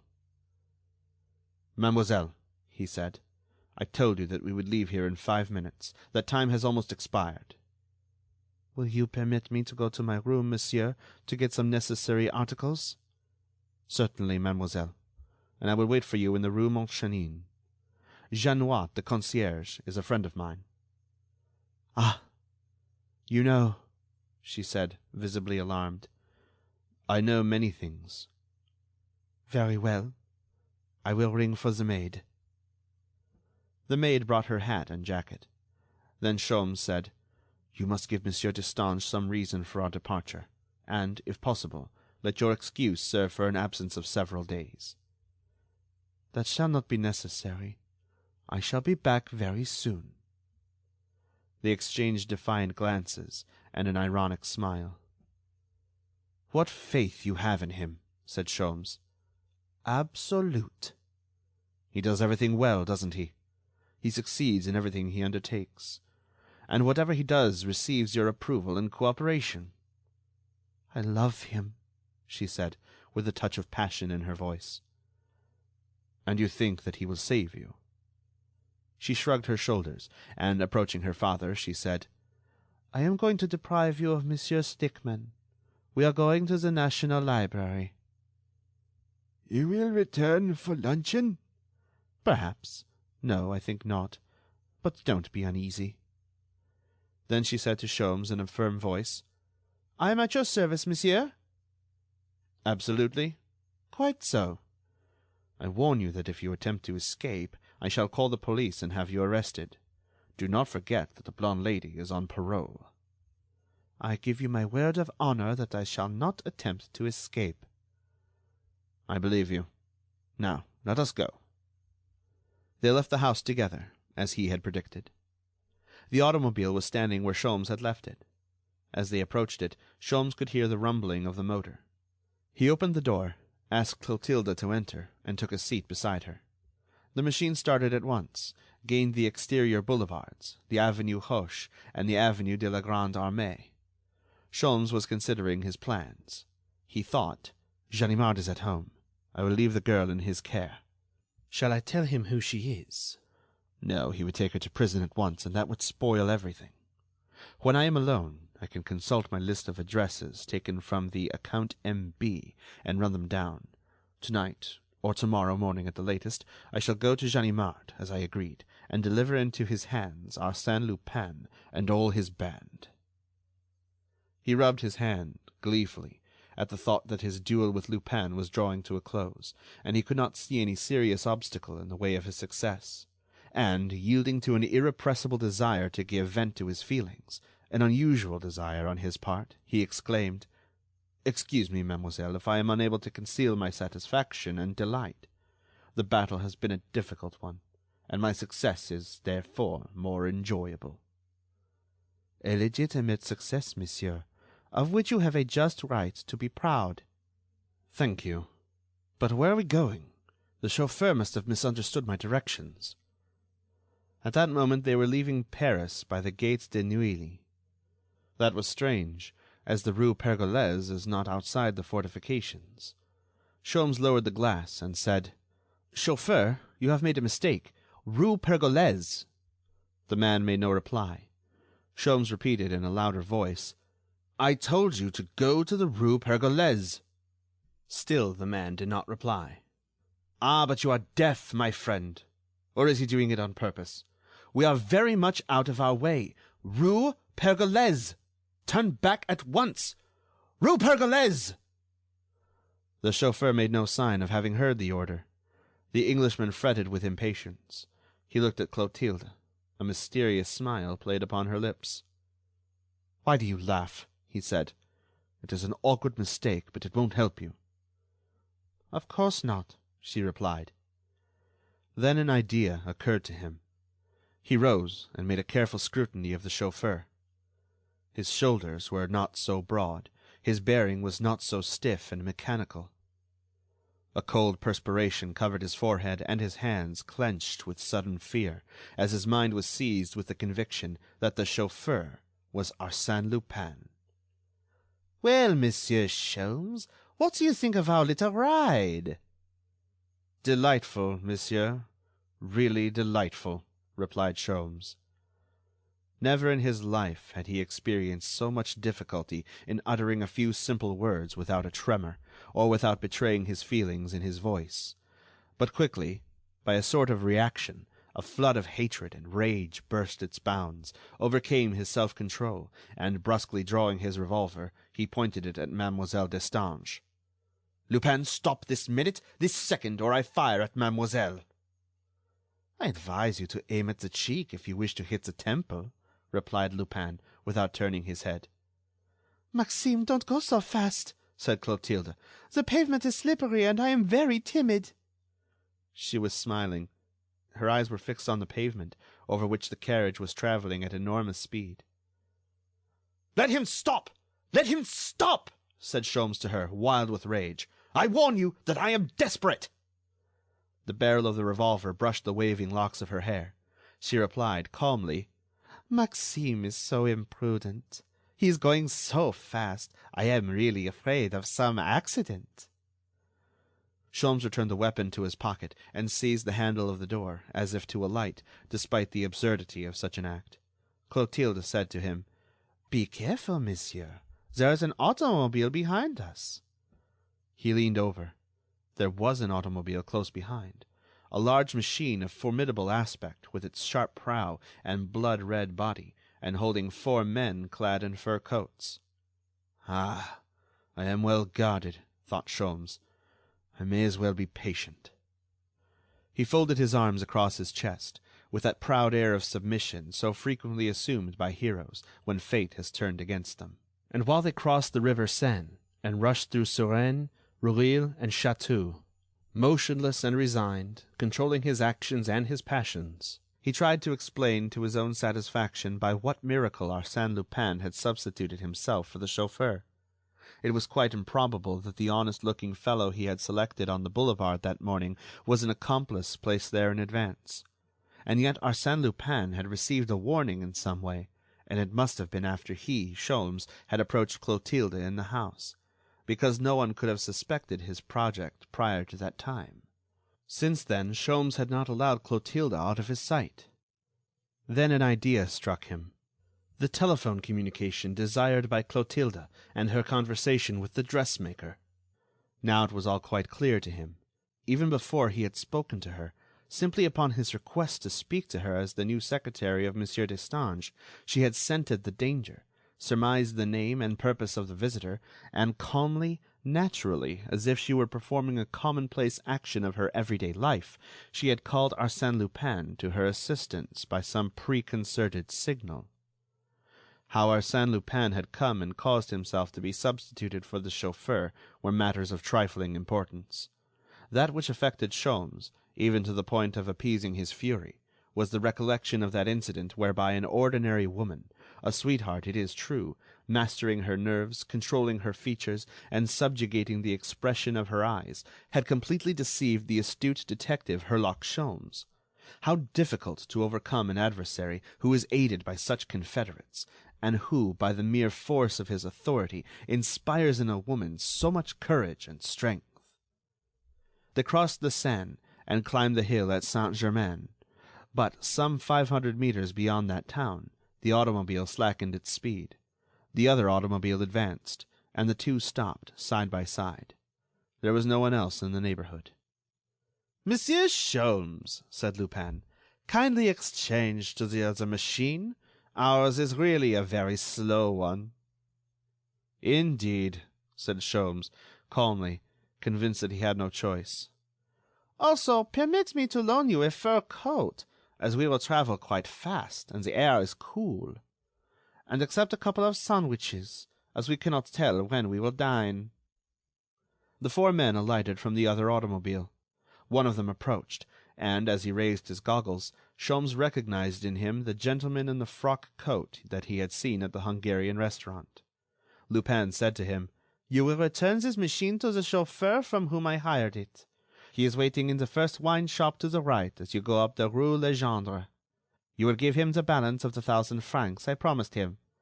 Ah, yes, kindly give your goggles to Monsieur Sholmes." He talked to Mademoiselle Destange for a moment, then took his place at the wheel and started, with Sholmes at his side and one of his men behind him. Lupin had not exaggerated when he said, "We will travel quite fast." From the beginning he set a breakneck pace. The horizon rushed to meet them, as if attracted by some mysterious force, and disappeared instantly, as though swallowed up in an abyss, into which many other things, such as trees, houses, fields, and forests, were hurled with the tumultuous fury and haste of a torrent as it approached the cataract. Sholmes and Lupin did not exchange a word. Above their heads the leaves of the poplars made a great noise, like the waves of the sea, rhythmically arranged by the regular spacing of the trees. And the towns swept by like spectres. Monteau, Vernon, Gaillon, from one hill to the other, from Bon Secours to Chanteloup, Rouen, its suburbs, its harbor, its miles of wharves, Rouen seemed like the straggling street of a country village. And this was Duclair, Caudebec, the country of Caux, which they skimmed over in their terrific flight, and Lillebonne, and Quilleboeuf. Then suddenly they found themselves on the banks of the Seine, at the extremity of a little wharf, beside which lay a staunch sea-going yacht that emitted great volumes of black smoke from its funnel. The automobile stopped. In 2 hours they had traveled over 40 leagues. A man wearing a blue uniform and a gold-laced cap came forward and saluted. Lupin said to him, "All ready, Captain? Did you receive my telegram?" "Yes, I got it." "Is the Swallow ready?" "Yes, monsieur." "Come, Monsieur Sholmes." The Englishman looked around, saw a group of people on the terrace in front of a café, hesitated a moment. Then, realizing that before he could secure any assistance he would be seized, carried aboard, and placed in the bottom of the hold, he crossed the gangplank and followed Lupin into the captain's cabin. It was quite a large room, scrupulously clean, and presented a cheerful appearance with its varnished woodwork and polished brass. Lupin closed the door, and addressed Sholmes abruptly and almost rudely, as he said, "Well, what do you know?" "Everything." "Everything? Come, be precise." His voice contained no longer that polite, if ironical tone which he had affected when speaking to the Englishman. Now his voice had the imperious tone of a master accustomed to command and accustomed to be obeyed, even by a Herlock Sholmes. They measured each other by their looks. Enemies now, open and implacable foes. Lupin spoke again, but in a milder tone. "I have grown weary of your pursuit, and do not intend to waste any more time in avoiding the traps you lay for me. I warn you that my treatment of you will depend on your reply. Now, what do you know?" "Everything, monsieur." Arsène Lupin controlled his temper and said in a jerky manner, "I will tell you what you know. You know that, under the name of Maxime Bermond, I have improved 15 houses that were originally constructed by Monsieur Destange." "Yes." "Of those 15 houses, you have seen 4. "Yes." "And you have a list of the other 11. "Yes." You made that list at Monsieur Destange's house on that night, no doubt." "Yes." "And you have an idea that among those 11 houses there is one that I have kept for the use of myself and my friends, and you have entrusted to Ganimard the task of finding my retreat." "No." "What does that signify?" "It signifies that I choose to act alone, and do not want his help."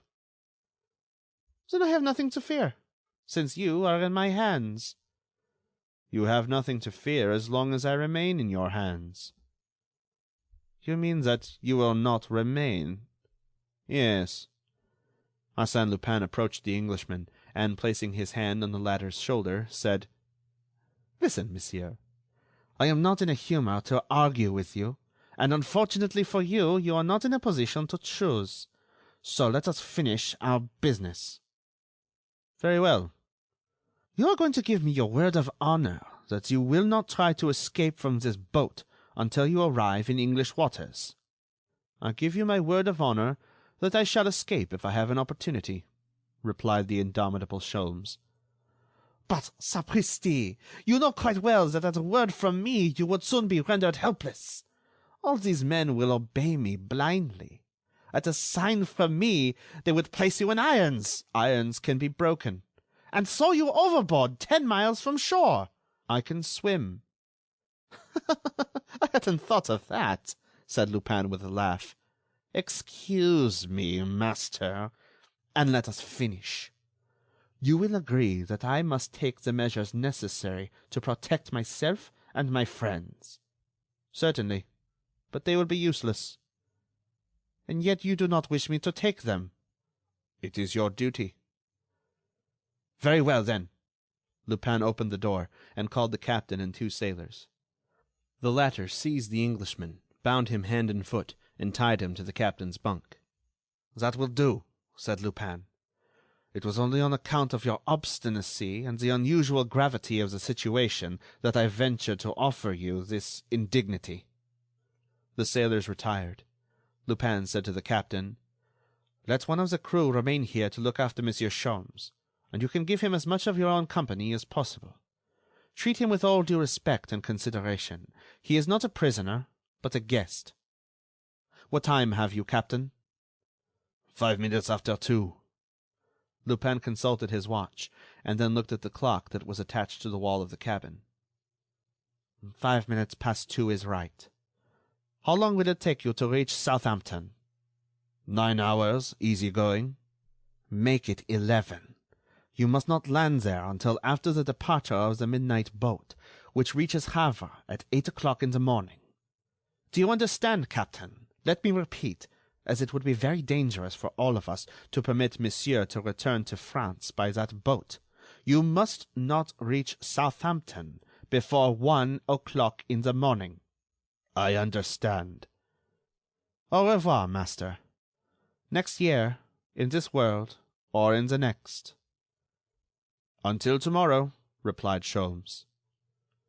A few minutes later, Sholmes heard the automobile going away, and at the same time the steam puffed violently in the depths of the Swallow.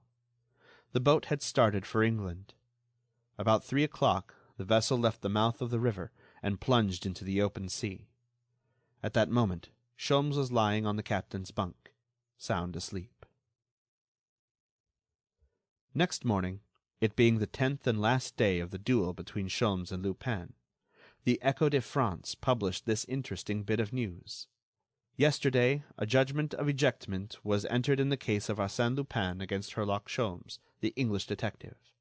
Although signed at noon, the judgment was executed the same day.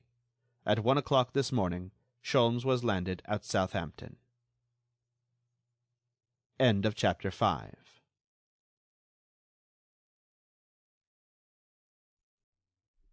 Chapter 6. Second arrest of Arsène Lupin. Since 8 o'clock, a dozen moving vans had encumbered the Rue Crevaux between the Avenue du Bois de Boulogne and the Avenue Bugeaud. Monsieur Félix Davy was leaving the apartment in which he lived on the 4th floor of number 8, and Monsieur Dubreuil, who had united into a single apartment the 5th floor of the same house and the 5th floor of the 2 adjoining houses, was moving on the same day, a mere coincidence since the gentlemen were unknown to each other, the vast collection of furniture regarding which so many foreign agents visited him every day. A circumstance which had been noticed by some of the neighbors, but was not spoken of until later, was this. None of the 12 vans bore the name and address of the owner, and none of the men accompanying them visited the neighboring wine shops. They worked so diligently that the furniture was all out by 11 o'clock. Nothing remained but those scraps of papers and rags that are always left behind in the corners of the empty rooms. Monsieur Félix Davy, an elegant young man, dressed in the latest fashion, carried in his hand a walking stick, the weight of which indicated that its owner possessed extraordinary biceps. Monsieur Félix Davy walked calmly away and took a seat on a bench in the Avenue du Bois de Boulogne, facing the Rue Pergolese. Close to him, a woman, dressed in a neat but inexpensive costume, was reading a newspaper, whilst a child was playing with a shovel in a heap of sand. After a few minutes, Félix Davy spoke to the woman, without turning his head. Ganimard. Went out at 9 o'clock this morning. Where? To police headquarters. Alone? Yes. No telegram during the night? No. Do they suspect you in the house? No. I do some little things for Madame Ganimard, and she tells me everything her husband does. I have been with her all morning. Very well. Until further orders, come here every day at 11 o'clock. He rose and walked away in the direction of the Dauphine Gate, stopping at the Chinese pavilion, where he partook of a frugal repast consisting of 2 eggs with some fruit and vegetables. Then he returned to the Rue Crevaux and said to the concierge, "I will just glance through the rooms and then give you the keys." He finished his inspection of the room that he had used as a library. Then he seized the end of a gas pipe which hung down the side of the chimney. The pipe was bent and a hole made in the elbow. To this hole he fitted a small instrument in the form of an ear trumpet and blew into it. A slight whistling sound came by way of reply. Placing the trumpet to his mouth, he said, "Anyone around, Dubreuil?" No. "May I come up?" Yes. He returned the pipe to its place, saying to himself, "How progressive we are! Our century abounds with little inventions which render life really charming and picturesque, and so amusing. especially when a person knows how to enjoy life as I do." He turned one of the marble moldings of the mantel, and the entire half of the mantel moved, and the mirror above it glided in invisible grooves, disclosing an opening and the lower steps of a stairs built in the very body of the chimney, all very clean and complete. The stairs were constructed of polished metal, and the walls of white tiles. He ascended the steps, and at the 5th floor there was the same opening in the chimney.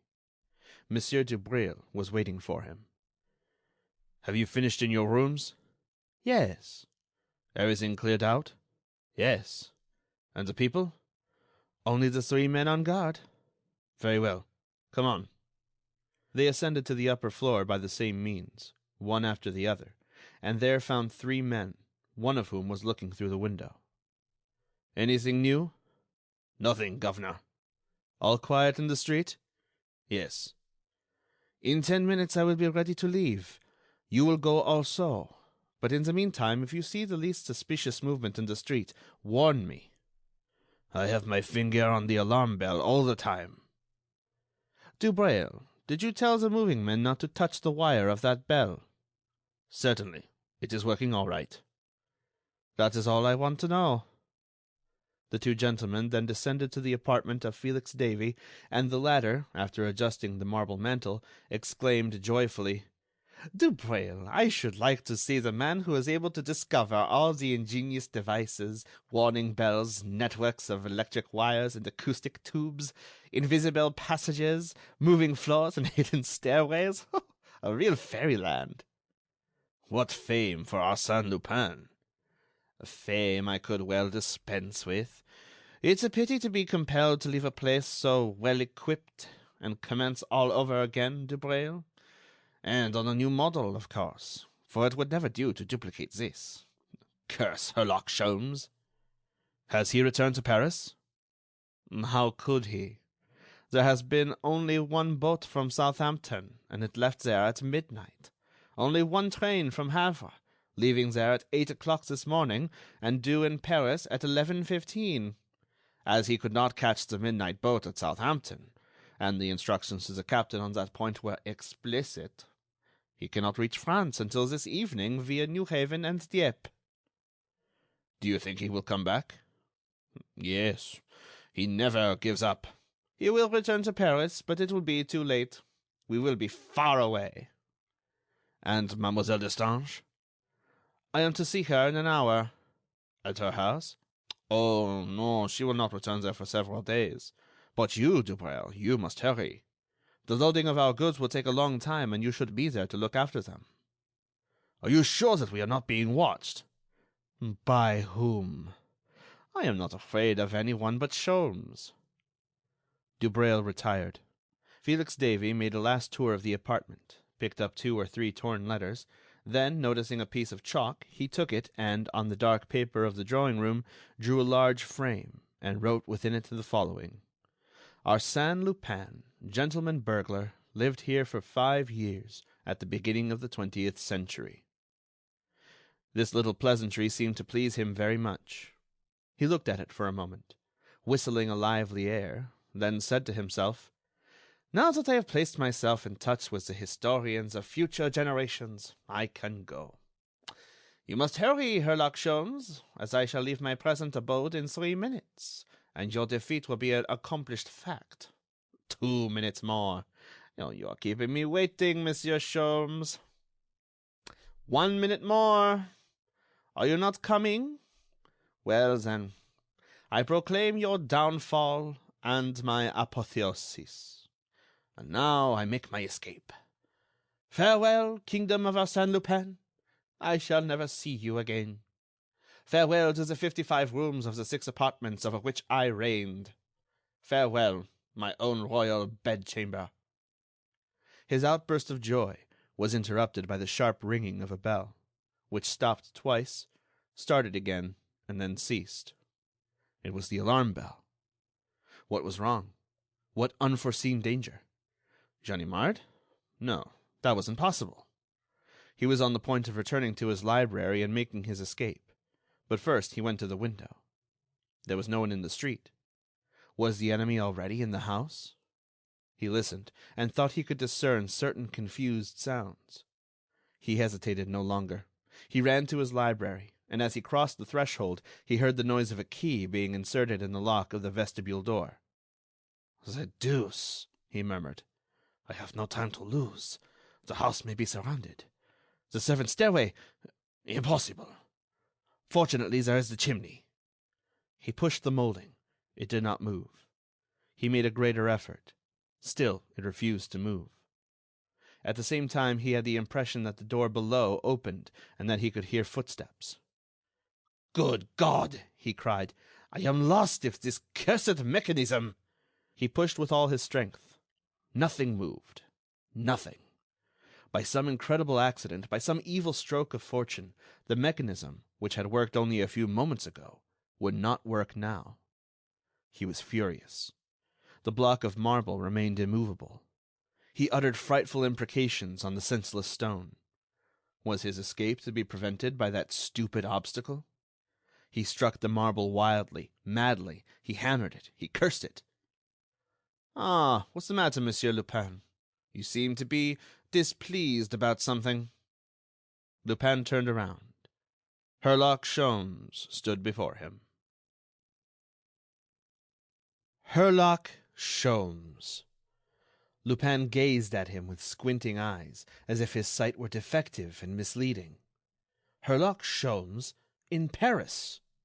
Herlock Sholmes, whom he had shipped to England only the day before as a dangerous person, now stood before him free and victorious. Ah, such a thing was nothing less than a miracle.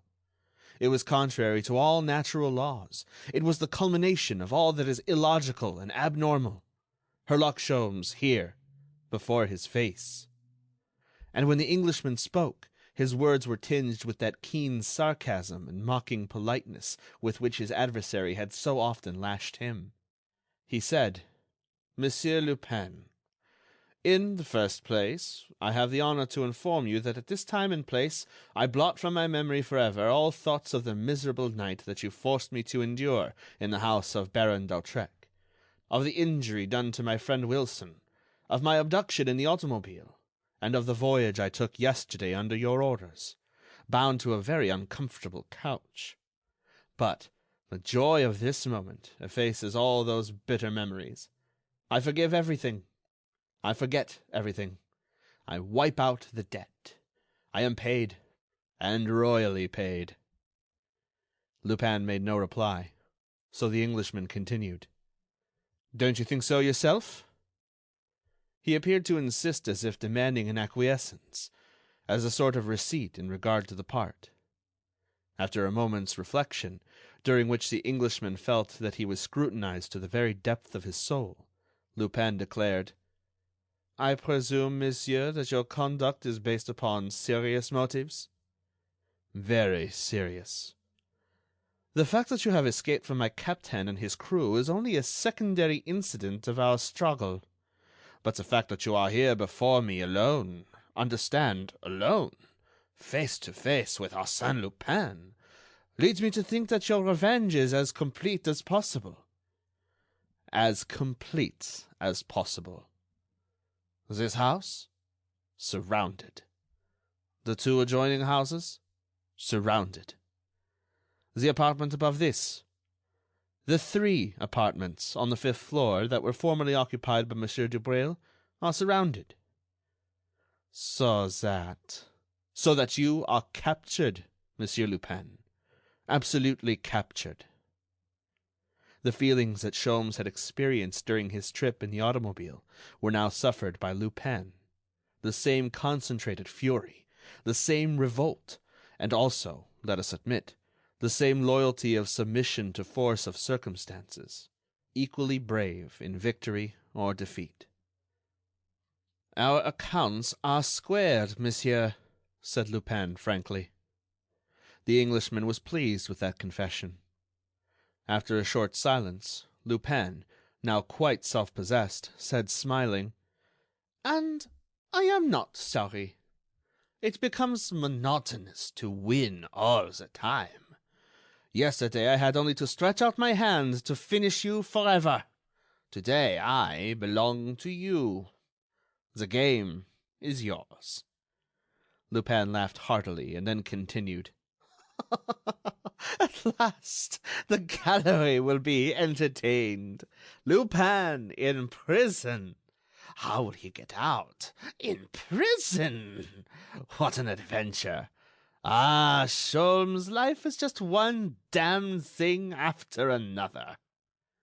He pressed his closed hands to his temples, as if to suppress the tumultuous joy that surged within him, and his actions indicated that he was moved by an uncontrollable mirth. At last, when he had recovered his self-possession, he approached the detective and said: "And now, what are you waiting for?" "What am I waiting for?" "Yes, Ganimard is here with his men. Why don't they come in?" "I asked him not to." "And he consented?" "I accepted his services on condition that he would be guided by me. Besides, he thinks that Felix Davey is only an accomplice of Arsène Lupin." "Then I will repeat my question in another form. Why did you come in alone?"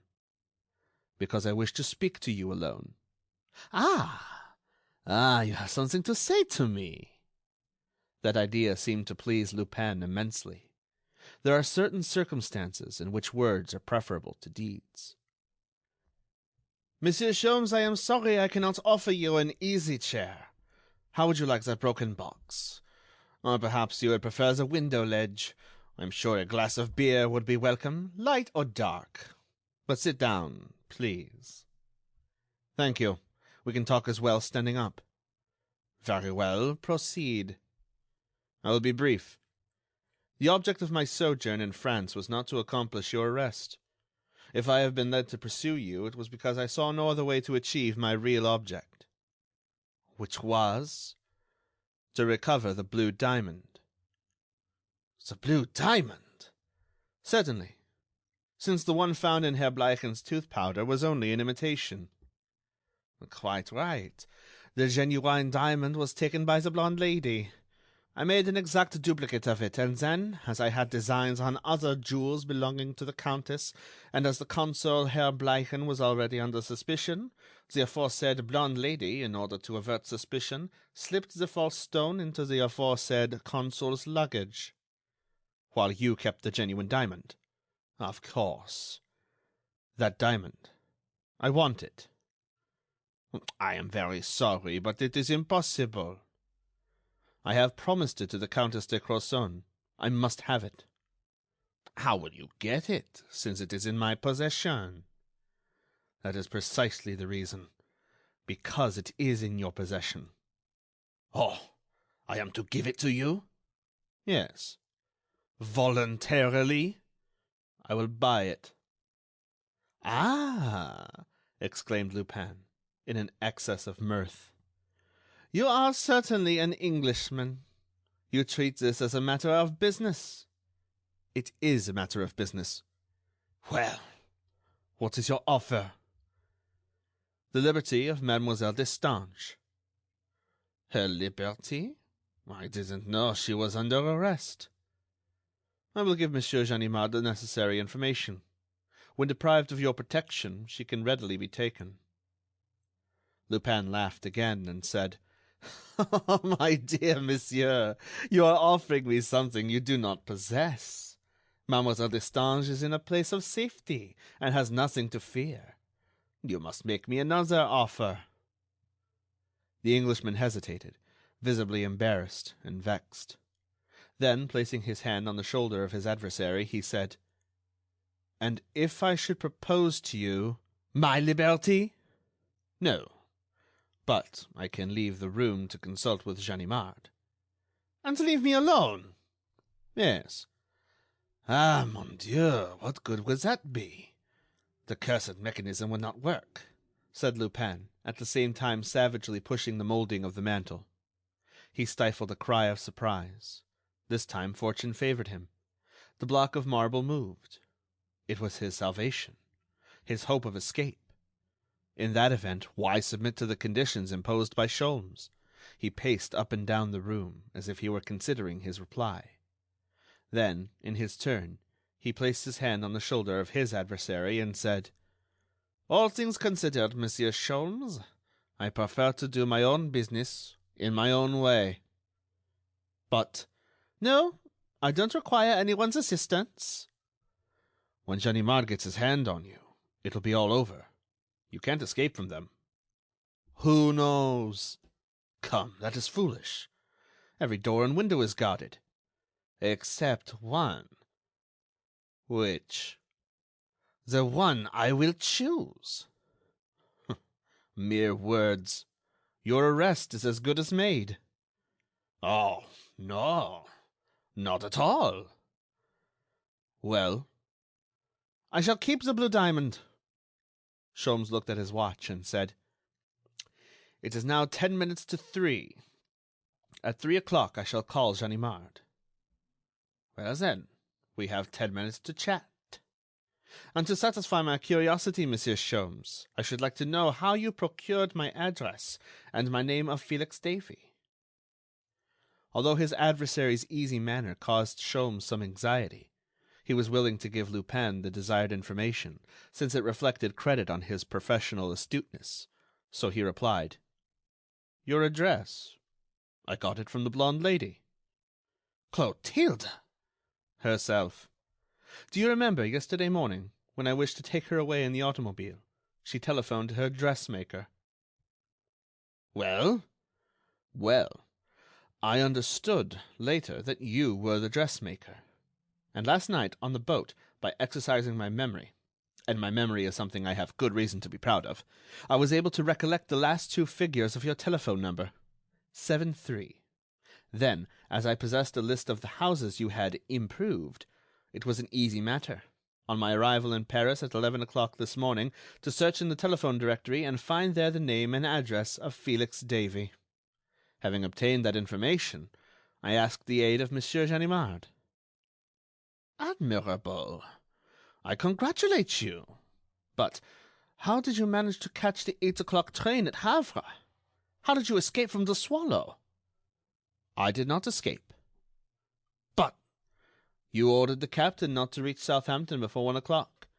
He landed me there at midnight. I was able to catch the 12 o'clock boat for Havre. Did the captain betray me? I can't believe it. No, he did not betray you. Well, what then? It was his watch. His watch? Yes, I put it ahead 1 hour. How?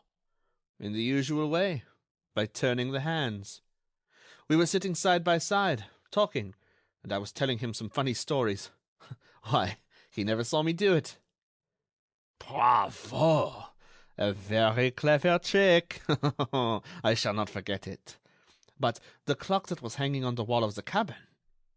Ah, the clock was a more difficult matter, as my feet were tied, but the sailor, who guarded me during the captain's absence, was kind enough to turn the hands for me. He? Nonsense, he wouldn't do it. Oh, but he didn't know the importance of his act. I told him I must catch the first train for London at any price, and he allowed himself to be persuaded. By means of a slight gift, which the excellent fellow, loyal and true to his master, intends to send to you. What was it? A mere trifle. But what? The blue diamond. The blue diamond? Yes, the false stone that you substituted for the Countess's diamond. She gave it to me. There was a sudden explosion of violent laughter. Lupin laughed until the tears started in his eyes. Mon Dieu, but it is funny. My false diamond palmed off on my innocent sailor. And the captain's watch, and the hands of the clock. Sholmes felt that the duel between him and Lupin was keener than ever.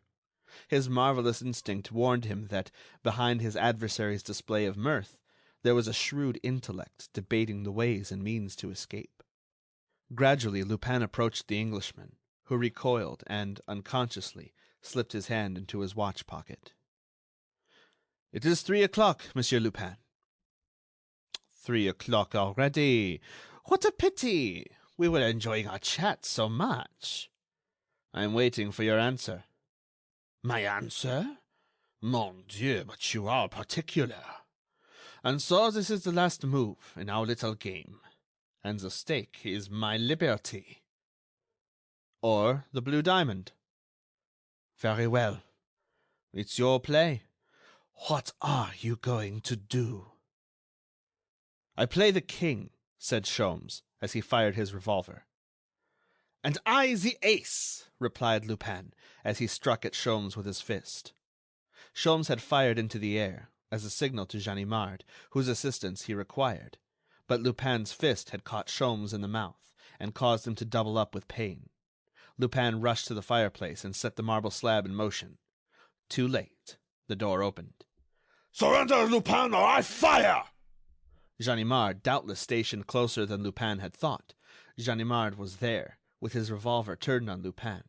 And behind Ganimard there were 20 men, strong and ruthless fellows, who would beat him like a dog at the least sign of resistance. Hands down, I surrender, said Lupin, calmly, as he folded his arms across his breast. Everyone was amazed. In the room, divested of its furniture and hangings, Arsène Lupin's words sounded like an echo. I surrender. It seemed incredible. No one would have been astonished if he had suddenly vanished through a trap, or if a section of the wall had rolled away and allowed him to escape. But he surrendered. Ganimard advanced, nervously, and with all the gravity that the importance of the occasion demanded, he placed his hand on the shoulder of his adversary, and had the infinite pleasure of saying, I arrest you, Arsène Lupin. Brrr, said Lupin. You make me shiver, my dear Ganimard. What a lugubrious face. One would imagine you were speaking over the grave of a friend. Oh, for heaven's sake, don't assume such a funereal air. I arrest you. Oh, don't let that worry you. In the name of the law, of which he is a well-deserving pillar, Ganimard, the celebrated Parisian detective, arrests the wicked Arsène Lupin. An historic event, of which you will appreciate the true importance. And it is the second time that it has happened. Bravo, Ganimard. You are sure of advancement in your chosen profession. And he held out his wrists for the handcuffs. Ganimard adjusted them in a most solemn manner. The numerous policemen, despite their customary presumption and the bitterness of their feelings toward Lupin, conducted themselves with becoming modesty, astonished at being permitted to gaze upon that mysterious and intangible creature. My poor Lupin, sighed our hero. What would your aristocratic friends say if they should see you in this humiliating position? He pulled his wrists apart with all his strength. The veins in his forehead expanded. The links of the chain cut into his flesh. The chain fell off, broken. Another, comrades. That one was useless. They placed 2 on him this time. Quite right, he said. You cannot be too careful. Then, counting the detectives and policemen, he said, How many are you, my friends? 25? 30? That's too many. I can't do anything. If there had been only 15. There was something fascinating about Lupin. It was the fascination of the great actor who plays his role with spirit and understanding, combined with assurance and ease. Sholmes regarded him as one might regard a beautiful painting, with a due appreciation of all its perfection in coloring and technique. And he really thought that it was an equal struggle between those 30 men on one side, armed as they were with all the strength and majesty of the law, and, on the other side, that solitary individual, unarmed and handcuffed. Yes, the 2 sides were well matched. Well, master, said Lupin to the Englishman, this is your work. Thanks to you, Lupin is going to rot on the damp straw of a dungeon. Confess that your conscience pricks you a little, and that your soul is filled with remorse. In spite of himself, Sholmes shrugged his shoulders as if to say, "It's your own fault." Never, never, exclaimed Lupin. Give you the blue diamond? Oh, no, it has cost me too much trouble. I intend to keep it. On my occasion of my first visit to you in London, which will probably be next month, I will tell you my reasons. But will you be in London next month? Or do you prefer Vienna or St. Petersburg? Then Lupin received a surprise. A bell commenced to ring. It was not the alarm bell, but the bell of the telephone, which was located between the two windows of the room and had not yet been removed. The telephone? Who could it be? Who was about to fall into this unfortunate trap? Arsène Lupin exhibited an access of rage against the unlucky instrument, as if he would like to break it into 1,000 pieces, and thus stifle the mysterious voice that was calling for him. But it was Ganimard who took down the receiver, and said, Hello? Hello? Number 648.73? Yes, this is it. Then Sholmes stepped up, and, with an air of authority, pushed Ganimard aside, took the receiver, and covered the transmitter with his handkerchief in order to obscure the tone of his voice. At that moment he glanced toward Lupin, and the look which they exchanged indicated that the same idea had occurred to each of them, and that they foresaw the ultimate result of that theory. It was the blonde lady who was telephoning. She wished to telephone to Felix Davey, or rather to Maxime Bermond, and it was to Sholmes she was about to speak. The Englishman said, "Hello? Hello?" Then, after a silence, he said, "Yes, it is I, Maxime." The drama had commenced, and was progressing with tragic precision. Lupin, the irrepressible and nonchalant Lupin, did not attempt to conceal his anxiety, and he strained every nerve in a desire to hear, or, at least, to divine the purport of the conversation. And Sholmes continued, in reply to the mysterious voice. "Hello? Hello? Yes, everything has been moved, and I am just ready to leave here and meet you as we agreed." "Where? Where you are now? Don't believe that he is here yet." Sholmes stopped, seeking for words. It was clear that he was trying to question the girl without betraying himself, and that he was ignorant of her whereabouts. Moreover, Ganimard's presence seemed to embarrass him. If some miracle would only interrupt that cursed conversation! Lupin prayed for it with all his strength, with all the intensity of his incited nerves. After a momentary pause, Sholmes continued. "Hello? Hello? Do you hear me? I can't hear you very well. Can scarcely make out what you say. Are you listening? Well, I think you had better return home. No danger now." "But he is in England. I have received a telegram from Southampton announcing his arrival." The sarcasm of those words!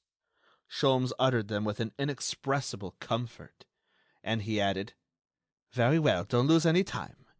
I will meet you there." He hung up the receiver.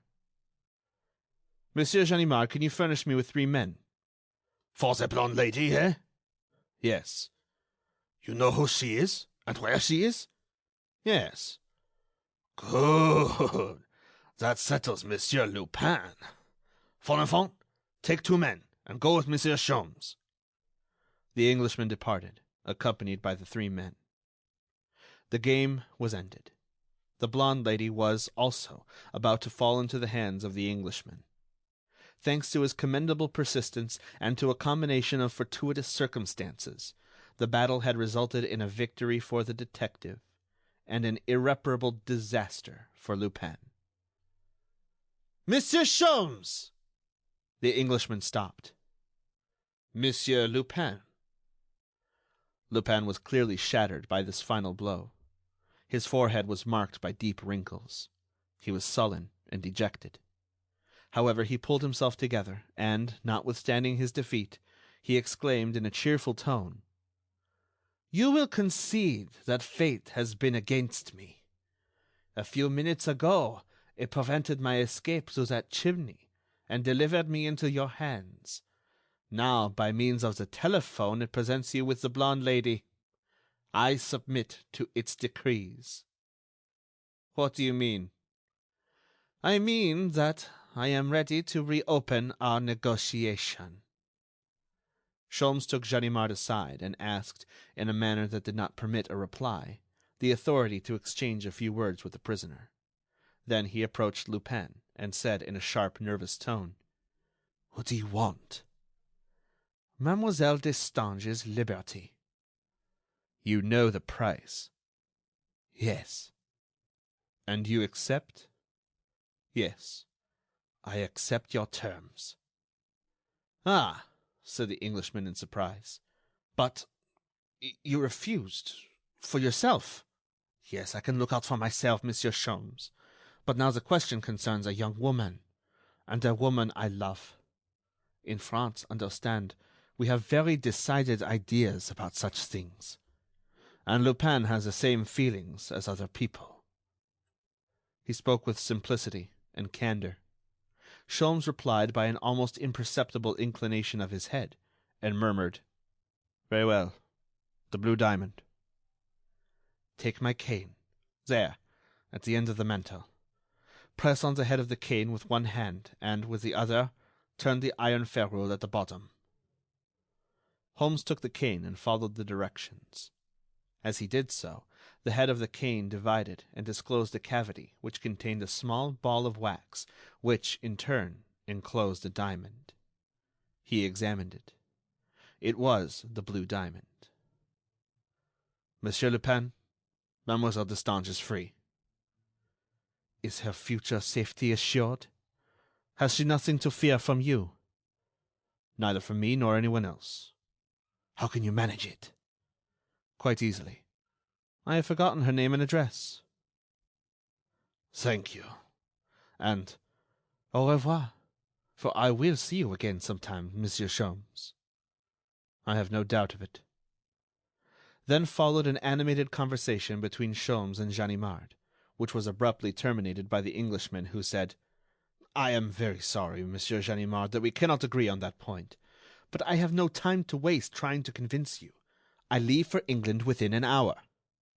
"But the blonde lady—" "I do not know such a person." "And yet, a moment ago—" "You must take the affair as it stands. I have delivered Arsène Lupin into your hands. Here is the blue diamond, which you will have the pleasure of returning to the Countess de Crozon. What more do you want?" "The blonde lady!" "Find her." Sholmes pulled his cap down over his forehead and walked rapidly away, like a man who is accustomed to go as soon as his business is finished. "Bon voyage, monsieur," cried Lupin. "And, believe me, I shall never forget the friendly way in which our little business affairs have been arranged. My regards to Monsieur Wilson." Not receiving any reply, Lupin added sneeringly: "This is what is called taking British leave. Ah, their insular dignity lacks the flower of courtesy by which we are distinguished. Consider for a moment, Ganimard, what a charming exit a Frenchman would have made under similar circumstances. With what exquisite courtesy he would have masked his triumph. But, God bless me, Ganimard, what are you doing? Making a search? Come, what's the use? There's nothing left, not even a scrap of paper. I assure you my archives are in a safe place." "I am not so sure of that," replied Ganimard. "I must search everything." Lupin submitted to the operation. Held by 2 detectives and surrounded by the others, he patiently endured the proceedings for 20 minutes. Then he said: "Hurry up, Ganimard, and finish." "You are in a hurry?" "Of course I am. An important appointment." "At the police station?" "No, in the city." "Ah, at what time?" 2 o'clock. "It is 3 o'clock now." "Just so. I will be late, and punctuality is one of my virtues." "But give me 5 minutes." "Not a second more," said Lupin. "I am doing my best to expedite—" "Oh, don't talk so much. Still searching that cupboard? It is empty." Here are some letters. Old invoices, I presume. No, a packet tied with a ribbon. A red ribbon? Oh, Ganimard, for God's sake, don't untie it! From a woman? Yes. A woman of the world? The best in the world. Her name? Madame Ganimard. Very funny, very funny, exclaimed the detective. At that moment, the men, who had been sent to search the other rooms, returned and announced their failure to find anything. Lupin laughed and said, "Parbleu! Did you expect to find my visiting list or evidence of my business relations with the Emperor of Germany? But I can tell you what you should investigate, Ganimard. All the little mysteries of this apartment. For instance, that gas pipe is a speaking tube. That chimney contains a stairway. That wall is hollow. And a marvelous system of bells. Ah, Ganimard, just press that button." Ganimard obeyed. "Did you hear anything?" asked Lupin. No. Neither did I. And yet you notified my aeronaut to prepare the dirigible balloon which will soon carry us into the clouds. Come, said Ganimard, who had completed his search. We've had enough nonsense. Let's be off. He started away, followed by his men. Lupin did not move. His guardians pushed him in vain. Well, said Ganimard, do you refuse to go? Not at all. But it depends. On what? Where you want to take me. To the station house, of course. Then I refuse to go. I have no business there. Are you crazy? Did I not tell you that I had an important appointment? Lupin! Why, Ganimard? Why, Ganimard? I have an appointment with the blonde lady. And do you suppose I would be so discourteous as to cause her a moment's anxiety? That would be very ungentlemanly. Listen, Lupin, said the detective, who was becoming annoyed by this persiflage. I have been very patient with you, but I will endure no more. Follow me. Impossible. I have an appointment, and I shall keep it. For the last time, follow me. Impossible. At a sign from Ganimard, 2 men seized Lupin by the arms. But they released him at once, uttering cries of pain. Lupin had thrust 2 long needles into them. The other men now rushed at Lupin with cries of rage and hatred, eager to avenge their comrades and to avenge themselves for the many affronts he had heaped upon them. And now they struck and beat him to their heart's desire. A violent blow on the temple felled Lupin to the floor. If you hurt him, you will answer to me, growled Ganimard in a rage. He leaned over Lupin to ascertain his condition. Then, learning that he was breathing freely, Ganimard ordered his men to carry the prisoner by the head and feet, while he himself supported the body. Go gently now. Don't jolt him. Ah, the brutes would have killed him. Well, Lupin, how goes it? None too well, Ganimard. You let them knock me out. It was your own fault. You were so obstinate, replied Ganimard. But I hope they didn't hurt you. They had left the apartment and were now on the landing. Lupin groaned and stammered. Ganimard, the elevator. They are breaking my bones. A good idea. An excellent idea, replied Ganimard. Besides, the stairway is too narrow. He summoned the elevator. They placed Lupin on the seat with the greatest care. Ganimard took his place beside him and said to his men, Go down the stairs and wait for me below. Understand? Ganimard closed the door of the elevator. Suddenly, the elevator shot upward like a balloon released from its cable. Lupin burst into a fit of sardonic laughter. Good God! cried Ganimard, as he made a frantic search in the dark for the button of descent. Having found it, he cried, The 5th floor! Watch the door of the 5th floor! His assistants clambered up the stairs, 2 and 3 steps at a time. But this strange circumstance happened. The elevator seemed to break through the ceiling of the last floor, disappeared from sight of Ganimard's assistants, suddenly made its appearance on the upper floor, the servants' floor, and stopped. 3 men were waiting for it. They opened the door. 2 of them seized Ganimard, who, astonished at the sudden attack, scarcely made any defense. The other man carried off Lupin. I warned you, Ganimard, about the dirigible balloon. Another time, don't be so tender-hearted. And moreover, remember that Arsène Lupin doesn't allow himself to be struck and knocked down without sufficient reason. Adieu." The door of the elevator was already closed on Ganimard, and the machine began to descend. And it all happened so quickly that the old detective reached the ground floor as soon as his assistants. Without exchanging a word, they crossed the court and ascended the servants' stairway, which was the only way to reach the servants' floor through which the escape had been made. A long corridor with several turns and bordered with little numbered rooms led to a door that was not locked. On the other side of this door, and, therefore, in another house, there was another corridor with similar turns and similar rooms, and at the end of it a servants' stairway. Ganimard descended it, crossed a court and a vestibule, and found himself in the Rue Picot. Then he understood the situation. The 2 houses, built the entire depth of the lots, touched at the rear, while the fronts of the houses faced upon 2 streets that ran parallel to each other at a distance of more than 60 meters apart. He found the concierge and, showing his card, inquired, "Did 4 men pass here just now?" Yes, the 2 servants from the 4th and 5th floors, with 2 friends." "Who lives on the 4th and 5th floors?" 2 men named Fanvel and their cousins, whose name is Provost. They moved today, leaving the 2 servants who went away just now."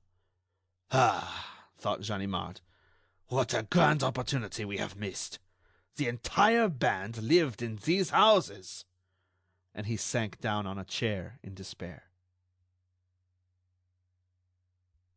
40 minutes later, 2 gentlemen were driving up to the station of the Northern Railway and hurried to the Calais Express, followed by a porter who carried their valises.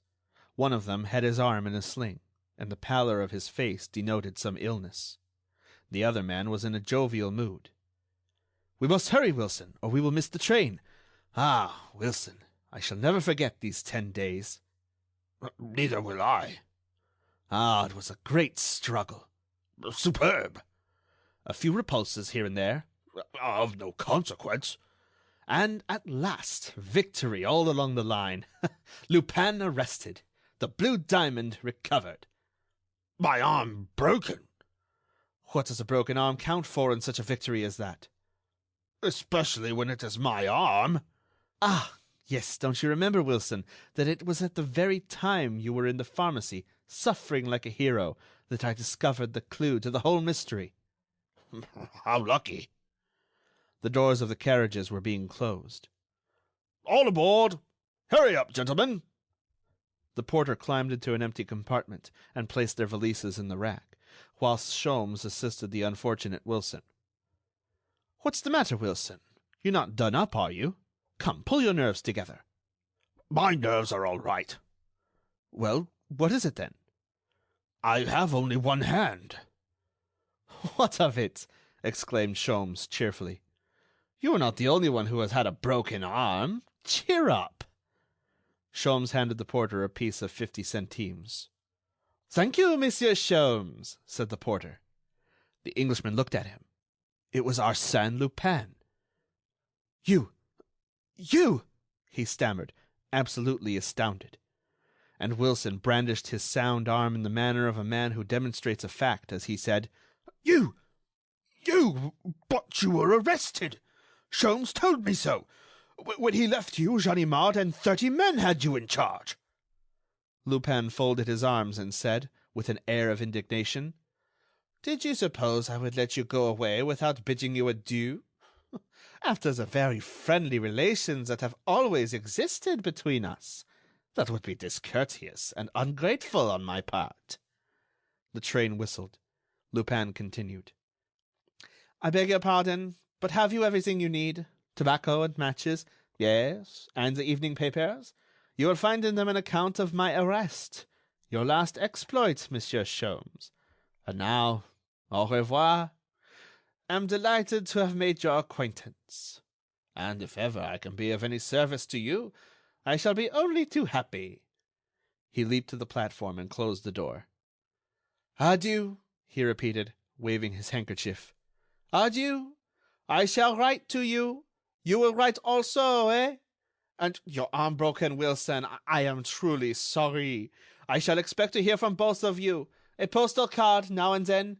Simply address Lupin, Paris. That is sufficient. Adieu. See you soon." End of chapter 6.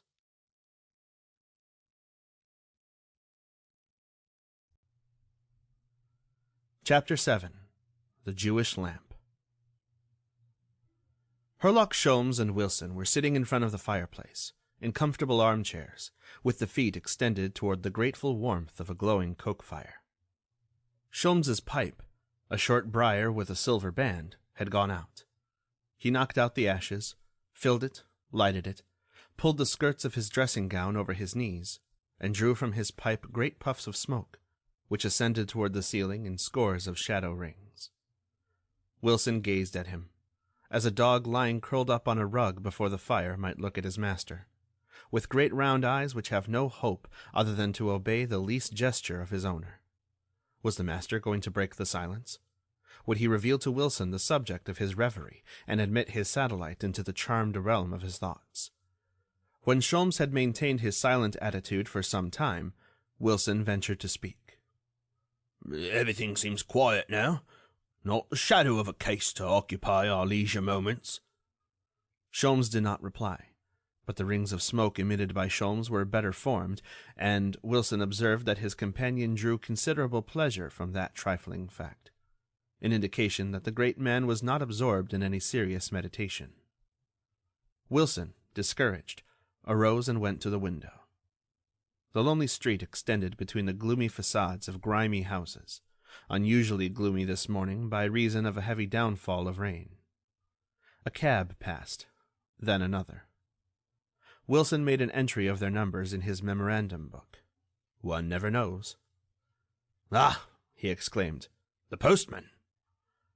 The man entered, shown in by the servant. "Two registered letters, sir. If you will sign, please." Sholmes signed the receipts, accompanied the man to the door, and was accompanying one of the letters as he returned. "It seems to please you," remarked Wilson, after a moment's silence. "This letter contains a very interesting proposition. You are anxious for a case? Here's one. Read." Wilson read. "Monsieur, I desire the benefit of your services and experience. I have been the victim of a serious theft, and the investigation has as yet been unsuccessful. I am sending to you by this mail a number of newspapers which will inform you of the affair, and if you will undertake the case, I will place my house at your disposal and ask you to fill in the enclosed check, signed by me, for whatever sum you require for your expenses. Kindly reply by telegraph, and much oblige, your humble servant, Baron Victor d'Imbleval, 18 Rue Murillo, Paris." "Ah!" exclaimed Sholmes. "That sounds good. A little trip to Paris. And why not, Wilson? Since my famous duel with Arsène Lupin, I have not had an excuse to go there. I should be pleased to visit the capital of the world under less strenuous conditions." He tore the check into 4 pieces, and while Wilson, whose arm had not yet regained its former strength, uttered bitter words against Paris and the Parisians, Sholmes opened the second envelope. Immediately he made a gesture of annoyance, and a wrinkle appeared on his forehead during the reading of the letter. Then, crushing the paper into a ball, he threw it angrily on the floor. "Well, what's the matter?" asked Wilson, anxiously. He picked up the ball of paper, unfolded it, and read with increasing amazement, "My dear monsieur, you know full well the admiration I have for you and the interest I take in your renown. Well, believe me when I warn you to have nothing whatever to do with the case on which you have just now been called to Paris. Your intervention will cause much harm, your efforts will produce a most lamentable result, and you will be obliged to make a public confession of your defeat. Having a sincere desire to spare you much humiliation, I implore you, in the name of the friendship that unites us, to remain peacefully reposing at your own fireside. My best wishes to Monsieur Wilson, and for yourself, the sincere regards of your devoted Arsène Lupin. Arsène Lupin! Repeated Wilson, astounded. Sholmes struck the table with his fist and exclaimed, Ah! He is pestering me already, the fool. He laughs at me as if I were a schoolboy. The public confession of my defeat. Didn't I force him to disgorge the blue diamond? I tell you, he's afraid, suggested Wilson. Nonsense. Arsène Lupin is not afraid, and this taunting letter proves it. But how did he know that the Baron d'Imblevalle had written to you? What do I know about it? You do ask some stupid questions, my boy. I supposed... What? That I'm a clairvoyant? Or a sorcerer? No, but I have seen you do some marvelous things. No person can perform marvelous things. I no more than you. I reflect, I deduct, I conclude, that is all. But I do not divine. Only fools divine. Wilson assumed the attitude of a whipped cur, and resolved not to make a fool of himself by trying to divine why Sholmes paced the room with quick, nervous strides. But when Sholmes rang for the servant and ordered his valise, Wilson thought that he was in possession of a material fact which gave him the right to reflect, deduct, and conclude that his associate was about to take a journey. The same mental operation permitted him to assert, with almost mathematical exactness, Sholmes, you are going to Paris. Possibly. And Lupin's affront impels you to go, rather than the desire to assist the Baron d'Imblevalle. Possibly. Sholmes, I shall go with you. Ah, my old friend, exclaimed Sholmes, interrupting his walking. You are not afraid that your right arm will meet the same fate as your left? What can happen to me? You will be there. That's the way to talk, Wilson.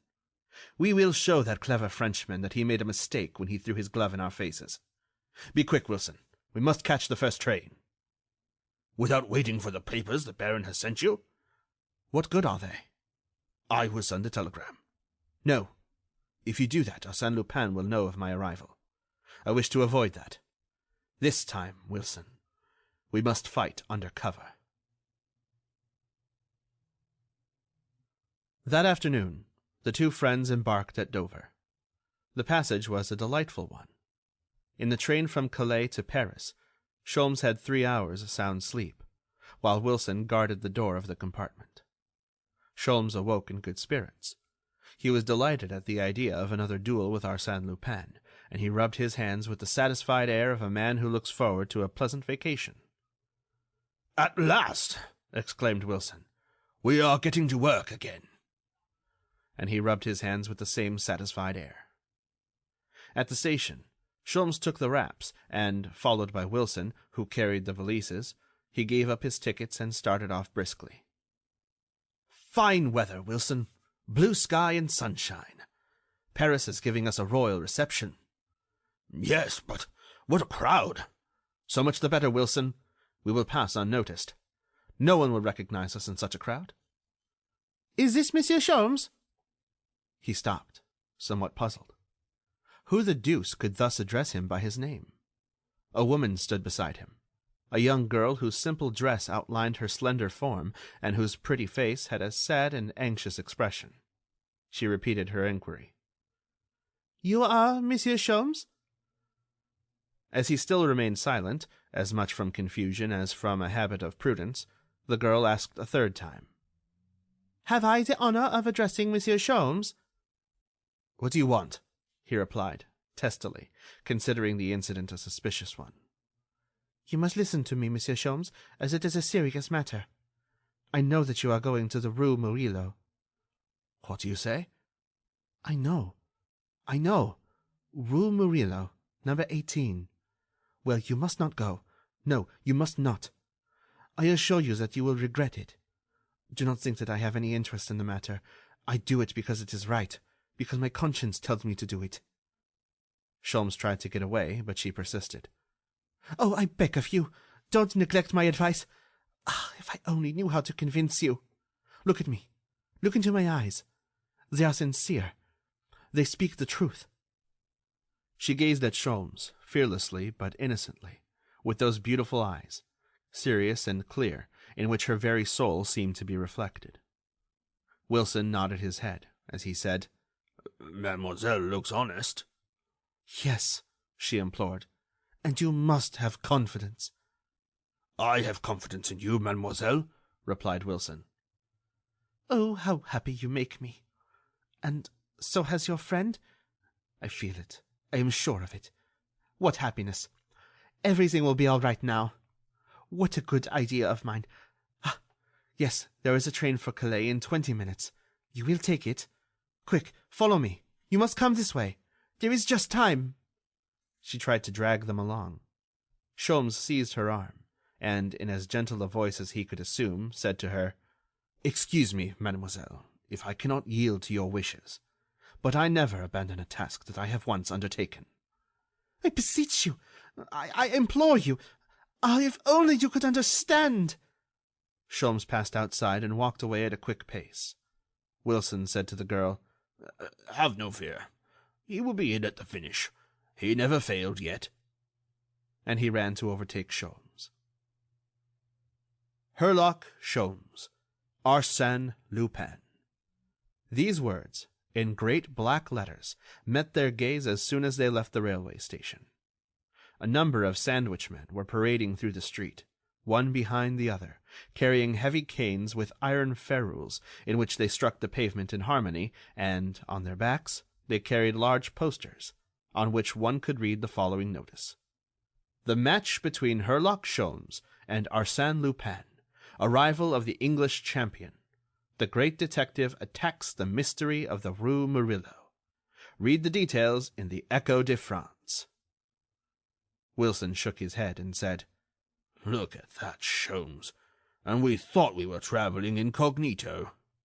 I shouldn't be surprised to find the Republican Guard waiting for us at the Rue Murillo to give us an official reception with toasts and champagne." "Wilson, when you get funny, you get beastly funny," growled Sholmes. Then he approached one of the sandwichmen with the obvious intention of seizing him in his powerful grip and crushing him, together with his infernal signboard. There was quite a crowd gathered about the men, reading the notices and joking and laughing. Repressing a furious access of rage, Sholmes said to the man, "When did they hire you?" "This morning." "How long have you been parading?" About an hour." "But the boards were ready before that." "Oh, yes. They were ready when we went to the agency this morning." So then it appears that Arsène Lupin had foreseen that he, Sholmes, would accept the challenge. More than that, the letter written by Lupin showed that he was eager for the fray, and that he was prepared to measure swords once more with his formidable rival. Why? What motive could Arsène Lupin have in renewing the struggle? Sholmes hesitated for a moment. Lupin must be very confident of his success to show so much insolence in advance. And was not he, Sholmes, falling into a trap by rushing into the battle at the first call for help? However, he called a carriage. "Come, Wilson! Driver, 18 Rue Murillo!" he exclaimed, with an outburst of his accustomed energy. With distended veins and clenched fists, as if he were about to engage in a boxing bout, he jumped into the carriage. The Rue Murillo is bordered with magnificent private residences, the rear of which overlook the Parc Monceau. One of the most pretentious of these houses is number 18, owned and occupied by the Baron d'Imblevalle, and furnished in a luxurious manner consistent with the owner's taste and wealth. There was a courtyard in front of the house, and, in the rear, a garden well filled with trees whose branches mingle with those of the park. After ringing the bell, the two Englishmen were admitted, crossed the courtyard, and were received at the door by a footman who showed them into a small parlor facing the garden in the rear of the house. They sat down and, glancing about, made a rapid inspection of the many valuable objects with which the room was filled. Everything very choice, murmured Wilson, and in the best of taste. It is a safe deduction to make that those who had the leisure to collect these articles must now be at least 50 years of age.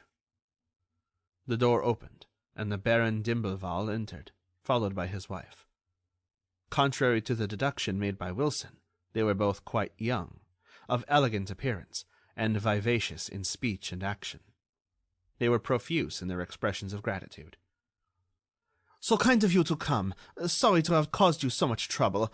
The theft now seems of little consequence, since it has procured us this pleasure." "How charming these French people are," thought Wilson, evolving one of his most commonplace deductions. "But time is money," exclaimed the Baron. "Especially your time, Monsieur Sholmes. So I will come to the point. Now, what do you think of the affair? Do you think you can succeed in it?" "Before I can answer, I must know what it is about." "I thought you knew." "No, so I must ask you for full particulars, even to the smallest detail. First, what is the nature of the case?" "A theft." "When did it take place?" "Last Saturday," replied the Baron. "Or, at least, some time during Saturday night or Sunday morning." "That was 6 days ago. Now, you can tell me all about it." "In the first place, monsieur, I must tell you that my wife and I, conforming to the manner of life that our position demands, go out very little. The education of our children, a few receptions, and the care and decoration of our house, such constitutes our life. And nearly all our evenings are spent in this little room, which is my wife's boudoir, and in which we have gathered a few artistic objects. Last Saturday night, about 11 o'clock, I turned off the electric lights, and my wife and I retired, as usual, to our room." "Where's your room?" "It adjoins this. That is the door. Next morning, that is to say, Sunday morning, I arose quite early. As Suzanne, my wife, was still asleep, I passed into the boudoir as quietly as possible so as not to wake her. What was my astonishment when I found that window open, as we had left it closed the evening before." "A servant—" "No one enters here in the morning until we ring. Besides, I always take the precaution to bolt the second door which communicates with the antechamber. Therefore, the window must have been opened from the outside. Besides, I have some evidence of that. The second pane of glass from the right, close to the fastening, had been cut." "And what does that window overlook?" "As you can see for yourself, it opens on a little balcony, surrounded by a stone railing. Here, we are on the first floor, and you can see the garden behind the house and the iron fence which separates it from the Parc Monceau. It is quite certain that the thief came through the park, climbed the fence by the aid of a ladder, and thus reached the terrace below the window." "That is quite certain, you say?" "Well, in the soft earth on either side of the fence, they found the 2 holes made by the bottom of the ladder, and 2 similar holes can be seen below the window, and the stone railing of the balcony shows 2 scratches which were doubtless made by the contact of the ladder." "Is the Parc Monceau closed at night?" "No, but if it were, there is a house in course of erection at number 14, and a person could enter that way." Herlock Sholmes reflected for a few minutes, and then said, "Let us come down to the theft. It must have been committed in this room?" "Yes. There was here, between that 12th century Virgin and that tabernacle of chased silver, a small Jewish lamp. It has disappeared." "And is that all?" "That is all." "Ah. And what is a Jewish lamp?"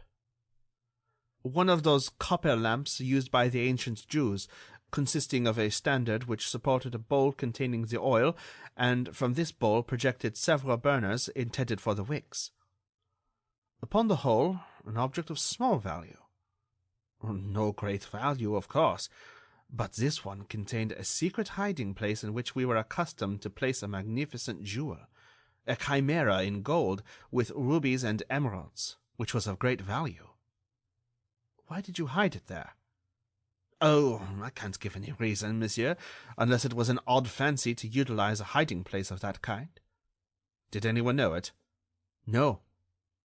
No one except the thief, said Sholmes. Otherwise he would not have taken the trouble to steal the lamp. Of course. But how could he know it, as it was only by accident that the secret mechanism of the lamp was revealed to us?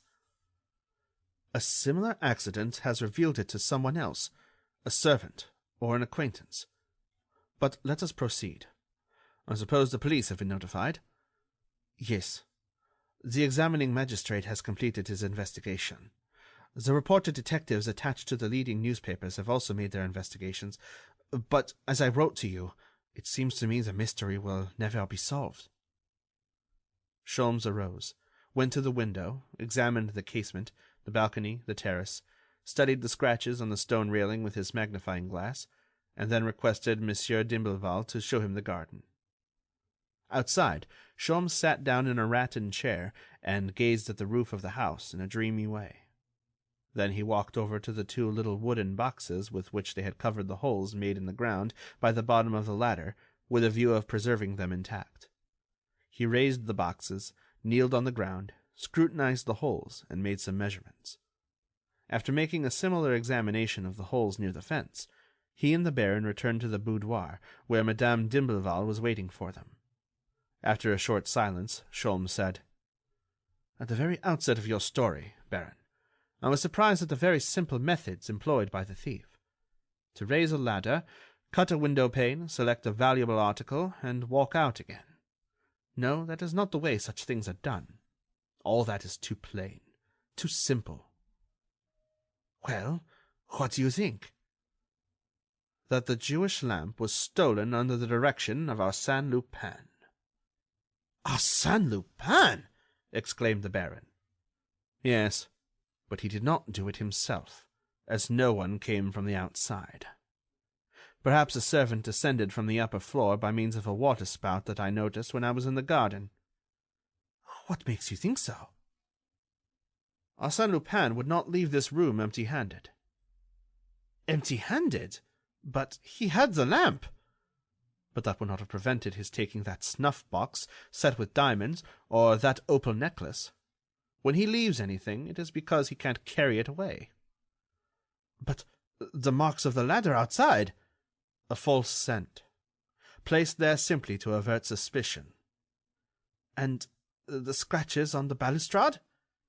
"A farce. They were made with a piece of sandpaper. See, here are scraps of the paper that I picked up in the garden." "And what about the marks made by the bottom of the ladder?" "Counterfeit. Examine the two rectangular holes below the window and the two holes near the fence.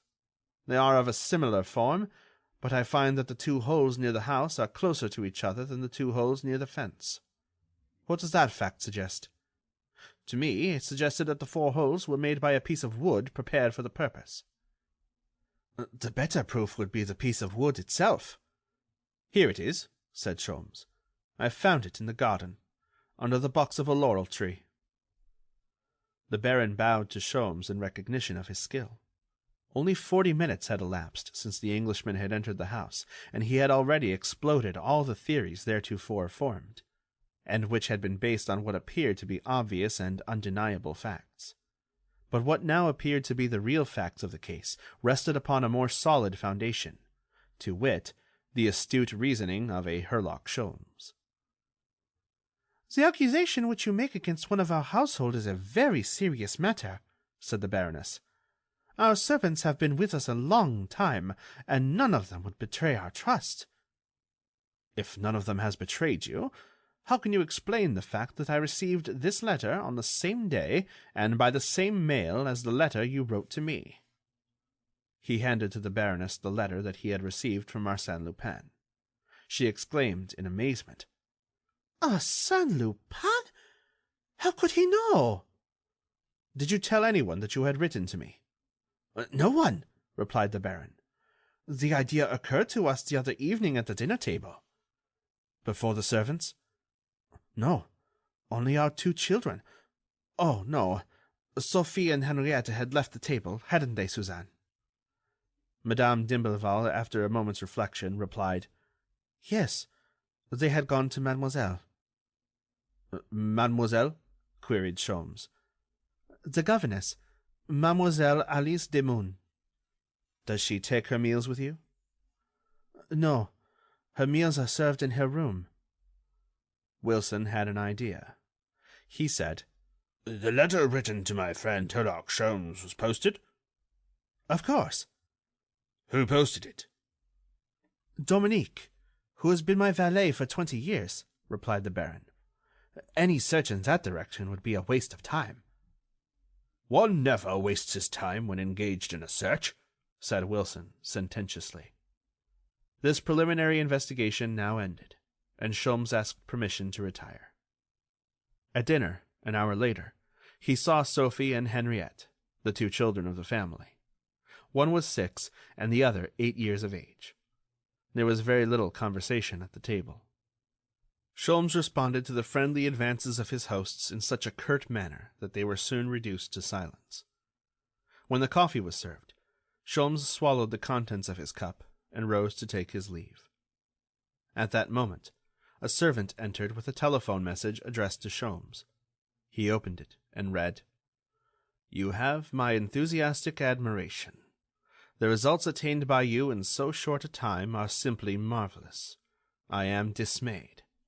Arsène Lupin." Sholmes made a gesture of indignation and handed the message to the Baron, saying, "What do you think now, monsieur? Are the walls of your house furnished with eyes and ears?" "I don't understand it," said the Baron, in amazement. "Nor do I. But I do understand that Lupin has knowledge of everything that occurs in this house. He knows every movement, every word. There is no doubt of it. But how does he get his information? That is the first mystery I have to solve. And when I know that, I will know everything." That night, Wilson retired with the clear conscience of a man who has performed his whole duty, and thus acquired an undoubted right to sleep and repose. So he fell asleep very quickly, and was soon enjoying the most delightful dreams, in which he pursued Lupin and captured him single-handed, and the sensation was so vivid and exciting that it woke him from his sleep.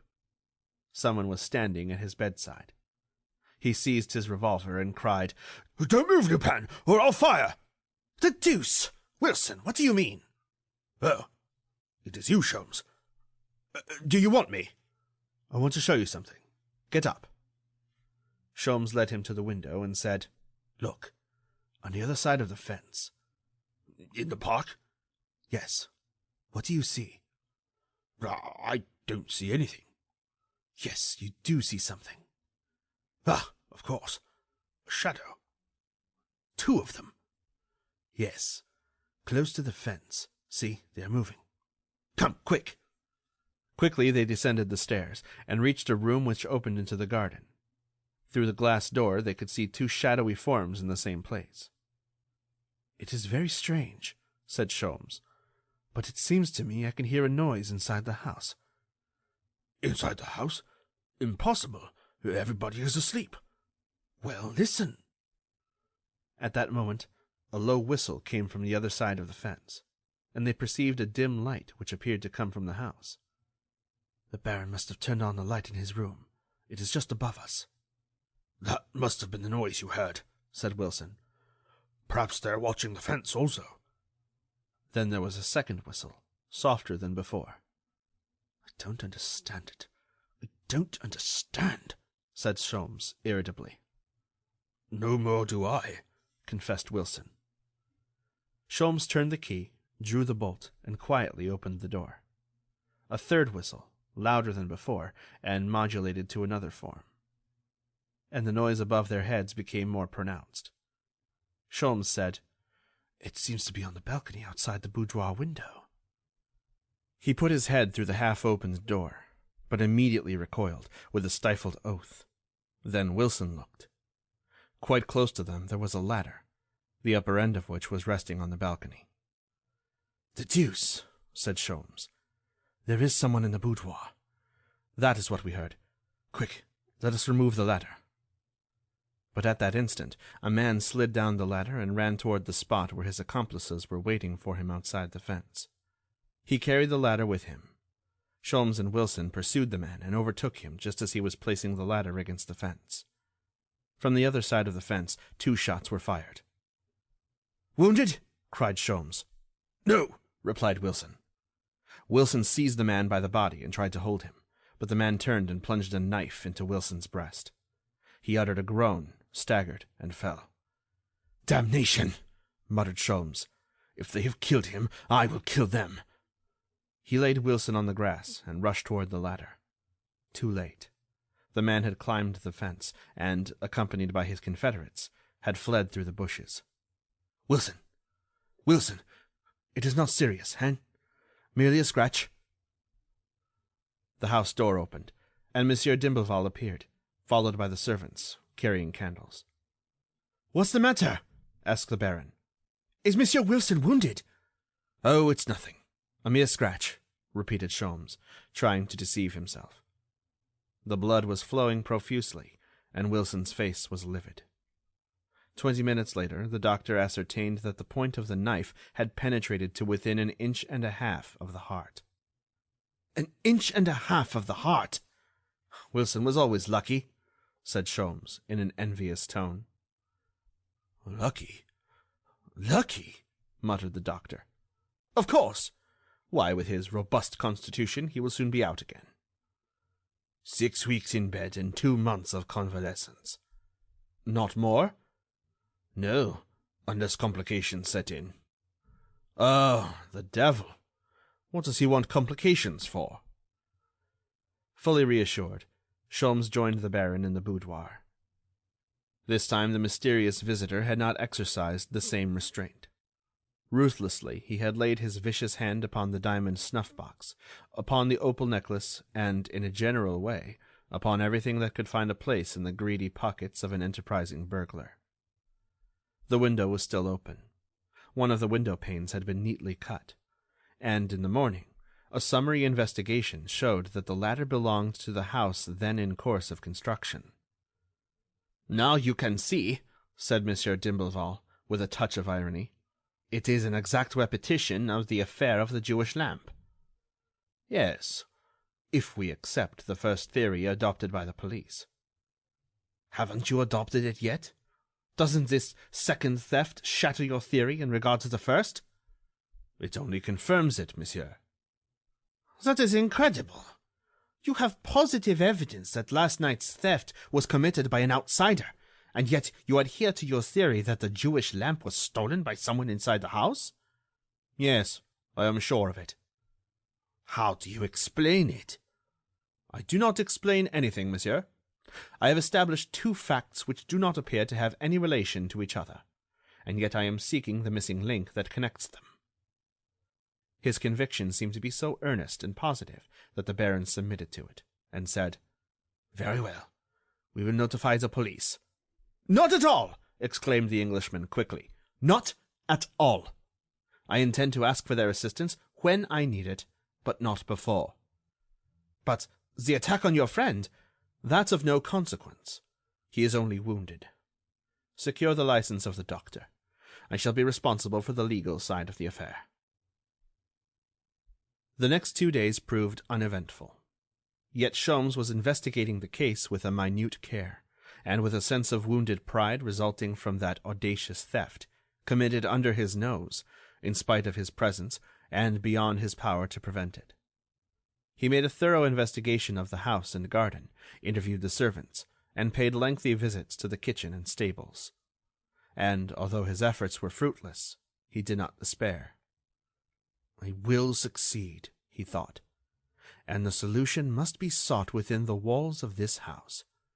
This affair is quite different from that of the blonde lady, where I had to work in the dark, on unknown ground. This time I am on the battlefield itself. The enemy is not the elusive and invisible Lupin, but the accomplice, in flesh and blood, who lives and moves within the confines of this house. Let me secure the slightest clue, and the game is mine." That clue was furnished to him by accident. On the afternoon of the 3rd day, when he entered a room located above the boudoir, which served as a study for the children. He found Henriette, the younger of the two sisters. She was looking for her scissors. "You know," she said to Sholmes, "I make papers like that you received the other evening." "The other evening?" "Yes. Just as dinner was over, you received a paper with marks on it. You know, a telegram. Well, I make them too." She left the room. To anyone else, these words would seem to be nothing more than the insignificant remark of a child, and Sholmes himself listened to them with a distracted air and continued his investigation. But suddenly he ran after the child and overtook her at the head of the stairs.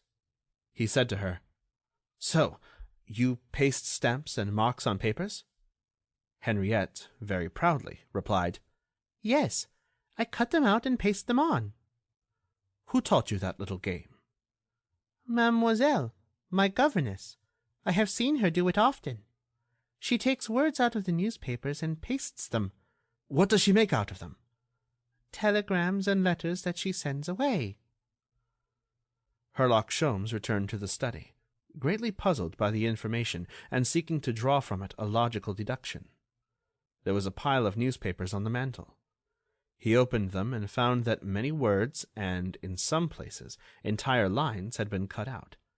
But after reading a few of the words which preceded or followed, he decided that the missing words had been cut out at random, probably by the child. It was possible that one of the newspapers had been cut by Mademoiselle, but how could he assure himself that such was the case? Mechanically, Sholmes turned over the school books on the table, then others which were lying on the shelf of a bookcase. Suddenly he uttered a cry of joy. In a corner of the bookcase, under a pile of old exercise books, he found a child's alphabet book, in which the letters were ornamented with pictures, and on one of the pages of that book he discovered a place where a word had been removed. He examined it. It was a list of the days of the week: Monday, Tuesday, Wednesday, etc. The word Saturday was missing. Now, the theft of the Jewish lamp had occurred on a Saturday night. Sholmes experienced that slight fluttering of the heart which always announced to him, in the clearest manner, that he had discovered the road which leads to victory. That ray of truth, that feeling of certainty, never deceived him. With nervous fingers he hastened to examine the balance of the book.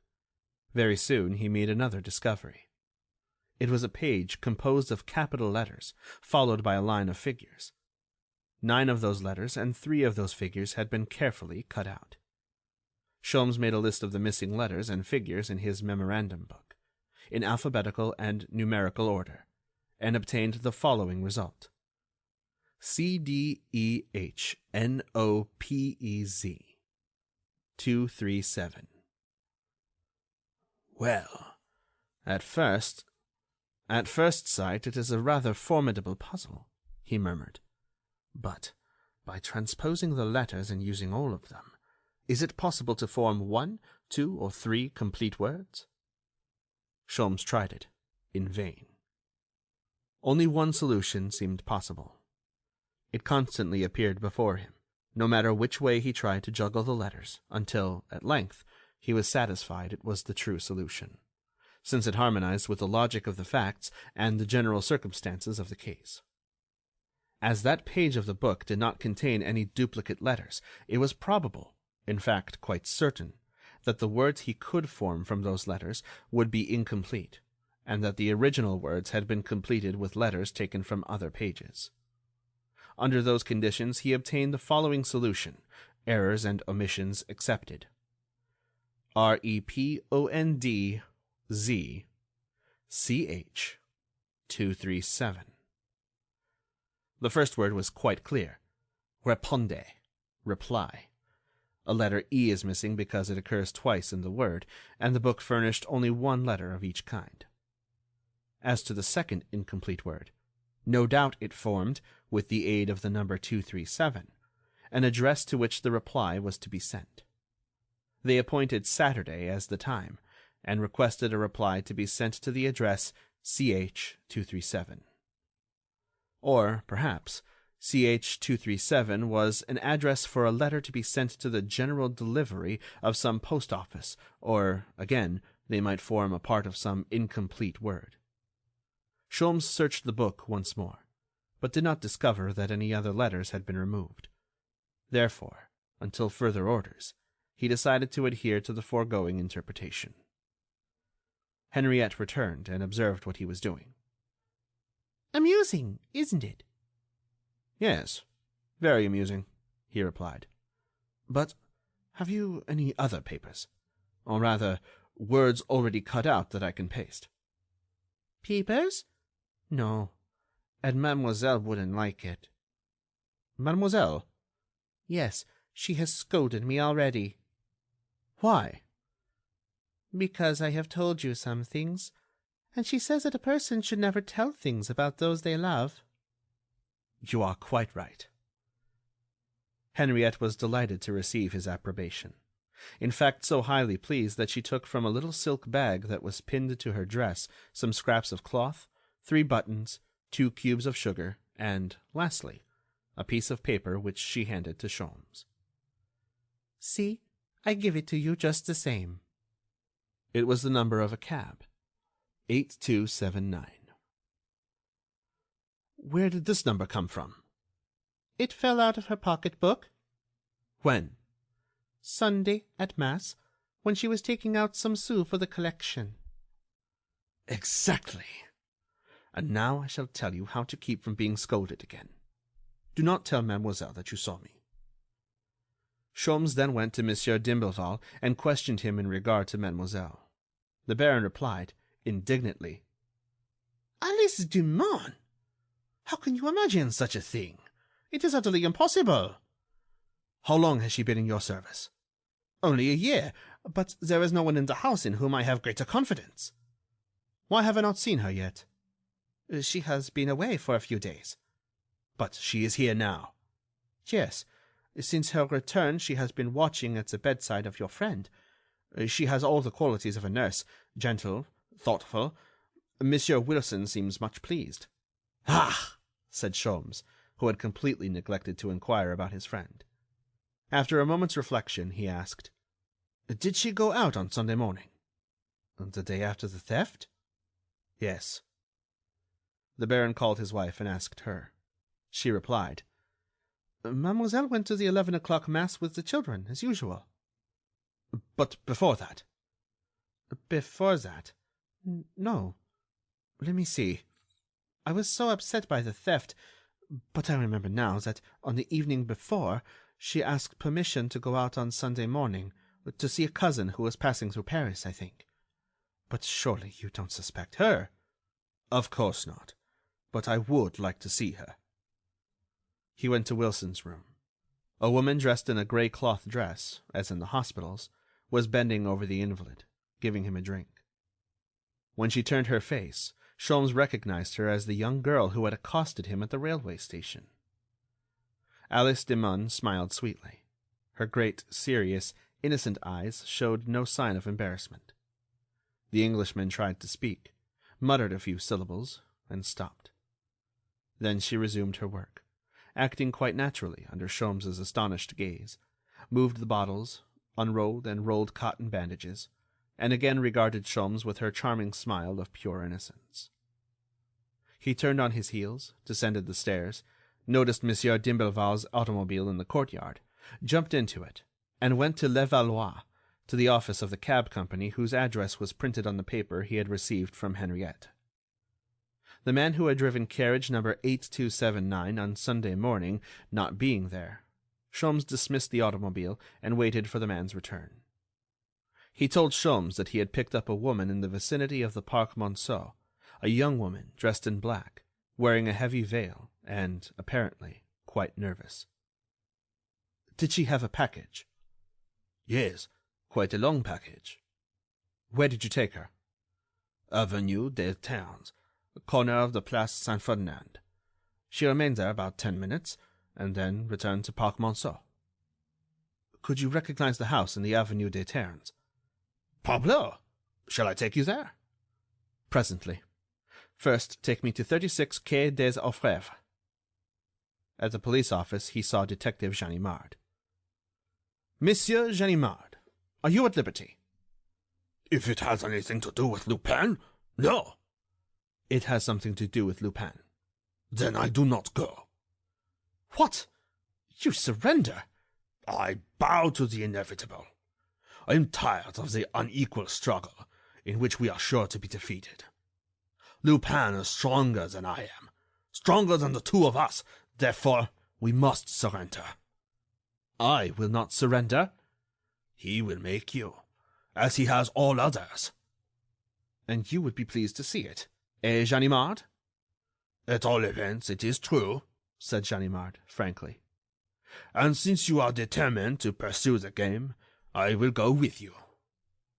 Together they entered the carriage and were driven to the Avenue des Ternes. Upon their order, the carriage stopped on the other side of the street, at some distance from the house, in front of a little café, on the terrace of which the two men took seats amongst the shrubbery. It was commencing to grow dark. "Waiter," said Sholmes, "some writing material." He wrote a note, recalled the waiter, and gave him the letter with instructions to deliver it to the concierge of the house which he pointed out. In a few minutes, the concierge stood before them. Sholmes asked him if, on the Sunday morning, he had seen a young woman dressed in black. "In black? Yes, about 9 o'clock. She went to the second floor." "Have you seen her often?" "No, but for some time. Well, during the last few weeks, I have seen her almost every day." "And since Sunday?" "Only once, until today." "What? Did she come today?" "She is here now." "Here now?" "Yes, she came about 10 minutes ago. Her carriage is standing in the Place Saint-Ferdinand as usual. I met her at the door." "Who is the occupant of the second floor?" "There are two. A modiste, Mademoiselle Langeais, and a gentleman who rented 2 furnished rooms a month ago under the name of Bresson." "Why do you say under the name?" "Because I have an idea that is an assumed name. My wife takes care of his rooms, and, well, there are not 2 shirts there with the same initials." "Is he there much of the time?" "No, he is nearly always out. He has not been here for 3 days." "Was he here on Saturday night?" "Saturday night? Let me think. Yes, Saturday night he came in and stayed all night." "What sort of a man is he?" "Well, I can scarcely answer that. He is so changeable. He is, by turns, big, little, fat, thin, dark and light. I do not always recognize him." Ganimard and Sholmes exchanged looks. That is he, all right, said Ganimard. "Ah," said the concierge, "there is the girl now." Mademoiselle had just emerged from the house, and was walking toward her carriage in the Place Saint-Ferdinand. "And there is Monsieur Bresson." "Monsieur Bresson? Which is he?" "The man with the parcel under his arm." "But he is not looking after the girl. She is going to her carriage alone." "Yes, I have never seen them together." The 2 detectives had arisen. By the light of the street lamps, they recognized the form of Arsène Lupin, who had started off in a direction opposite to that taken by the girl. "Which will you follow?" asked Ganimard. "I will follow him, of course. He's the biggest game." "Then I will follow the girl," proposed Ganimard. "No, no," said Sholmes quickly, who did not wish to disclose the girl's identity to Ganimard. "I know where to find her. Come with me." They followed Lupin at a safe distance, taking care to conceal themselves as well as possible amongst the moving throng and behind the newspaper kiosks. They found the pursuit an easy one, as he walked steadily forward without turning to the right or left, but with a slight limp in the right leg, so slight as to require the keen eye of a professional observer to detect it. Ganimard observed it and said, "He is pretending to be lame. Ah, if we could only collect 2 or 3 policemen and pounce on our man. We run a chance to lose him." But they did not meet any policemen before they reached the Porte des Ternes, and, having passed the fortifications, there was no prospect of receiving any assistance. "We had better separate," said Sholmes. as there are so few people on the street. They were now on the Boulevard Victor Hugo. They walked on each side of the street and kept well in the shadow of the trees. They continued thus for 20 minutes, when Lupin turned to the left and followed the Seine. Very soon they saw him descend to the edge of the river. He remained there only a few seconds, but they could not observe his movements. Then Lupin retraced his steps. His pursuers concealed themselves in the shadow of a gateway. Lupin passed in front of them. His parcel had disappeared. And as he walked away, another man emerged from the shelter of a house and glided amongst the trees. "He seems to be following him also," said Sholmes in a low voice. The pursuit continued, but was now embarrassed by the presence of the third man. Lupin returned the same way, passed through the Porte des Ternes, and re-entered the house in the Avenue des Ternes. The concierge was closing the house for the night when Ganimard presented himself. "Did you see him?" "Yes," replied the concierge. "I was putting out the gas on the landing when he closed and bolted his door." "Is there any person with him?" "No, he has no servant. He never eats here." "Is there a servant's stairway?" "No." Ganimard said to Sholmes, "I had better stand at the door of his room while you go for the commissary of police in the Rue des Moors." "And if he should escape during that time?" said Sholmes. "While I am here? He can't escape." 1-to-1 with Lupin is not an even chance for you." "Well, I can't force the door. I have no right to do that, especially at night." Sholmes shrugged his shoulders and said, "When you arrest Lupin, no one will question the methods by which you made the arrest. However, let us go up and ring, and see what happens then." They ascended to the second floor. There was a double door at the left of the landing. Ganimard rang the bell. No reply. He rang again. Still no reply. "Let us go in," said Sholmes. "All right, come on," replied Ganimard. Yet they stood still, irresolute. Like people who hesitate when they ought to accomplish a decisive action, they feared to move, and it seemed to them impossible that Arsène Lupin was there, so close to them, on the other side of that fragile door that could be broken down by one blow of the fist. But they knew Lupin too well to suppose that he would allow himself to be trapped in that stupid manner. No, 1,000 times no.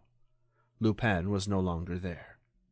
Through the adjoining houses, over the roofs, by some conveniently prepared exit, he must have already made his escape, and, once more, it would only be Lupin's shadow that they would seize. They shuddered as a slight noise, coming from the other side of the door, reached their ears. Then they had the impression, amounting almost to a certainty, that he was there, separated from them by that frail wooden door, and that he was listening to them, that he could hear them. What was to be done? The situation was a serious one. In spite of their vast experience as detectives, they were so nervous and excited that they thought they could hear the beating of their own hearts. Ganimard questioned Sholmes by a look. Then he struck the door a violent blow with his fist. Immediately they heard the sound of footsteps, concerning which there was no attempt at concealment. Ganimard shook the door. Then he and Sholmes, uniting their efforts, rushed at the door, and burst it open with their shoulders. Then they stood still, in surprise.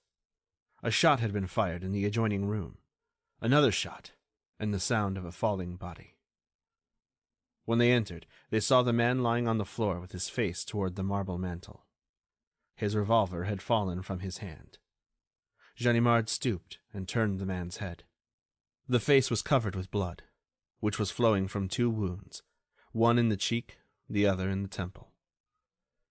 "You can't recognize him for blood." "No matter," said Sholmes. "It is not Lupin." "How do you know? You haven't even looked at him." "Do you think that Arsène Lupin is the kind of a man that would kill himself?" asked Sholmes with a sneer. "But we thought we recognized him outside." "We thought so, because the wish was father to the thought. That man has us bewitched." "Then it must be one of his accomplices." "The accomplices of Arsène Lupin do not kill themselves."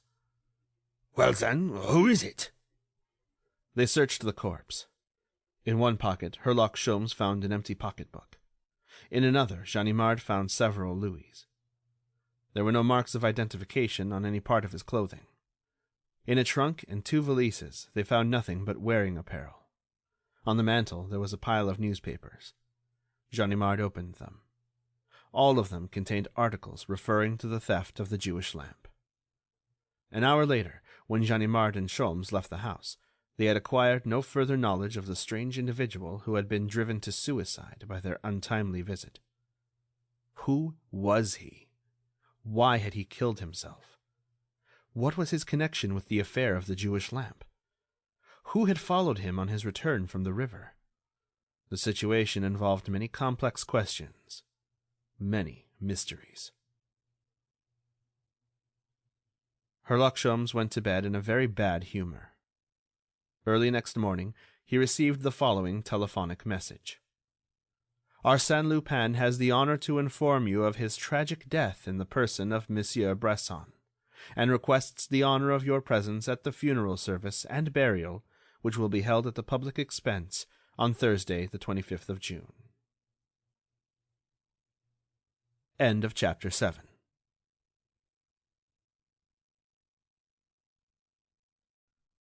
Chapter 8. The Shipwreck. "That's what I don't like, Wilson," said Herlock Sholmes, after he had read Arsène Lupin's message. "That is what exasperates me in this affair. To feel that the cunning, mocking eye of that fellow follows me everywhere. He sees everything, he knows everything, he reads my inmost thoughts, he even foresees my slightest movement. Ah! He is possessed of a marvelous institution, far surpassing that of the most instinctive woman, yes, surpassing even that of Herlock Sholmes himself. Nothing escapes him. I resemble an actor whose every step and movement are directed by a stage manager, who says this and does that in obedience to a superior will. That is my position. Do you understand, Wilson?" Certainly Wilson would have understood if his faculties had not been deadened by the profound slumber of a man whose temperature varies between 100 and 103 degrees. But whether he heard or not was a matter of no consequence to Herlock Sholmes, who continued, "I have to concentrate all my energy and bring all my resources into action in order to make the slightest progress. Unfortunately for me, those petty annoyances are like so many pricks from a needle and serve only to stimulate me. As soon as the heat of the wound is appeased and the shock to my vanity has subsided, I say to myself, 'Amuse yourself, my dear fellow, but remember that he who laughs last laughs best. Sooner or later you will betray yourself.' For you know, Wilson, it was Lupin himself who, by his first dispatch and the observation that it suggested to little Henriette, disclosed to me the secret of his correspondence with Alice Demun. Have you forgotten that circumstance, dear boy?" But Wilson was asleep, and Sholmes, pacing to and fro, resumed his speech. "And now, things are not in a bad shape. A little obscure, perhaps, but the light is creeping in. In the first place, I must learn all about Monsieur Bresson. Ganimard and I will visit the bank of the river, at the spot where Bresson threw away the package, and the particular role of that gentleman will be known to me. After that, the game will be played between me and Alice Demun. Rather a lightweight opponent, eh, Wilson? And do you not think that I will soon know the phrase represented by the letters clipped from the alphabet book, and what the isolated letters, the C and the H, mean? That is all I want to know, Wilson." Mademoiselle entered at that moment, and, observing Sholmes gesticulating, she said in her sweetest manner, "Monsieur Sholmes, I must scold you if you waken my patient. It isn't nice of you to disturb him. The doctor has ordered absolute rest." He looked at her in silence, astonished, as on their first meeting, at her wonderful self-possession. "Why do you look at me so, Monsieur Sholmes? You seem to be trying to read my thoughts." "No?" "Then what is it?" She questioned him with the most innocent expression on her pretty face and in her frank blue eyes. A smile played upon her lips, and she displayed so much unaffected candor that the Englishman almost lost his temper. He approached her and said in a low voice, "Bresson killed himself last night." She affected not to understand him, so he repeated, Bresson killed himself yesterday." She did not show the slightest emotion. She acted as if the matter did not concern or interest her in any way. "You have been informed," said Sholmes, displaying his annoyance. "Otherwise the news would have caused you to start at least. Ah, you are stronger than I expected. But what's the use of your trying to conceal anything from me?" He picked up the alphabet book, which he had placed on a convenient table, and, opening it at the mutilated page, said, "Will you tell me the order in which the missing letters should be arranged in order to express the exact wording of the message you sent to Bresson 4 days before the theft of the Jewish lamp?" "The order? Bresson? The theft of the Jewish lamp?" She repeated the words slowly, as if trying to grasp their meaning. He continued, "Yes. Here are the letters employed, on this bit of paper. What did you say to Bresson?" "The letters employed? What did I say?" Suddenly she burst into laughter. "Ah, that is it! I understand! I am an accomplice in the crime. There is a Monsieur Bresson who stole the Jewish lamp and who has now committed suicide, and I am the friend of that gentleman. Oh, how absurd you are! Whom did you go to see last night on the second floor of a house in the Avenue des Ternes?" "Who? My modiste, Mademoiselle Langier. Do you suppose that my modiste and my friend Monsieur Bresson are the same person?" Despite all he knew, Sholmes was now in doubt. A person can feign terror, joy, anxiety, in fact all emotions.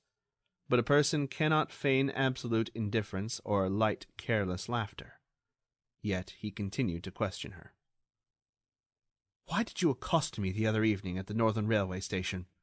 And why did you entreat me to leave Paris immediately without investigating this theft?" "Ah, you are too inquisitive, Monsieur Sholmes," she replied, still laughing in the most natural manner. "To punish you, I will tell you nothing. And, besides, you must watch the patient while I go to the pharmacy on an urgent message. Au revoir." She left the room. "I am beaten by a girl," muttered Sholmes. "Not only did I get nothing out of her, but I exposed my hand and put her on her guard." And he recalled the affair of the blue diamond, and his first interview with Clotilde Destange. Had not the blonde lady met his question with the same unruffled serenity?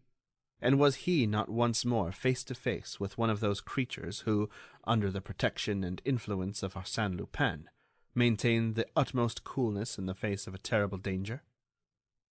"Sholmes. Sholmes." It was Wilson who called him. Sholmes approached the bed, and, leaning over, said, "What's the matter, Wilson? Does your wound pain you?" Wilson's lips moved, but he could not speak. At last, with a great effort, he stammered, "No, Sholmes, it is not she. That is impossible." "Come, Wilson, what do you know about it? I tell you that it is she. It is only when I meet one of Lupin's creatures, prepared and instructed by him, that I lose my head and make a fool of myself. I bet you that within an hour Lupin will know all about our interview. Within an hour? What am I saying? Why, he may know already. The visit to the pharmacy, urgent message, all nonsense. She has gone to telephone to Lupin." Sholmes left the house hurriedly, went down the Avenue de Messine, and was just in time to see Mademoiselle enter a pharmacy. 10 minutes later she emerged from the shop carrying some small packages and a bottle wrapped in white paper. But she had not proceeded far when she was accosted by a man who, with hat in hand and an obsequious air, appeared to be asking for charity. She stopped, gave him something, and proceeded on her way. "She spoke to him," said the Englishman to himself. If not a certainty, it was at least an intuition, and quite sufficient to cause him to change his tactics. Leaving the girl to pursue her own course, he followed the suspected mendicant, who walked slowly to the Avenue des Ternes and lingered for a long time around the house in which Bresson had lived, sometimes raising his eyes to the window of the second floor and watching the people who entered the house. At the end of an hour, he climbed to the top of a tram-car going in the direction of Neuilly. Sholmes followed and took a seat behind the man, and beside a gentleman who was concealed behind the pages of a newspaper. At the fortifications, the gentleman lowered the paper, and Sholmes recognized Ganimard, who thereupon whispered, as he pointed to the man in front, "It is the man who followed Bresson last night. He's been watching the house for an hour." "Anything new in regard to Bresson?" asked Sholmes. "Yes. A letter came to his address this morning." "This morning? Then it was posted yesterday before the sender could know of Bresson's death." "Exactly. It is now in the possession of the examining magistrate. But I read it. It says, 'He will not accept any compromise. He wants everything, the first thing as well as those of the second affair. Otherwise he will proceed.'" "There is no signature," added Ganimard. "It seems to me those few lines won't help us much." "I don't agree with you, Monsieur Ganimard. To me those few lines are very interesting." "Why so? I can't see it." "For reasons that are personal to me," replied Sholmes, with the indifference that he frequently displayed toward his colleague. The tram-car stopped at the Rue de Château, which was the terminus. The man descended and walked away quietly. Sholmes followed at so short a distance that Ganimard protested, saying, "If he should turn around, he will suspect us." "He will not turn around." "How do you know?" "He is an accomplice of Arsène Lupin, and the fact that he walks in that manner, with his hands in his pockets, proves, in the first place, that he knows he is being followed, and, in the second place, that he is not afraid." "But I think we are keeping too close to him." "Not too close to prevent his slipping through our fingers. He is too sure of himself." "Ah, look there. In front of that café, there are two of the bicycle police.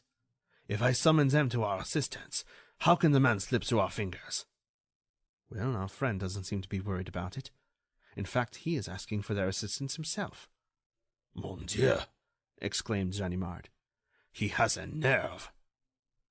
The men approached the two policemen just as they were mounting their bicycles. After a few words with them, he leaped on a third bicycle, which was leaning against the wall of the café, and rode away at a fast pace, accompanied by the two policemen. "Huh? 1, 2, 3, and away!" growled Sholmes. "And through whose agency, Monsieur Ganimard? Two of your colleagues? Ah, but Arsène Lupin has a wonderful organization. Bicycle policemen in his service. I told you our man was too calm, too sure of himself." "Well, then," said Ganimard, quite vexed, "what are we to do now? It is easy enough to laugh. Anyone could do that. Come, come, don't lose your temper.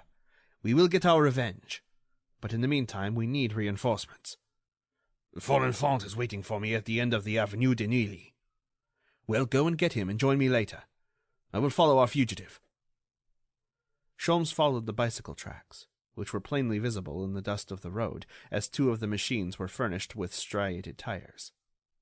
Very soon he ascertained that the tracks were leading him to the edge of the Seine, and that the three men had turned in the direction taken by Bresson on the preceding evening. Thus he arrived at the gateway where he and Ganimard had concealed themselves, and, a little farther on, he discovered a mingling of the bicycle tracks which showed that the men had halted at that spot. Directly opposite there was a little point of land which projected into the river, and, at the extremity thereof, an old boat was moored. It was there that Bresson had thrown away the package, or rather had dropped it. Sholmes descended the bank and saw that the declivity was not steep, and the water quite shallow, so it would be quite easy to recover the package, provided the three men had not forestalled him. "No, that can't be," he thought. "They have not had time. A quarter of an hour at the most. And yet, why did they come this way?" A fisherman was seated on the old boat. Sholmes asked him, "Did you see 3 men on bicycles a few minutes ago?" The fisherman gave a negative gesture, but Sholmes insisted. 3 men who stopped on the road just on top of the bank." The fisherman rested his pole under his arm, took a memorandum book from his pocket, wrote on one of the pages, tore it out, and handed it to Sholmes. The Englishman gave a start of surprise. In the middle of the paper which he held in his hand, he saw the series of letters cut from the alphabet book. CDEHNOPRZEO 237. The man resumed his fishing, sheltered from the sun by a large straw hat, with his coat and vest lying beside him. He was intently watching the cork attached to his line as it floated on the surface of the water. There was a moment of silence, solemn and terrible. "Is it he?" conjectured Sholmes, with an anxiety that was almost pitiful. Then the truth burst upon him. "It is he! It is he! No one else could remain there so calmly, without the slightest display of anxiety, without the least fear of what might happen, and who else would know the story of those mysterious letters? Alice had warned him by means of her messenger." Suddenly the Englishman felt that his own hand, had involuntarily seized the handle of his revolver, and that his eyes were fixed on the man's back, a little below the neck. One movement, and the drama would be finished. The life of the strange adventurer would come to a miserable end. The fisherman did not stir. Sholmes nervously toyed with his revolver, and experienced a wild desire to fire it and end everything. But the horror of such an act was repugnant to his nature. Death would be certain, and would end all. "Ah," he thought, "let him get up and defend himself. If he doesn't, so much the worse for him.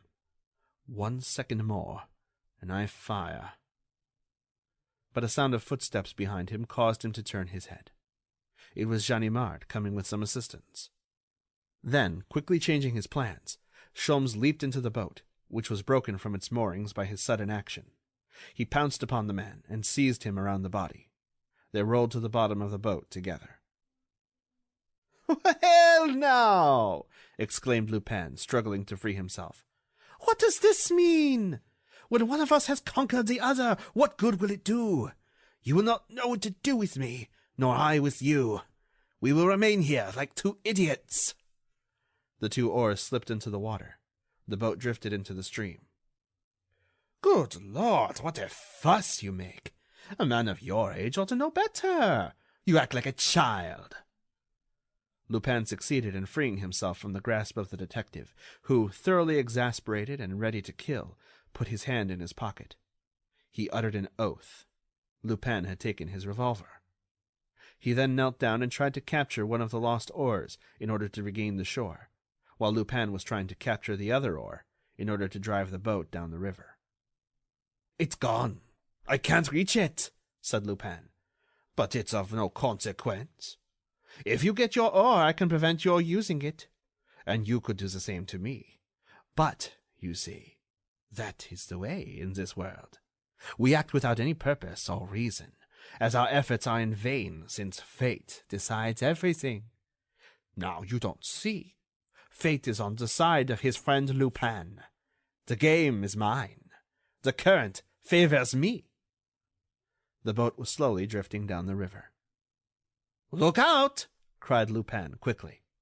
Someone on the bank was pointing a revolver. Lupin stooped. A shot was fired. It struck the water beyond the boat. Lupin burst into laughter. "God bless me, it's my friend Ganimard! But it was very wrong of you to do that, Ganimard. You have no right to shoot except in self-defense. Does poor Lupin worry you so much that you forget yourself? Now, be good, and don't shoot again. If you do, you will hit our English friend." He stood behind Sholmes, facing Ganimard, and said, "Now, Ganimard, I am ready. Aim for his heart. Higher. Little to the left. Ah, you missed that time. Deuced bad shot. Try again. Your hand shakes, Ganimard. Now, once more. 1, 2, 3, fire! Missed! Parbleu! The authorities furnish you with toy pistols. Lupin drew a long revolver and fired without taking aim. Ganimard put his hand to his hat. The bullet had passed through it. "What do you think of that, Ganimard? Ah! That's a real revolver. A genuine English bulldog.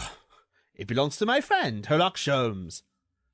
And with a laugh, he threw the revolver to the shore, where it landed at Ganimard's feet. Sholmes could not withhold a smile of admiration. What a torrent of youthful spirits! And how he seemed to enjoy himself! It appeared as if the sensation of peril caused him a physical pleasure. And this extraordinary man had no other purpose in life than to seek for dangers simply for the amusement it afforded him in avoiding them. Many people had now gathered on the banks of the river, and Ganimard and his men followed the boat as it slowly floated down the stream.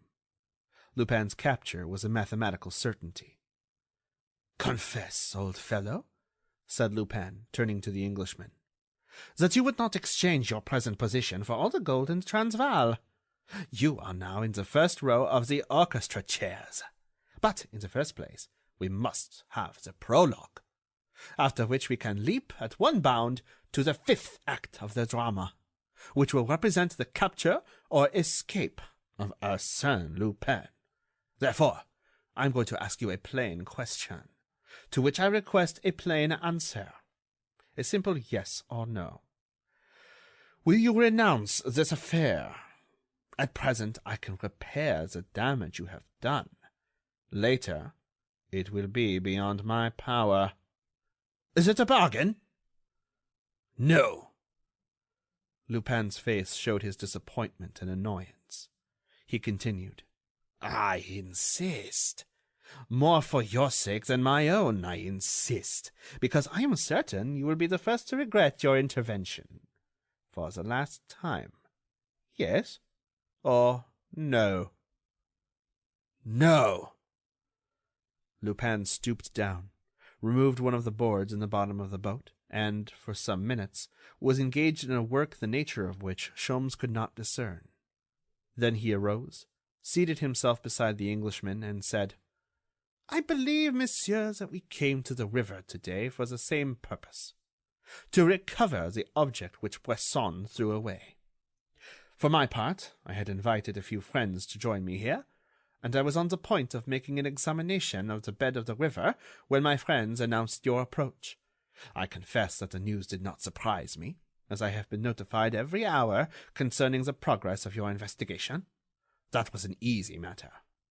Whenever anything occurred in the Rue Murillo that might interest me, simply a ring on the telephone and I was informed." He stopped. The board that he had displaced in the bottom of the boat was rising, and water was working into the boat all around it. "The deuce! I didn't know how to fix it. I was afraid this old boat would leak. You are not afraid, monsieur?" Sholmes shrugged his shoulders. Lupin continued. "You will understand, then, in those circumstances, and knowing in advance that you would be more eager to seek a battle than I would be to avoid it, I assure you I was not entirely displeased to enter into a contest of which the issue is quite certain, since I hold all the trump cards in my hand. And I desired that our meeting should be given the widest publicity in order that your defeat may be universally known, so that another Countess de Crozon or another Baron d'Imbleval may not be tempted to solicit your aid against me. Besides, my dear monsieur—" He stopped again, and, using his half-closed hands as a lorgnette, he scanned the banks of the river. "Mon Dieu! They have chartered a superb boat, a real war vessel, and see how they are rowing. In 5 minutes they will be alongside, and I am lost. Monsieur Sholmes, a word of advice. You seize me, bind me, and deliver me to the officers of the law. Does that program please you? Unless, in the meantime, we are shipwrecked, in which event we can do nothing but prepare our wills. What do you think?"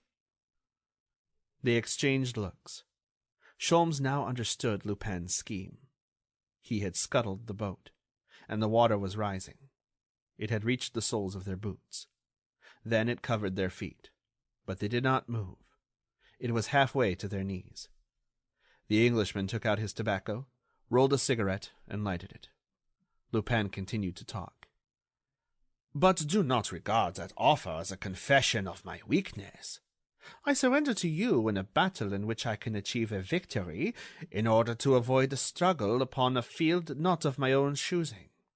In so doing, I recognize the fact that Sholmes is the only enemy I fear, and announce my anxiety that Sholmes will not be diverted from my track.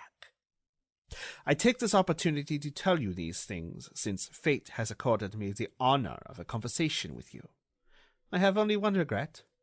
It is that our conversation should have occurred while we are taking a foot bath.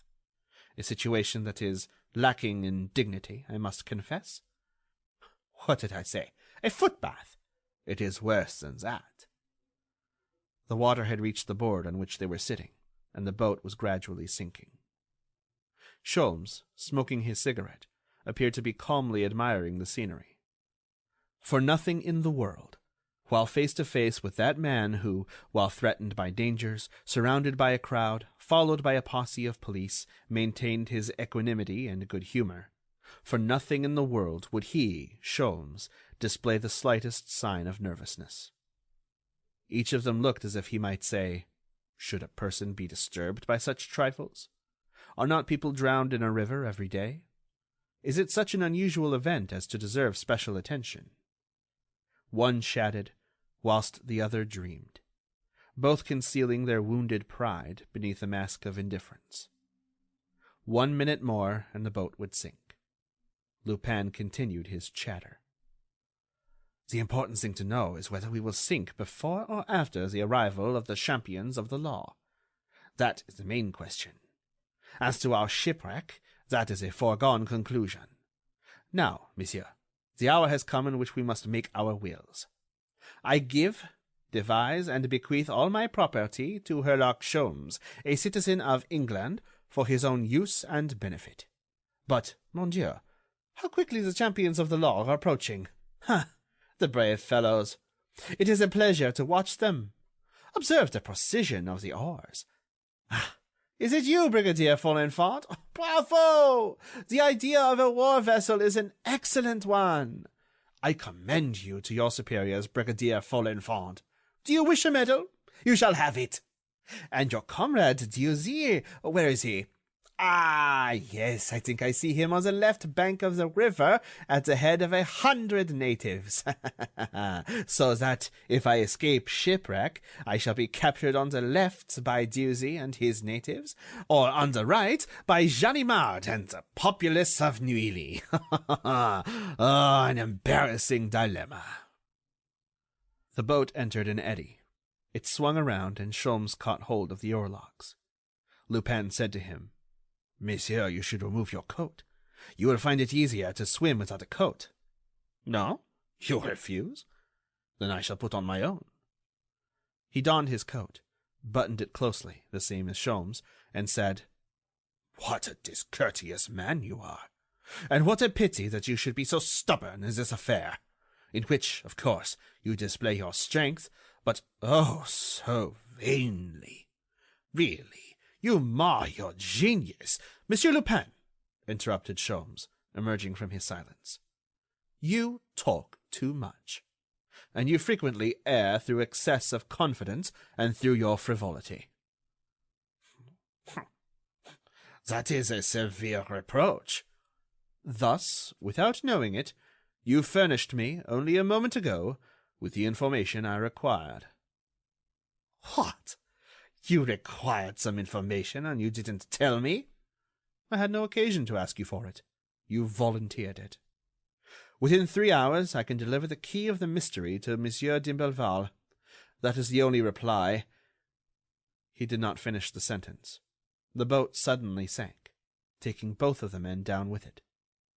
It emerged immediately, with its keel in the air. Shouts were heard on either bank, succeeded by an anxious moment of silence. Then the shouts were renewed. One of the shipwrecked party had come to the surface. It was Herlock Sholmes.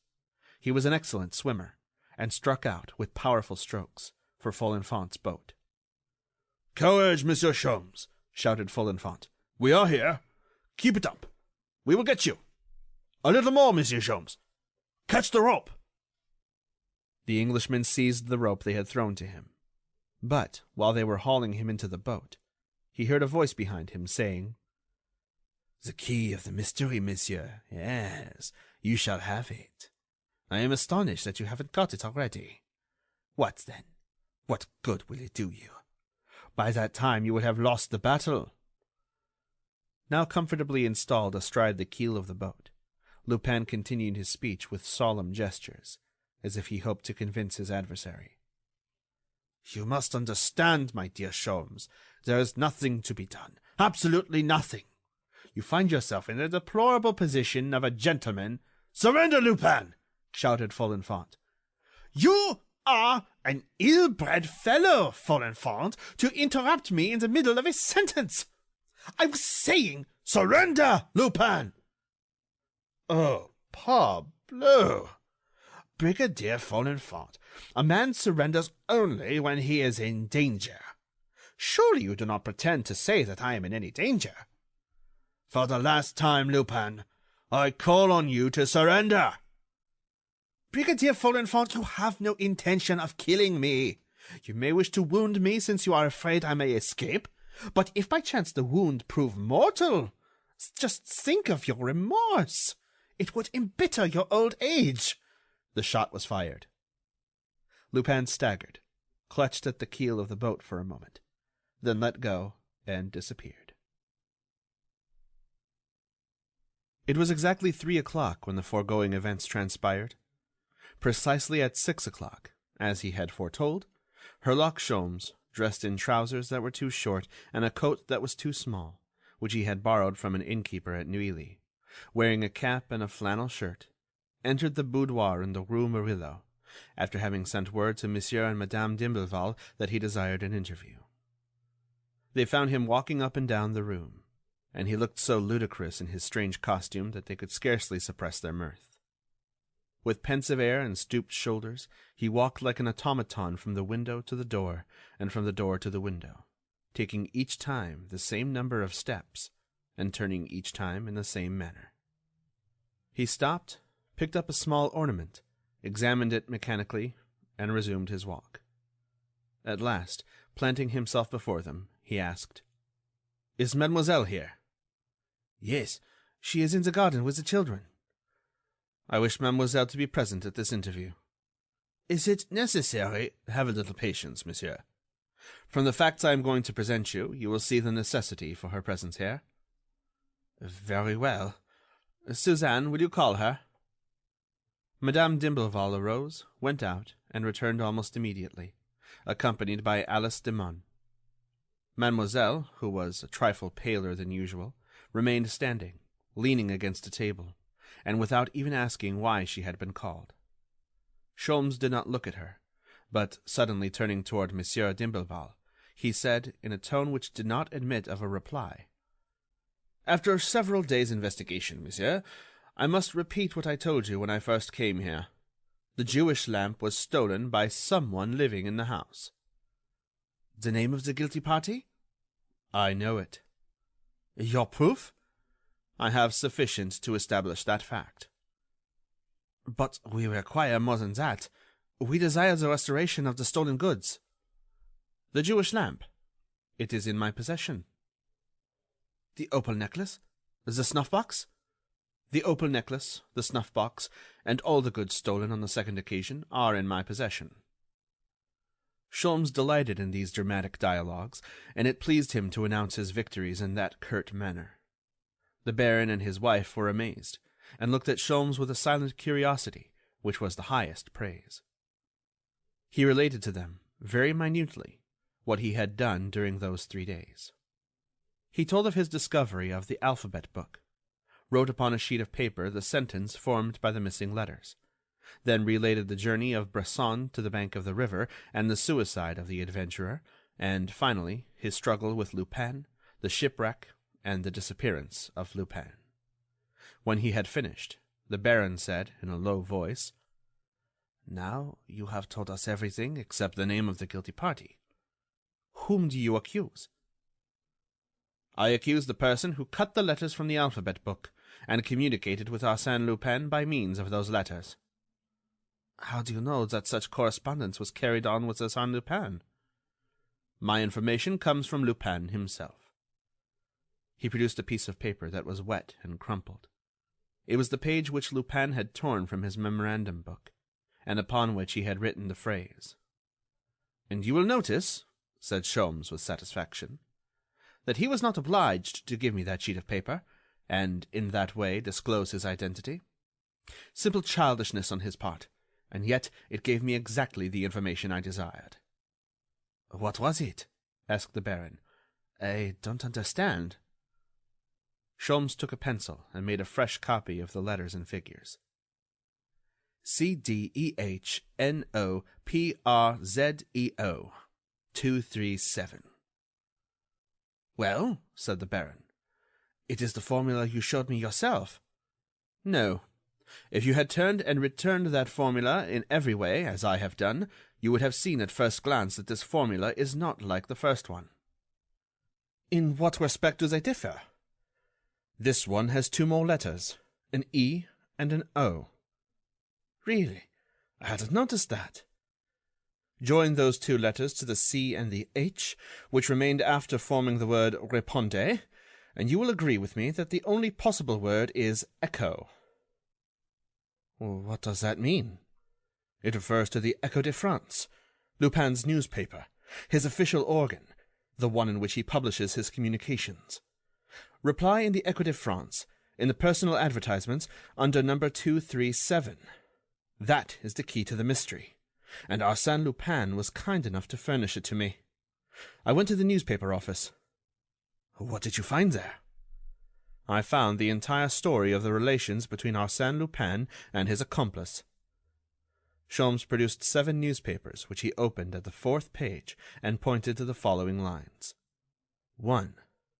Ars Lup, lady implores protection, 540. 2. 540, awaiting particulars, A.L. 3. A.L. under domin, enemy, lost. 4. 540, right address, will make investigation. 5. A.L. Murillo. 6. Park, 3 o'clock, violets. 7. 237, understand. Sat will be sun, morn, park. "And you call that the whole story?" exclaimed the Baron. "Yes, and if you will listen to me for a few minutes, I think I can convince you. In the first place, a lady who signs herself 540 implores the protection of Arsène Lupin, who replies by asking for particulars. The lady replies that she is under the domination of an enemy, who is Bresson, no doubt, and that she is lost if someone does not come to her assistance. Lupin is suspicious and does not yet venture to appoint an interview with the unknown woman, demands the address, and proposes to make an investigation. The lady hesitates for 4 days. Look at the dates. Finally, under stress of circumstances and influenced by Bresson's threats, she gives the name of the street, Murillo. Next day, Arsène Lupin announces that he will be in the Parc Monceau at 3 o'clock, and asks his unknown correspondent to wear a bouquet of violets as a means of identification. Then there is a lapse of 8 days in the correspondence. Arsène Lupin and the lady do not require to correspond through the newspaper now, as they see each other or write directly. The scheme is arranged in this way. In order to satisfy Bresson's demands, the lady is to carry off the Jewish lamp. The date is not yet fixed. The lady, who, as a matter of prudence, corresponds by means of letters cut out of a book, decides on Saturday, and adds reply echo 237. Lupin replies that it is understood that he will be in the park on Sunday morning. Sunday morning, the theft takes place. "Really? That is an excellent chain of circumstantial evidence, and every link is complete," said the Baron. "The theft has taken place," continued Sholmes. "The lady goes out on Sunday morning, tells Lupin what she has done, and carries the Jewish lamp to Bresson. Everything occurs then exactly as Lupin had foreseen. The officers of the law, deceived by an open window, 4 holes in the ground, and 2 scratches on the balcony railing, immediately advanced the theory that the theft was committed by a burglar. The lady is safe." "Yes, I confess the theory was a logical one, said the Baron. But the second theft... The second theft was provoked by the first. The newspapers having related how the Jewish lamp had disappeared, someone conceived the idea of repeating the crime and carrying away what had been left. This time it was not a simulated theft, but a real one, a genuine burglary, with ladders and other paraphernalia. Lupin, of course! No, Lupin does not act so stupidly. He doesn't fire at people for trifling reasons. Then who was it? Bresson, no doubt, and unknown to the lady whom he had menaced. It was Bresson who entered here. It was Bresson that I pursued. It was Bresson who wounded poor Wilson. Are you sure of it? Absolutely. One of Bresson's accomplices wrote to him yesterday, before his suicide, a letter which proves that negotiations were pending between this accomplice and Lupin for the restitution of all the articles stolen from your house. Lupin demanded everything. The first thing, that is, the Jewish lamp, as well as those of the second affair. Moreover, he was watching Bresson. When the latter returned from the river last night, one of Lupin's men followed him, as well as we. What was Bresson doing at the river? Having been warned of the progress of my investigations... Warned? By whom? By the same lady, who justly feared that the discovery of the Jewish lamp would lead to the discovery of her own adventure. Thereupon, Bresson, having been warned, made into a package all the things that could compromise him, and threw them into a place where he thought he could get them again when the danger was past. It was after his return, tracked by Ganimard and myself, having, no doubt, other sins on his conscience, that he lost his head and killed himself. But what did the package contain? The Jewish lamp and your other ornaments.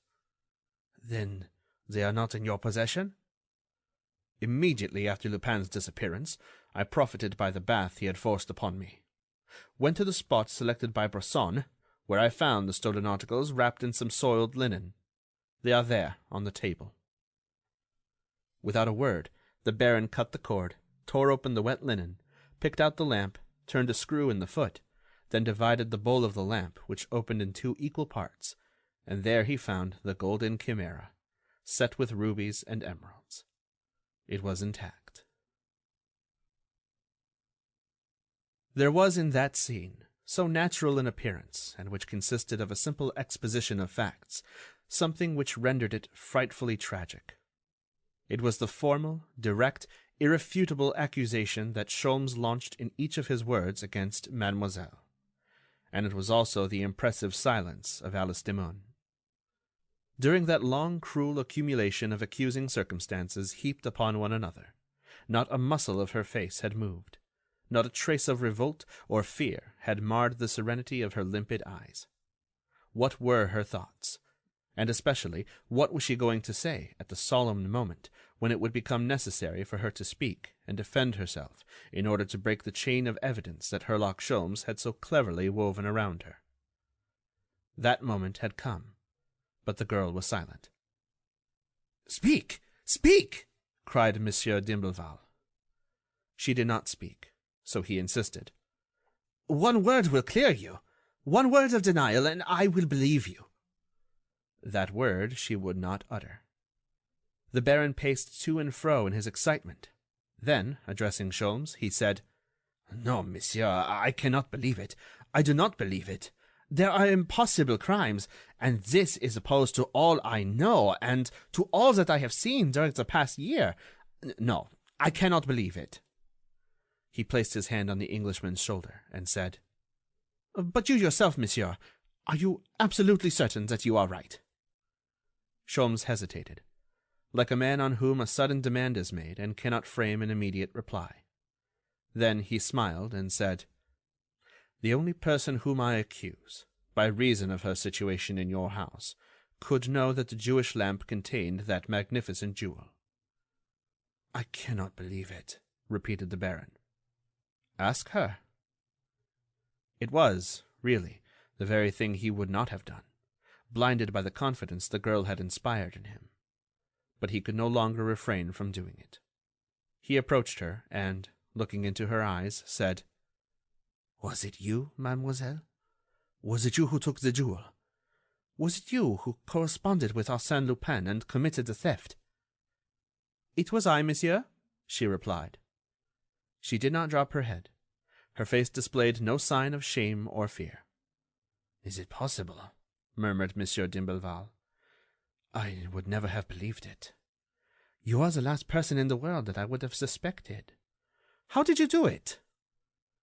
"I did it exactly as Monsieur Sholmes has told it.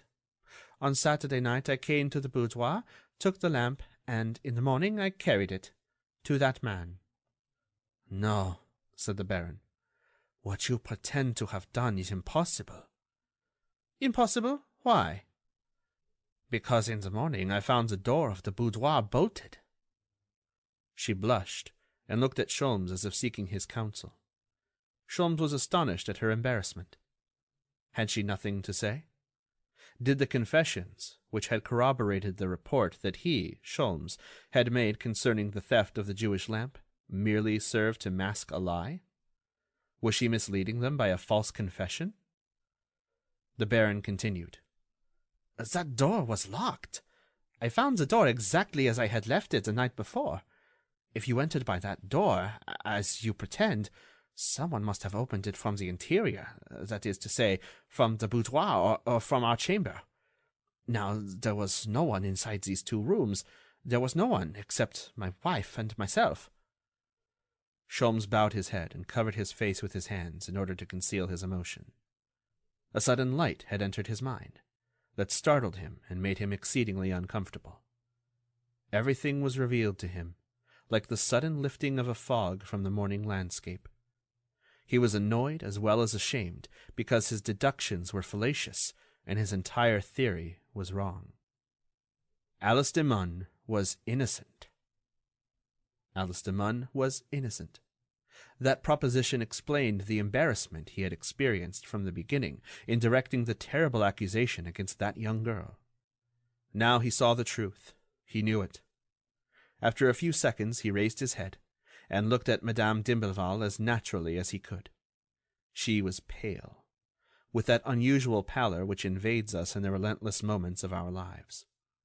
Her hands, which she endeavored to conceal, were trembling as if stricken with palsy. 1 minute more, thought Sholmes, and she will betray herself. He placed himself between her and her husband in the desire to avert the awful danger which, through his fault, now threatened that man and woman. But at sight of the Baron, he was shocked to the very center of his soul. The same dreadful idea had entered the mind of Monsieur d'Imblevalle. The same thought was at work in the brain of the husband. He understood also. He saw the truth. In desperation, Alice Demun hurled herself against the implacable truth, saying, "You are right, monsieur. I made a mistake. I did not enter by this door. I came through the garden and the vestibule, by aid of a ladder." It was a supreme effort of true devotion, but a useless effort. The words rang false. The voice did not carry conviction, and the poor girl no longer displayed those clear, fearless eyes and that natural air of innocence which had served her so well. Now she bowed her head, vanquished. The silence became painful.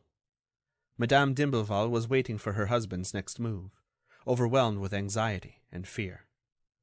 The Baron appeared to be struggling against the dreadful suspicion, as if he would not submit to the overthrow of his happiness. Finally, he said to his wife, "Speak! Explain!" "I have nothing to tell you," she replied, in a very low voice, and with features drawn by anguish. "So then, Mademoiselle saved me, through devotion, through affection, and accused herself." "Saved you from what? From whom?" "From that man." "Bresson?" "Yes. It was I whom he held in fear by threats. I met him at one of my friends, and I was foolish enough to listen to him. Oh, there was nothing that you cannot pardon. But I wrote him 2 letters. Letters which you will see. I had to buy them back. You know how. Oh, have pity on me. I have suffered so much. You! Suzanne! He raised his clenched fists, ready to strike her, ready to kill her. But he dropped his arms and murmured, "You, Suzanne, you. Is it possible?" By short, detached sentences, she related the heart-rending story. Her dreadful awakening to the infamy of the man, her remorse, her fear, and she also told of Alice's devotion, how the young girl divined the sorrow of her mistress, wormed a confession out of her, wrote to Lupin, and devised the scheme of the theft in order to save her from Bresson. "You, Suzanne, you," repeated Monsieur d'Imblevalle, bowed with grief and shame. "How could you?" On the same evening, the steamer City of London, which plies between Calais and Dover, was gliding slowly over the smooth sea. The night was dark. The wind was fainter than a zephyr. The majority of the passengers had retired to their cabins, but a few, more intrepid, were promenading on the deck or sleeping in large rocking chairs, wrapped in their traveling rugs.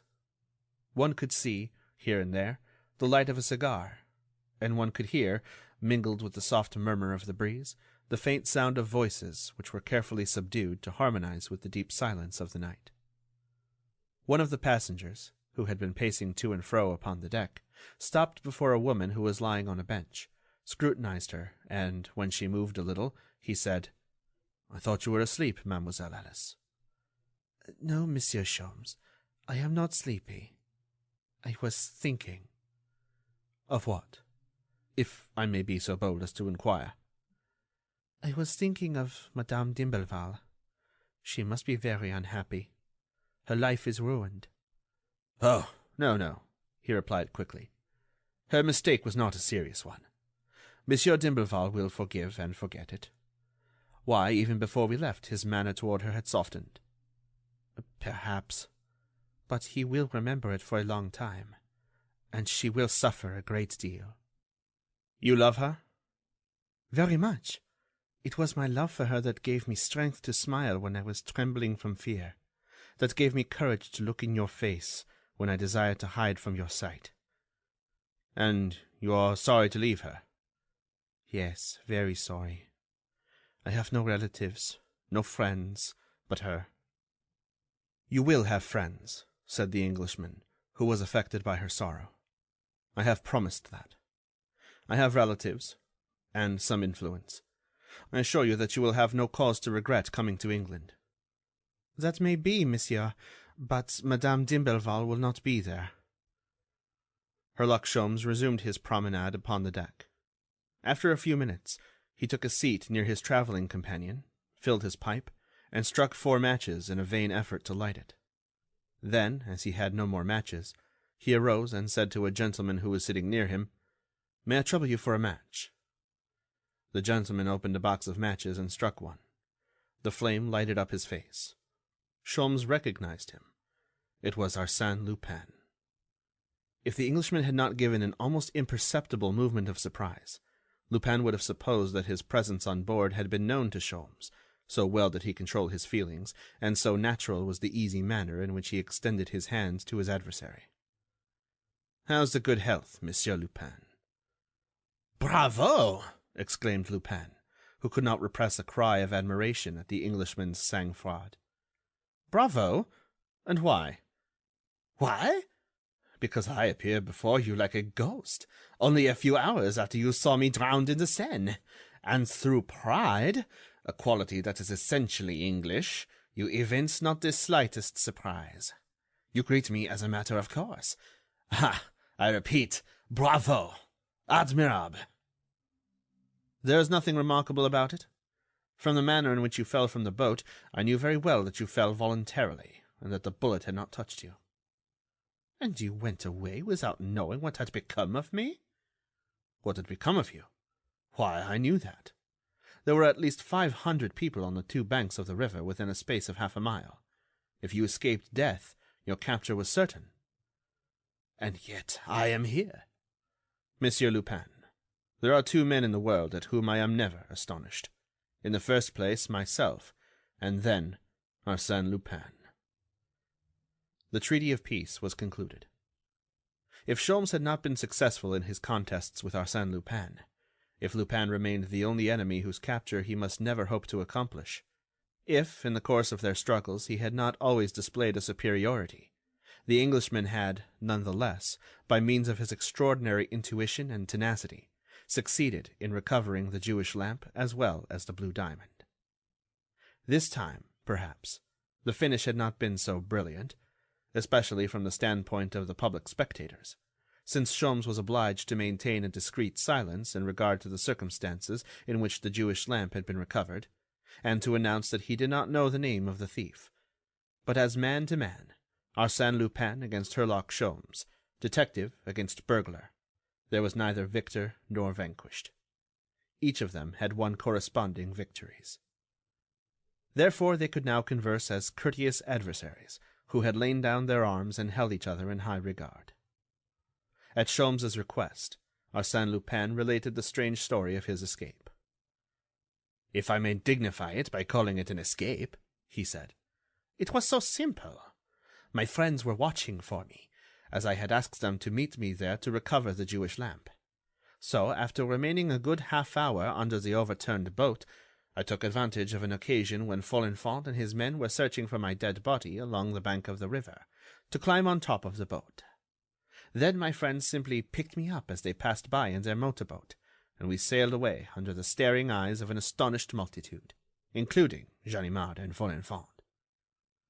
"Very good," exclaimed Sholmes. "Very neatly played. And now you have some business in England?" "Yes, some accounts to square up. But I forgot. What about Monsieur d'Imblevalle?"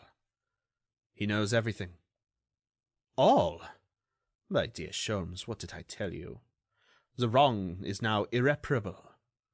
Would it not have been better to have allowed me to carry out the affair in my own way? In a day or two more I should have recovered the stolen goods from Bresson, restored them to Monsieur d'Imblevalle, and those two honest citizens would have lived together in peace and happiness ever after. Instead of that, said Sholmes, sneeringly, I have mixed the cards and sown the seeds of discord in the bosom of a family that was under your protection. Mon Dieu! Of course I was protecting them. Must a person steal, cheat, and wrong all the time? Then you do good also? When I have the time. Besides, I find it amusing. Now, for instance, in our last adventure, I found it extremely diverting that I should be the good genius seeking to help and save unfortunate mortals, while you were the evil genius who dispensed only despair and tears. Tears? Tears? Protested Sholmes. Certainly. The d'Imblevalle household is demolished, and Alice Dumont weeps. She could not remain any longer. Ganimard would have discovered her some day, and, through her, reached Madame d'Imblevalle. Quite right, monsieur. But whose fault is it? Two men passed by. Sholmes said to Lupin, in a friendly tone, Do you know those gentlemen? I thought I recognized one of them as the captain of the steamer. And the other? I don't know. It is Austin Gillette, who occupies in London a position similar to that of Monsieur Dudois in Paris. Ah, how fortunate! Would you be so kind as to introduce me? Monsieur Dudois is one of my best friends, and I shall be delighted to say as much of Monsieur Austin Gillette. The two gentlemen passed again. And if I should take you at your word, Monsieur Lupin, said Sholmes, rising, and seizing Lupin's wrist with a hand of iron. Why do you grasp me so tightly, monsieur? I am quite willing to follow you. In fact, he allowed himself to be dragged along without the least resistance. The two gentlemen were disappearing from sight. Sholmes quickened his pace. His fingernails even sank into Lupin's flesh. Come, come, he exclaimed with a sort of feverish haste, in harmony with his action. Come, quicker than that! But he stopped suddenly. Alice Dumont was following them. What are you doing, mademoiselle? You need not come. You must not come. It was Lupin who replied. You will notice, monsieur, that she is not coming of her own free will. I am holding her wrist in the same tight grasp you have on mine. Why? Because I wish to present her also. Her part in the affair of the Jewish lamp is much more important than mine. Accomplice of Arsène Lupin, accomplice of Bresson, she has a right to tell her adventure with the Baroness d'Imblevalle, which will deeply interest Monsieur Gillette as an officer of the law. And by introducing her also, you will have carried your gracious intervention to the very limit, my dear Sholmes. The Englishman released his hold on his prisoner's wrist. Lupin liberated Mademoiselle. They stood looking at each other for a few seconds, silently and motionless. Then Sholmes returned to the bench and sat down, followed by Lupin and the girl. After a long silence, Lupin said, "You see, monsieur, whatever we may do, we will never be on the same side.